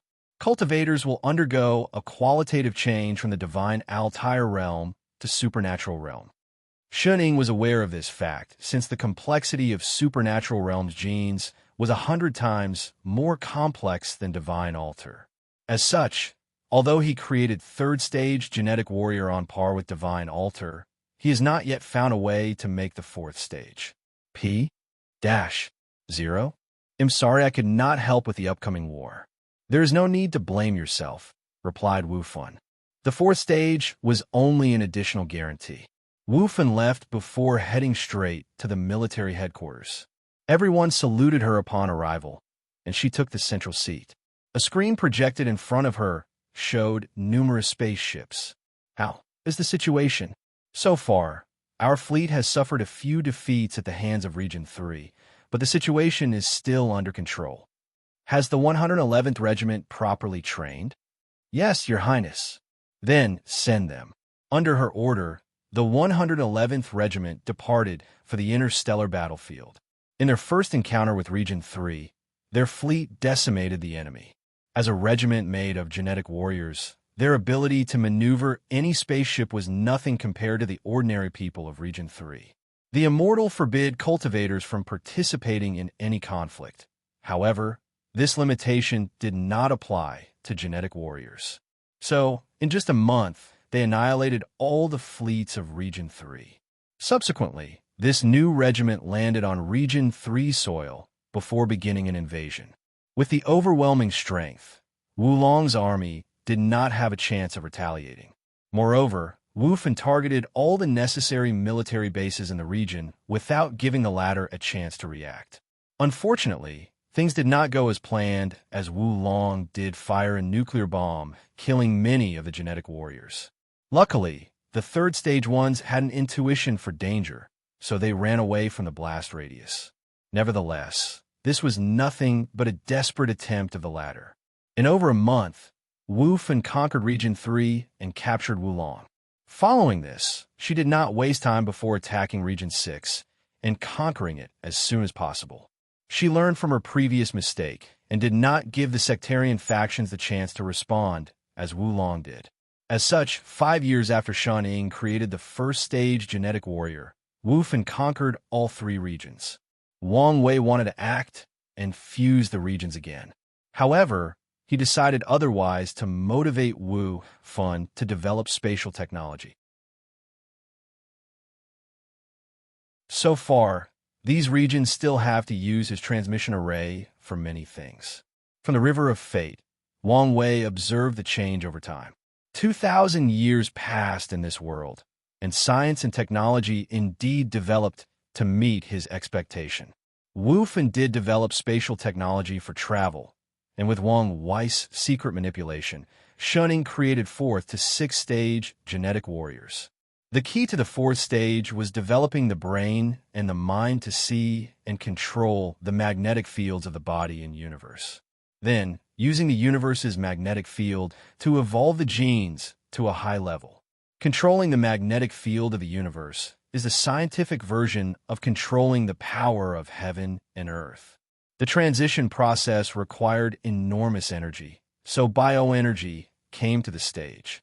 Because of this discovery, energy genetic warriors and body genetic warriors were no longer 2 different paths, but one of the same. They all need to condense energy in their body to prepare to reach the 4th stage. Afterward, Shan Ying used exchange points to ask for the blood of void-shattering realm cultivators to create the 7th stage. Unfortunately, he has been stuck in this stage for a few hundred years with little progress. Void-shattering realms and above cultivators are considered pseudo-conceptual beings, so analyzing their genetic structures is not easy. As for Wang Wei, he did not care too much about genetic warriors for the time being. They were an investment for the future, but his main priority was still the trial. So, he focused on the discoveries involving the micro-universe. In just a few hundred years, with the constant modification of the Middle Thousand World, scientists discovered particles like gravitons. Then, they went even further in the microverse and reached the same stage that Wang Wei did with the Quasi-Emperor Array. Unlike him, who discovered spirit particles, the scientists found 2 bonded particles related to space and time. Although a fantastic discovery, Wang Wei did not care as this was not what he wanted. So, he pushed these people to continue their research. During this stage in the research, Wang Wei felt a limit. It was like going further was entering a forbidden zone that no mortals should. Luckily, the core ideology of science and technology is to allow ordinary people to accomplish godlike feats.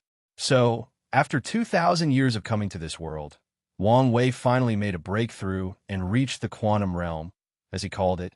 It was a multicolored world where the laws of physics seemed very chaotic. Despite this remarkable discovery, the scientists knew nothing of this realm and how to use it. Even Wang Wei could not make sense of it as well. Furthermore, he discovered he could not reach this realm in other worlds with spiritual qi. Even in mortal worlds where spiritual qi has almost vanished, it was impossible to reach. He tried again removing another world's spiritual qi before fusing it with a martial divine dynasty world to enjoy Hongzhen's protection. Then, he brought the equipment to that world to find a quantum world, but it did not work. So he realized that without modifying the world's laws, his actions would be in vain. Nevertheless, Wang Wei did not focus on these anomalies. His primary purpose was to use technology to create something as small as the quantum realm so that even a great emperor could not easily detect it. So, he focused on achieving his objective. After spending another 2,000 years, he finally succeeded, which placed a genuine smile on Wang Wei's face. Many things changed for him in the 4,000 years he spent in this world. First, he condensed the first black hole inside his acupuncture. He finally reached the next stage of the true power realm because of this, the Dragon Elephant Force stage. One Dragon Force was equal to the strength of one Middle Thousand World. So, one Dragon Force equals the power to destroy a Middle Thousand World with one punch. However, one Dragon Elephant Force equals 1,000 Middle Thousand World. So, with his current 2 Dragon Elephant Force, he could destroy 2,000 Middle Thousand World with one punch. And previously, one Dragon Force equaled 1 quintillion ton of force, but now, I'm retconning this fact. The second change is that Wang Wei reached the peak of the law comprehension stage. Typically, it would not be so fast, but his manipulation of the entire world accelerated his comprehension of the laws of fate. However, he did not care since he still needed to understand 9 more laws before entering the law foundation stage. Unfortunately, unlike the laws of fate, which are easier to comprehend because of his physique and the river of fate, it is complicated to understand other laws in Middle Thousand Worlds. And that's because the laws are incomplete. Hence, void-shattering realm cultivators cannot appear in this world so easily and have to ascend to higher realms to cultivate. After accomplishing his goal, Wang Wei gathered all this world's cultivators and essential individuals. He gave them a choice. They could either stay in this world to continue living and developing science and technology, or he could send them to a great thousand world to continue their journey. However, the people who choose to leave will have their memories and knowledge of science and technology wiped out of their minds. In the end, most cultivators decided to leave. They all along knew this was not their world. As for the previous rulers, 2 people stayed, Wu Fun and Wu Long. And they even chose to change to the genetic warrior system. Without saying anything, Wang Wei sent these people to another world. Then, he activated the formation surrounding the world to put the entire world into a small orb. So, Wang Wei floated in the endless void holding an orb that contained an entire world. He smiled before putting it away in his space ring. He had a lot of expectations for this civilization, even though it could not show up in the real world. Finally, Wang Wei squinted his eyes with determination before flying home. On his way, a powerful and mysterious force swallowed him to an unknown location. And during the entire process, he had a calm look on his face as if he expected this. I received 2 more 500 coins gifts, so I owe you guys 2 extra chapters, which will be released throughout the week.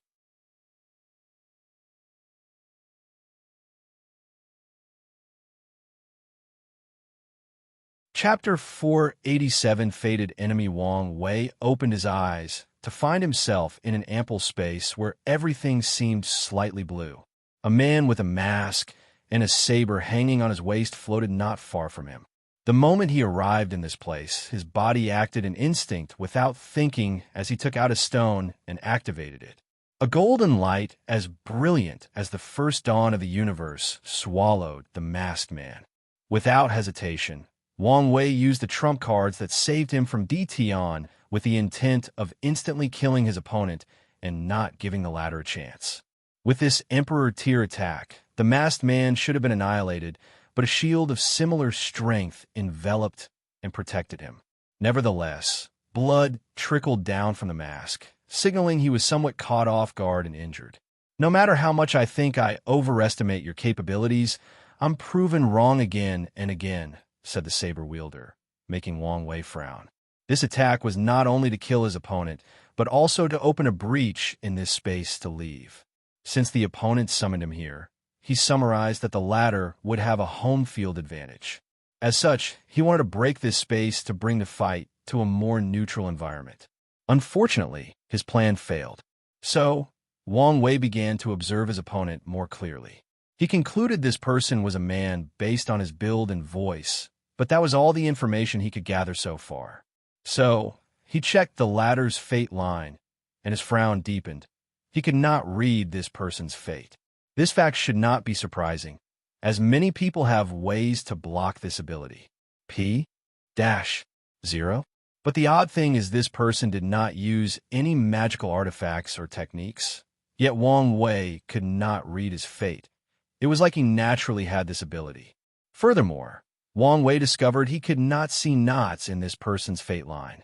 Knots signified a person, nexus of fate, but this person did not have any. Suddenly, his intuition activated as his body acted on its own again. He turned into a gray rainbow as he rushed toward his opponent. However, the mask easily evaded but did not counterattack. My speed is 12% less than usual, thought Wang Wei, as his mind rapidly calculated the reason for this anomaly. The answer, he concluded, is that his fate law has not adapted to this environment. So he focused all the dragon elephant force of his fleshly body on his legs. Tiny cracks appeared underneath his feet as he used the very fabric of space as a springboard to launch himself forward. With such momentum and force, Wang Wei almost reached a speed of 1,000,000 times the speed of light. He was so fast it appeared as if he teleported in front of the masked man.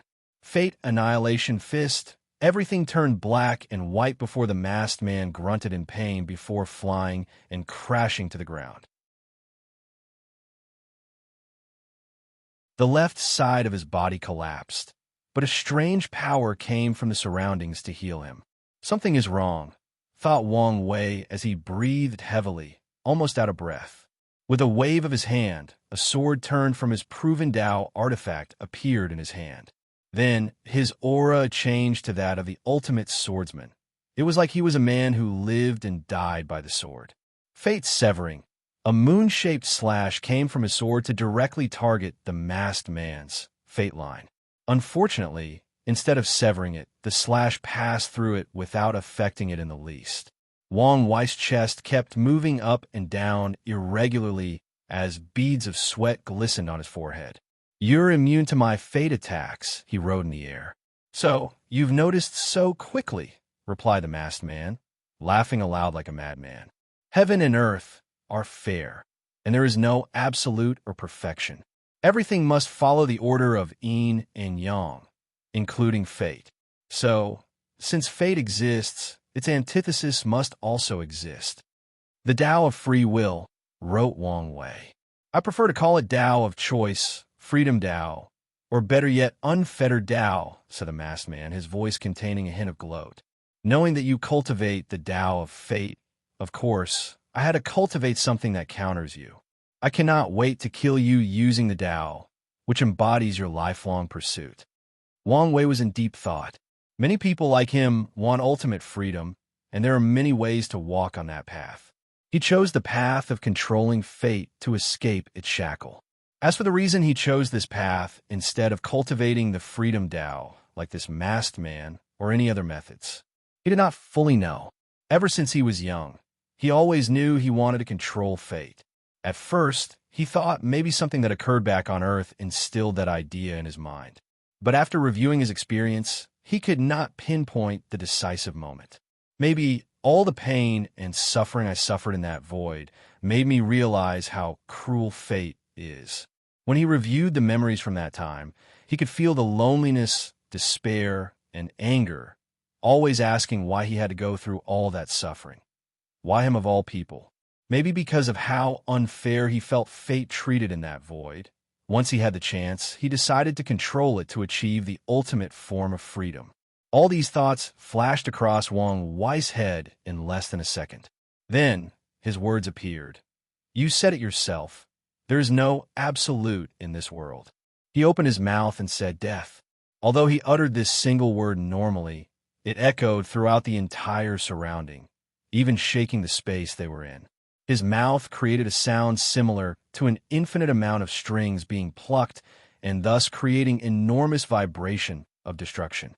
Moreover, these strings were not normal ones, but the strings of fate.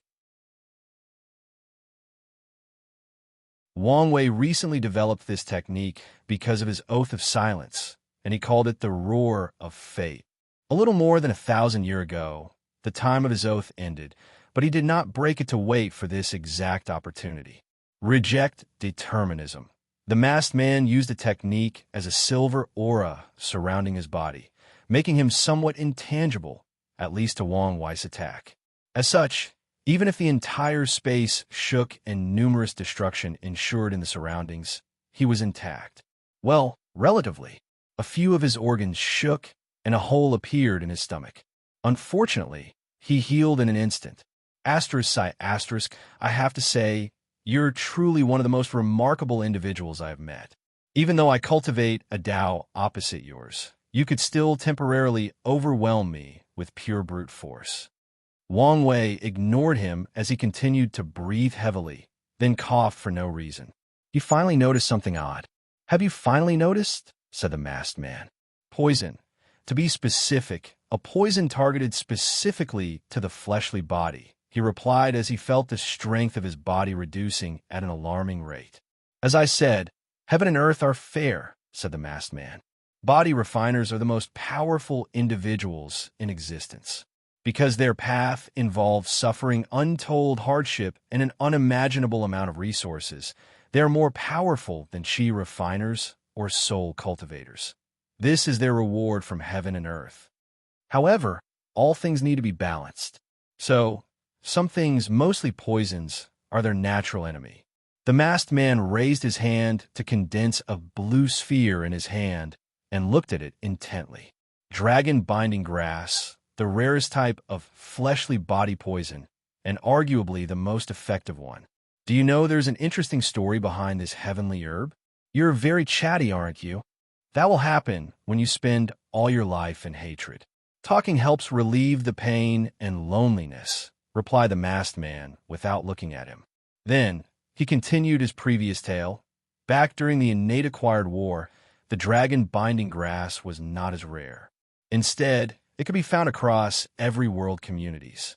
However, during the war, the innate life forms wanted to destroy them entirely as it was the nemesis of their strong fleshly body. However, human body refiners wanted the grass, not to destroy their enemy, but to use it to temper themselves. I find the different cognitive views of humans and these innate life forms fascinating. They seek to destroy anything threatening to them, while we want to use it to grow and develop. I think it is this mindset that makes humans one of the most powerful races in all heaven and myriad worlds. The masked man removed his eyes from the blue orb in his hand to look at Wang Wei. Don't bother using your 10,000 adapt to one sutra to stop the poison from weakening you. I have evolved this grass to constantly evolve just to counter your technique. As he felt the weakness throughout his body, Wang Wei looked at the masked man as something finally dawned on him about his trial.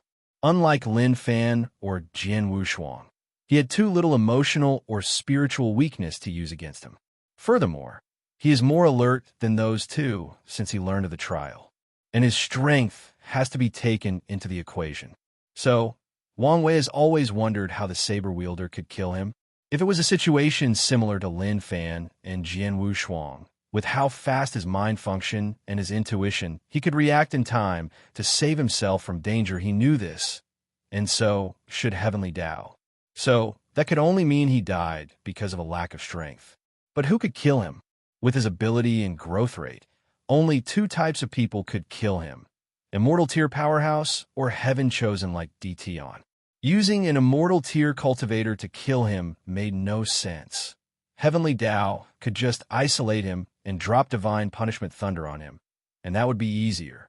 Furthermore, his divination never revealed that the Saber Fiend was an immortal cultivator.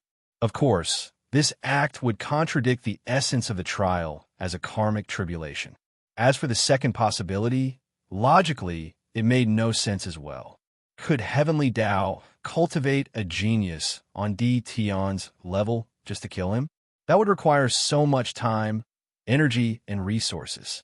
Wang Wei once enlightened in the concept of order that exists in fate, so he had some knowledge of how Heavenly Tao functioned, its rights, and its limitations.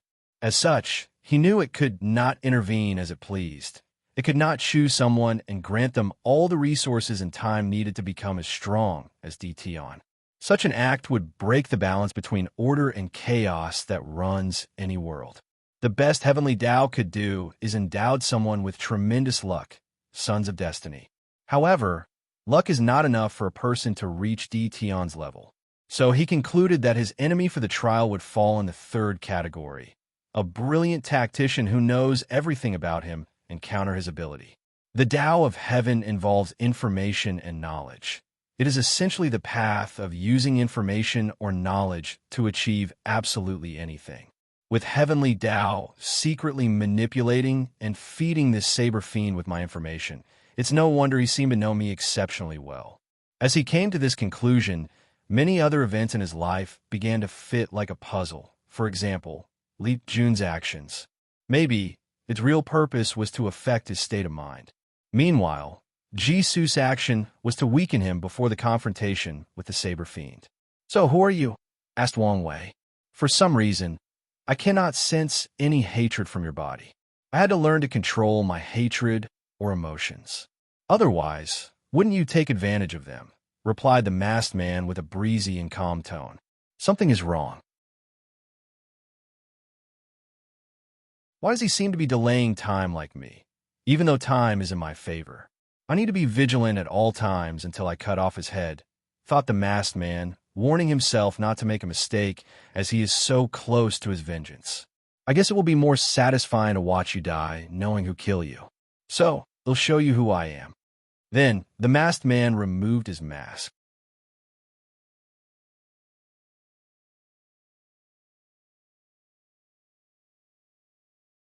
Chapter 488 World Collision Tao Opening Sect. Wang Tian sat cross-legged inside his cultivation room to meditate. He was slightly excited since a while ago. News of Huang Yuan's breakthrough into the void-shattering realm traveled throughout the entire myriad emperor world. If he did not count his son, he only had to wait for 4 people to reach this realm before the path of Supreme is open, and he could finally enter the Supreme realm and even higher. As a matter of fact, he could have entered a higher realm a long time ago. He could have traveled to a greater thousand world to make the breakthrough like many people of his generations. He could have used his overwhelming strength to force his breakthrough. There are 2 reasons he did not do this. First, the laws of greater thousand worlds are not as complete as a heavenward world, so a breakthrough there would affect his strength and future progress. But the main one is Supreme Realm's heavenly tribulation.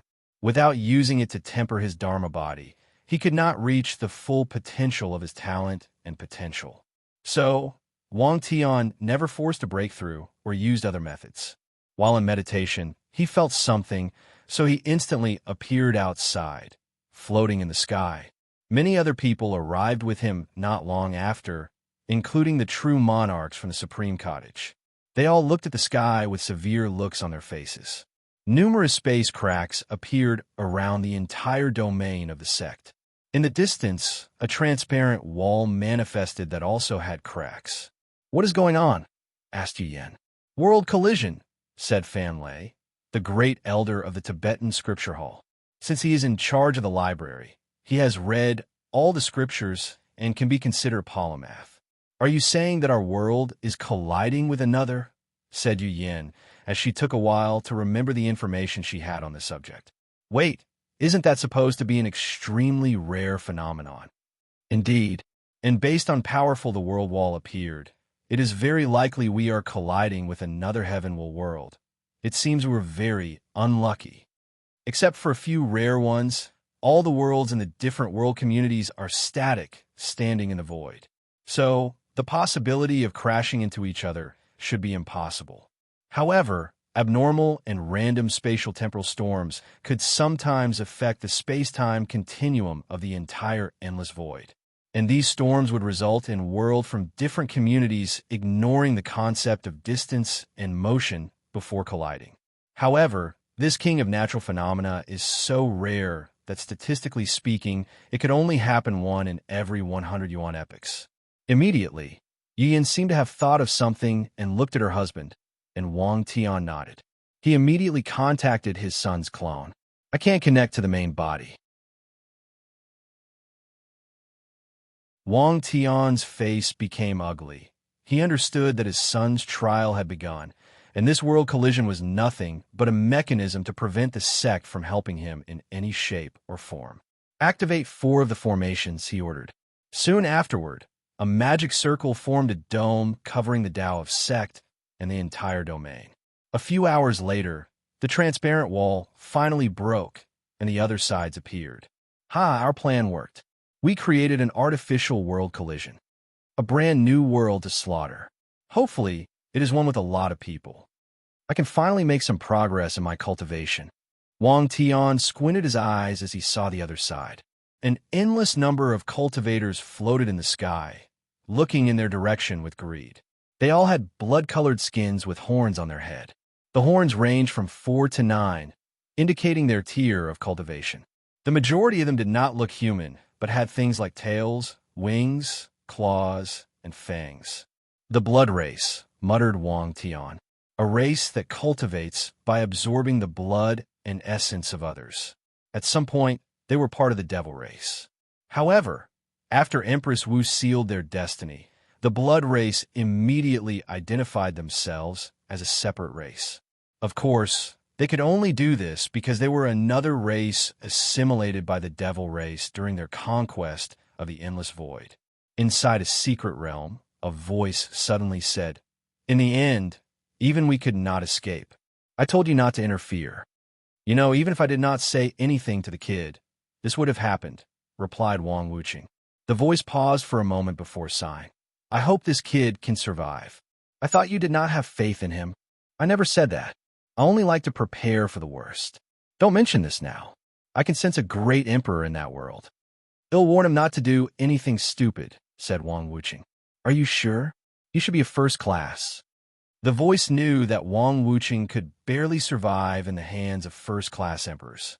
If it were a normal one, I would not dare. But it is just an ascended first class. Great emperors can continue to understand a higher percentage of the Grand Tao source. Unfortunately, even increasing their comprehension by 1% could take them billions of years, if not more. So, most great emperors would preach to the world to repay their karma. And this act served a few purposes.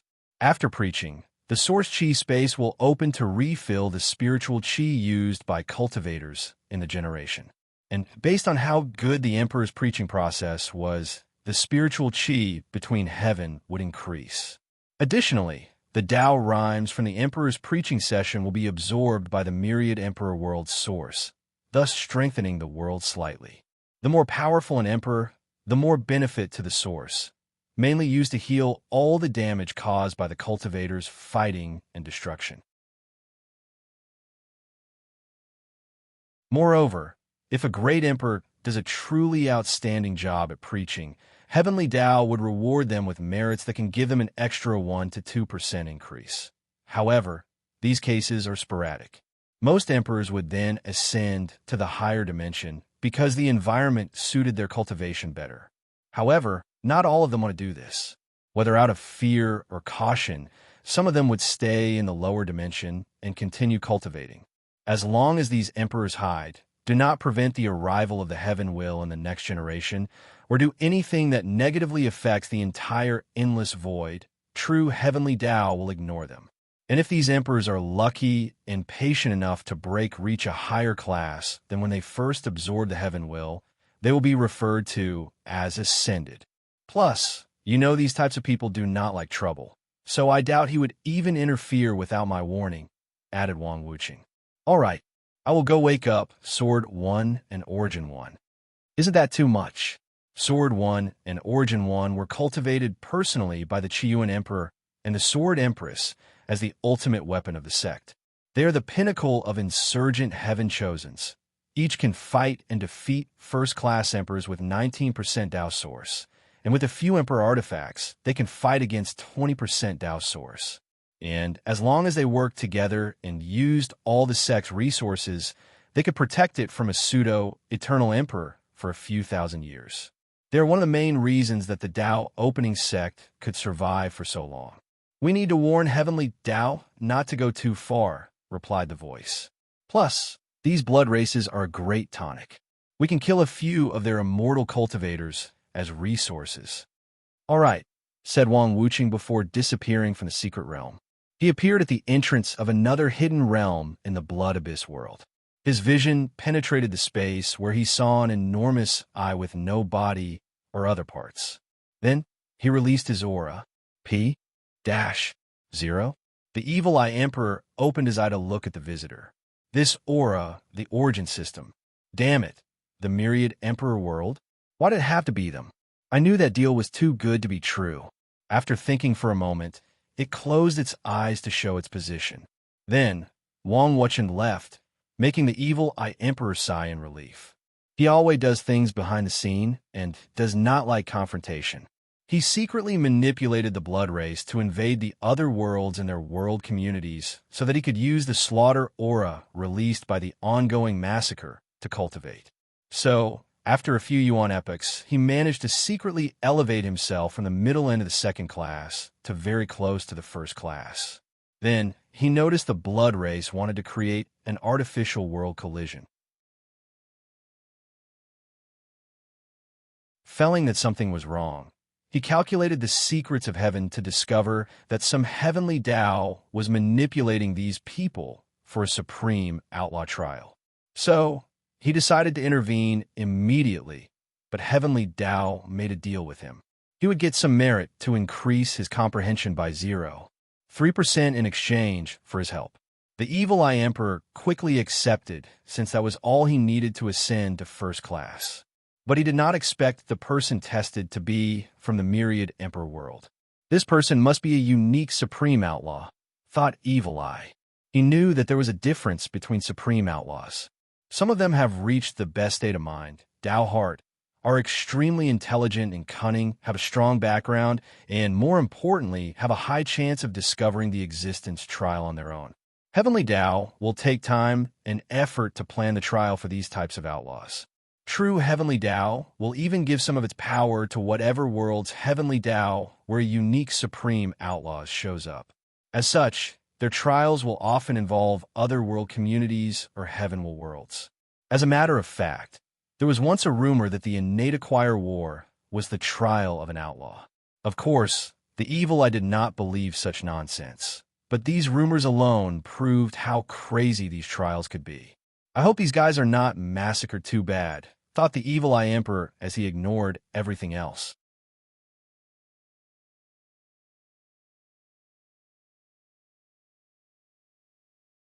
Chapter 489 Identity. Wang Tian looked at the people on the other side of the formation with great anger.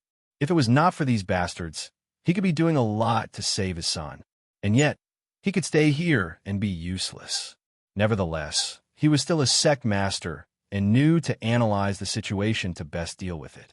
He spread his divine sense to sense the surroundings and realize the situation was a little more serious. Only their sex domain is caught in the collision, while the blood race seemed to have a few more, meaning they might have to fight multiple emperor lineages. Typically, the 9 emperor formations should be enough to protect the sect. Still, if the blood race used their collective emperor artifacts and weapons, they might be able to break the formation. So, we must not let them approach our sect, thought Wang Tian. So, he immediately began to organize the disciples and elders. The formation hall trained all the disciples to use formations to fuse their strength and protect themselves. In times of war, they had to organize themselves according. Wang Tian activated the sword hall, where his army in general from the previous generation cultivated. He mobilized the alchemy hall to provide healing and sudden strength increase pills, talisman halls for defensive, attack, and healing talismans. The weapon refining hall loaned better weapons to the disciples while also using their recent project, a puppet army. Finally, he ordered the Shadow Guard to infiltrate the enemy's line and create as much chaos as possible and possibly affect their command chief, if they had any. As Wang Tian watched all the people rushing to follow his order, he frowned slightly. He felt they took too long, given the current situation. Then, he remembered a conversation he had with his son. Wire was right. I should have made the mandatory drills, he suggested. His son once suggested having emergency drills for the entire sect every 1,000 years so the disciples and elders could respond in time in case of an emergency. However, He vetoed the idea because the process would waste resources, and he did not think the sect needed to prepare for any genuine danger. After all, they were the most powerful. Who dared to challenge them? Wang Tian now realized how his unconscious hubris got the best of him. He shook his head as he decided to watch out for these subtle changes in his state of mind. And he will also take this opportunity to warn all the disciples and elders so that they realize there is no absolute in this world. Even their sect could face a catastrophe anytime, whether man-made or natural. By the time everyone got in their position, the blood race had already begun to attack the sect's formation with their emperor artifacts. Wang Tian swung his sword and cut one of the quasi-emperor with an emperor artifact in his hand into 1,000,000 pieces, including his soul. Then, a sub-array came from the sect's emperor formation and sealed the emperor artifact before dragging inside. Wang Tian led the charge out of the formation with everyone behind him. Myriad sword chi rain. An incalculable number of blue lights appeared within 1,000,000 kilometers radius before falling on the ground like rain. And every time these blue lights hit a member of the blood race, someone would have from the sky. It did not matter whether they had 4, 6, 9, or even a 9th horn that was golden in color. The sword chi will cut their souls and kill them. And this was not the end of Wang Tian's attack. He looked in the distance to see a desert, so he waved his sword again. Every single sand particle in that desert turned into sword chi to ravage the blood race. With this attack, he killed 2 golden horn blood races, or quasi-emperors with emperor artifacts. Unfortunately, the array hall could only seal one of them while the other ran away. Obviously, the blood race was on guard against them. Blood Source World, screamed one of the blood races, and many people followed him to say the word. The environment changed as an illusory world containing more blood people appeared behind these people. Immediately after the world projection appeared, these blood races' aura drastically increased, and their black horns had runes appearing on them. A bloodline system that can develop something similar to domain at the 7th tier? Thought Wang Tian before slashing his sword again. Unfortunately, he only killed a few 100,000 7 horns blood race this time. The 8 and above horns instantly regenerated themselves after dying, while a few blocked his attack. In that case, let's go all out. Domain expansion, unlimited sword cut. Wang Tian's surroundings changed as well. It was as if he'd become his own small world. Then, the blood race finally understood what terrible mistake they had made. Everything in Wang Tian's domain was a sword. The soil on the ground, the grass, the clouds, the air they breathe, and even the spiritual chi between heaven and earth turned into a sword cut that killed everything in its path. Moreover, his domain had long reached the limit of 263 trillion kilometers, so almost everything in its range died. Tianer, don't kill all of them? Wang Tian looked in the direction of his wife, who also expanded her domain. Everything around had turned into darkness. What do you mean? They're great resources.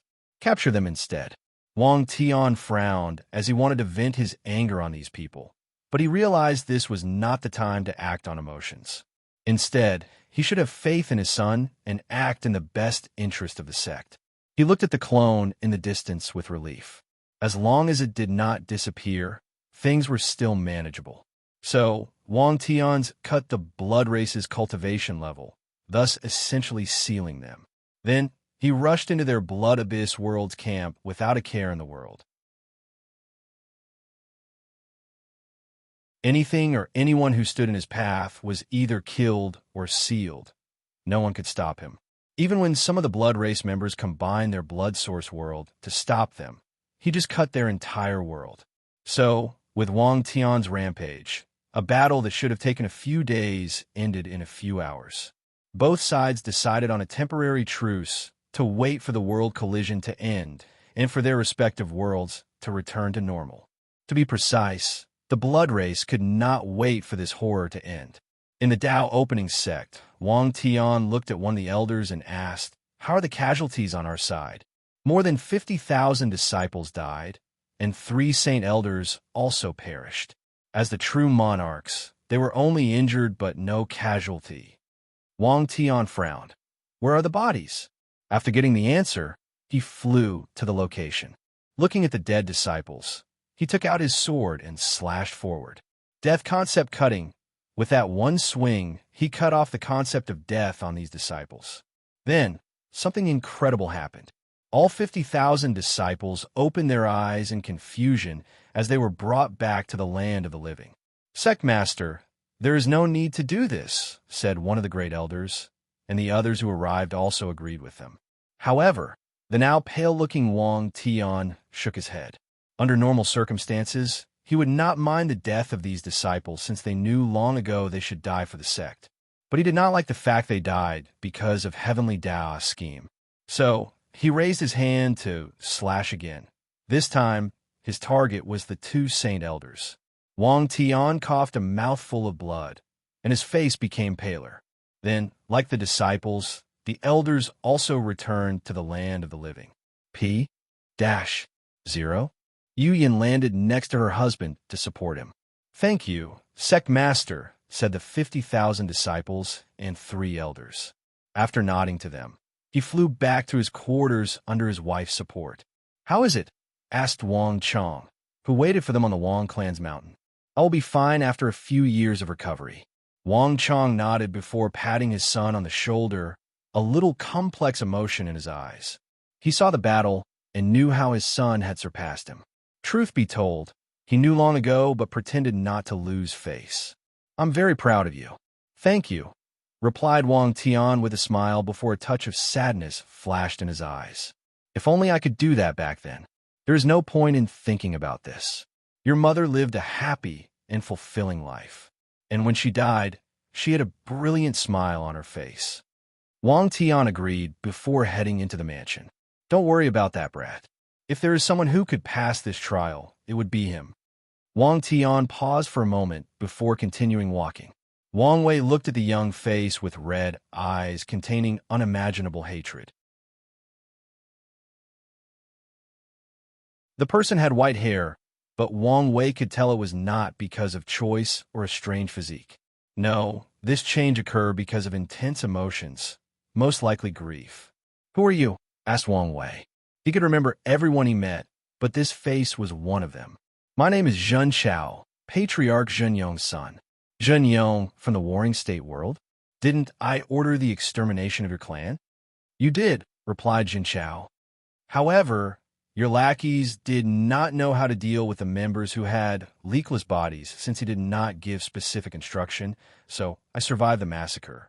Wang Wei remembered a conversation over 10,000 years ago during the Qi Luck trial. Back then, he had just finished tempering his skin from the explosion of the secret realm.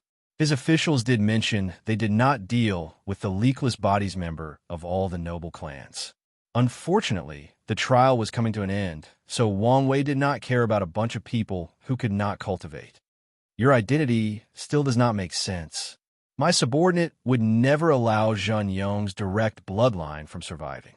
"You're right," replied Zhen Chao with a smile full of despair, pain, and hatred. "I was only a bastard son, so I was not even registered in the clan Ancestors Hall." A slight reminiscence flashed in his eyes. "Even so, my father treated my sister and me quite well. He would secretly come to see us, and we would spend time as a family. Although I could not cultivate, this was not the same for my sister as she was pretty talented. My father promised to secretly cultivate her as the backbone of the Zhen clan. Unfortunately, he cut off all contact when you people invaded our world. Then, one day my sister decided to visit him personally. Pain appeared on Zhen Yong's face as he remembered that moment. I tried to persuade her. Unfortunately, I could never say no to her when she begged me for something. Do you know how much I regretted that day? The same day we decided to visit was the day your lackeys chose to wipe out the Zhen clan. At the last minute, she forcibly placed me in one of the rooms before using a high-level talisman to hide me. So, I survived, but I wished I did not." Zhen Chao returned to his calm and peaceful mood as he looked at his hand. "I could hear her final scream before she died, and I was powerless to do anything as I uselessly punched the door of the room. Not long after that, I had to watch my father publicly executed, and when I returned home, my mother hanged herself out of grief. I was left alone with no one in this world. Zhen Chao raised his head to look at the calm Wang Wei. You know, she was only 15 years old, about to turn 16 the next month. All she wanted was to see father for her birthday. Don't you have anything to say? Do you want me to apologize or say, I regret my actions? Said Wang Wei. Maybe not, but at least show some remorse. Wang Wei looked at his hands. Unfortunately, you'll be disappointed. At this point in my life, I have so much blood in my hand that your sister's life, or even your entire family, is inconsequential. What should I expect from a monster like you? But don't worry, after I cut off your head, I will use it as an offering on their grave. Wang Wei ignored him as he seemed to have figured out something. He looked at Zhun Chaos Fate line again as his eyes lit up. Are you, by any chance, And I received 2 more 500 coins gifts, so here is an extra chapter with another coming later this week.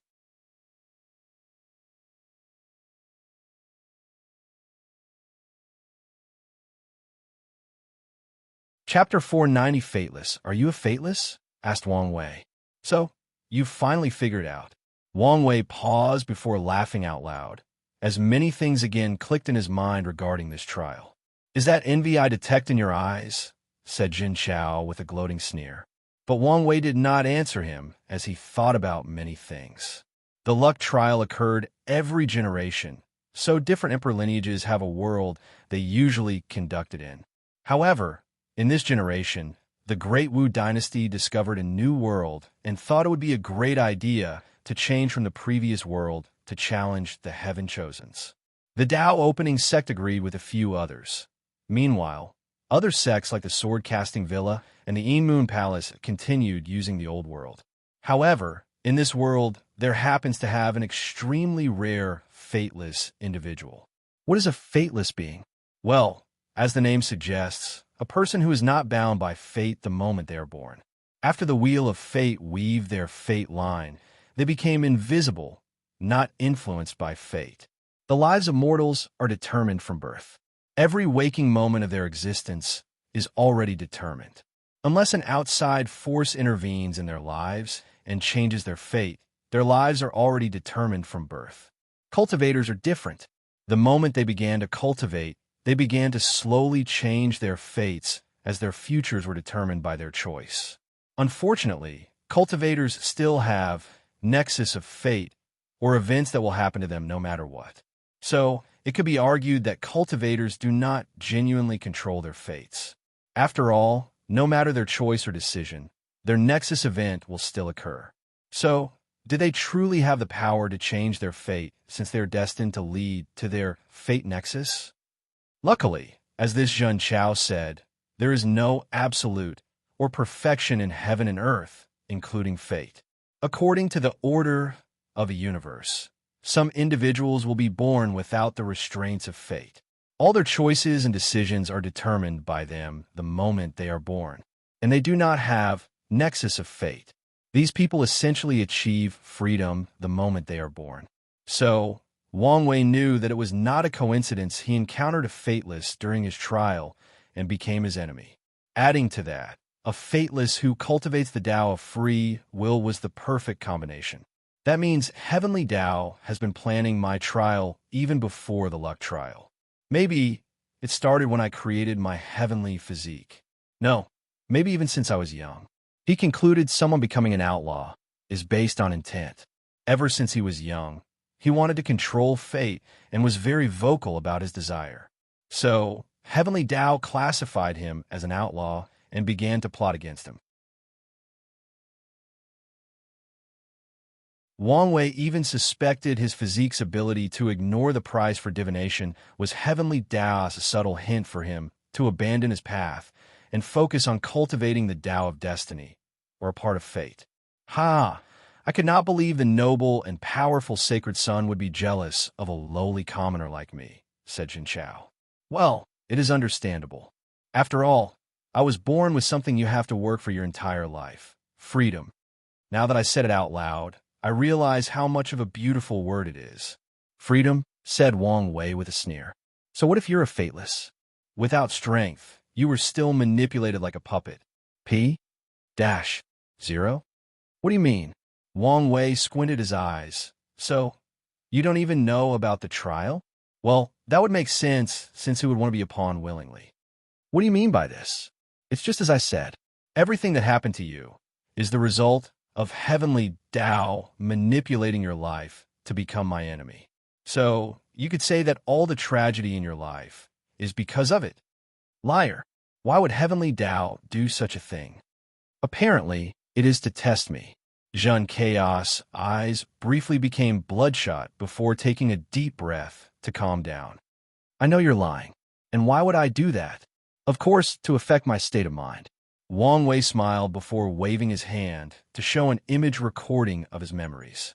It mainly focused on his conversation with the old beggar about the outlaw trial and information about Lin Fan and Jian Wushuang's trial. Suddenly, Zhun Chao felt many unexplained events in his life made sense. He always thought he was a very lucky individual, similar to a son of destiny, which explained these events. But now, it is very easy for you to make up these memories, said Zhun Chao calmly, while secretly clenching his teeth. However, Wang Wei only smiled at him without saying anything else. Sometimes, being too intelligent is not a good thing. Now that he has bought himself enough time to seal the poison in his body, he can go on the offensive again. Unfortunately, this poison is so unique that Wang Wei would need a lot of knowledge about it to use Wuhong scripture to seal it. Nevertheless, he still regained a little strength, preventing his body from deteriorating further. However, he also knew that he did not have long. This poison was evolving. It was only a matter of time before the seal became useless. Wang Wei tried to use the black hole inside his acupoint to deal with it. But his acupoint, which he nourished to be even bigger than a universe, almost collapsed the moment a small poison entered.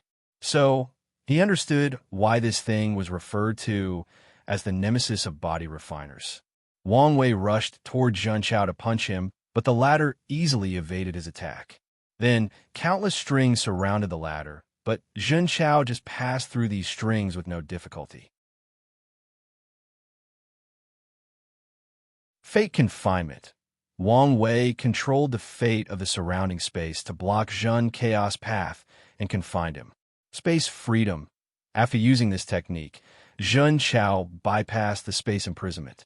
However, immediately afterward, he found a terrible gravity that weighed on him, pausing him. Gravity spell? Thought Zhun Chao. However, in this short pause, Wang Wei already reached in front of him and punched him. Boom!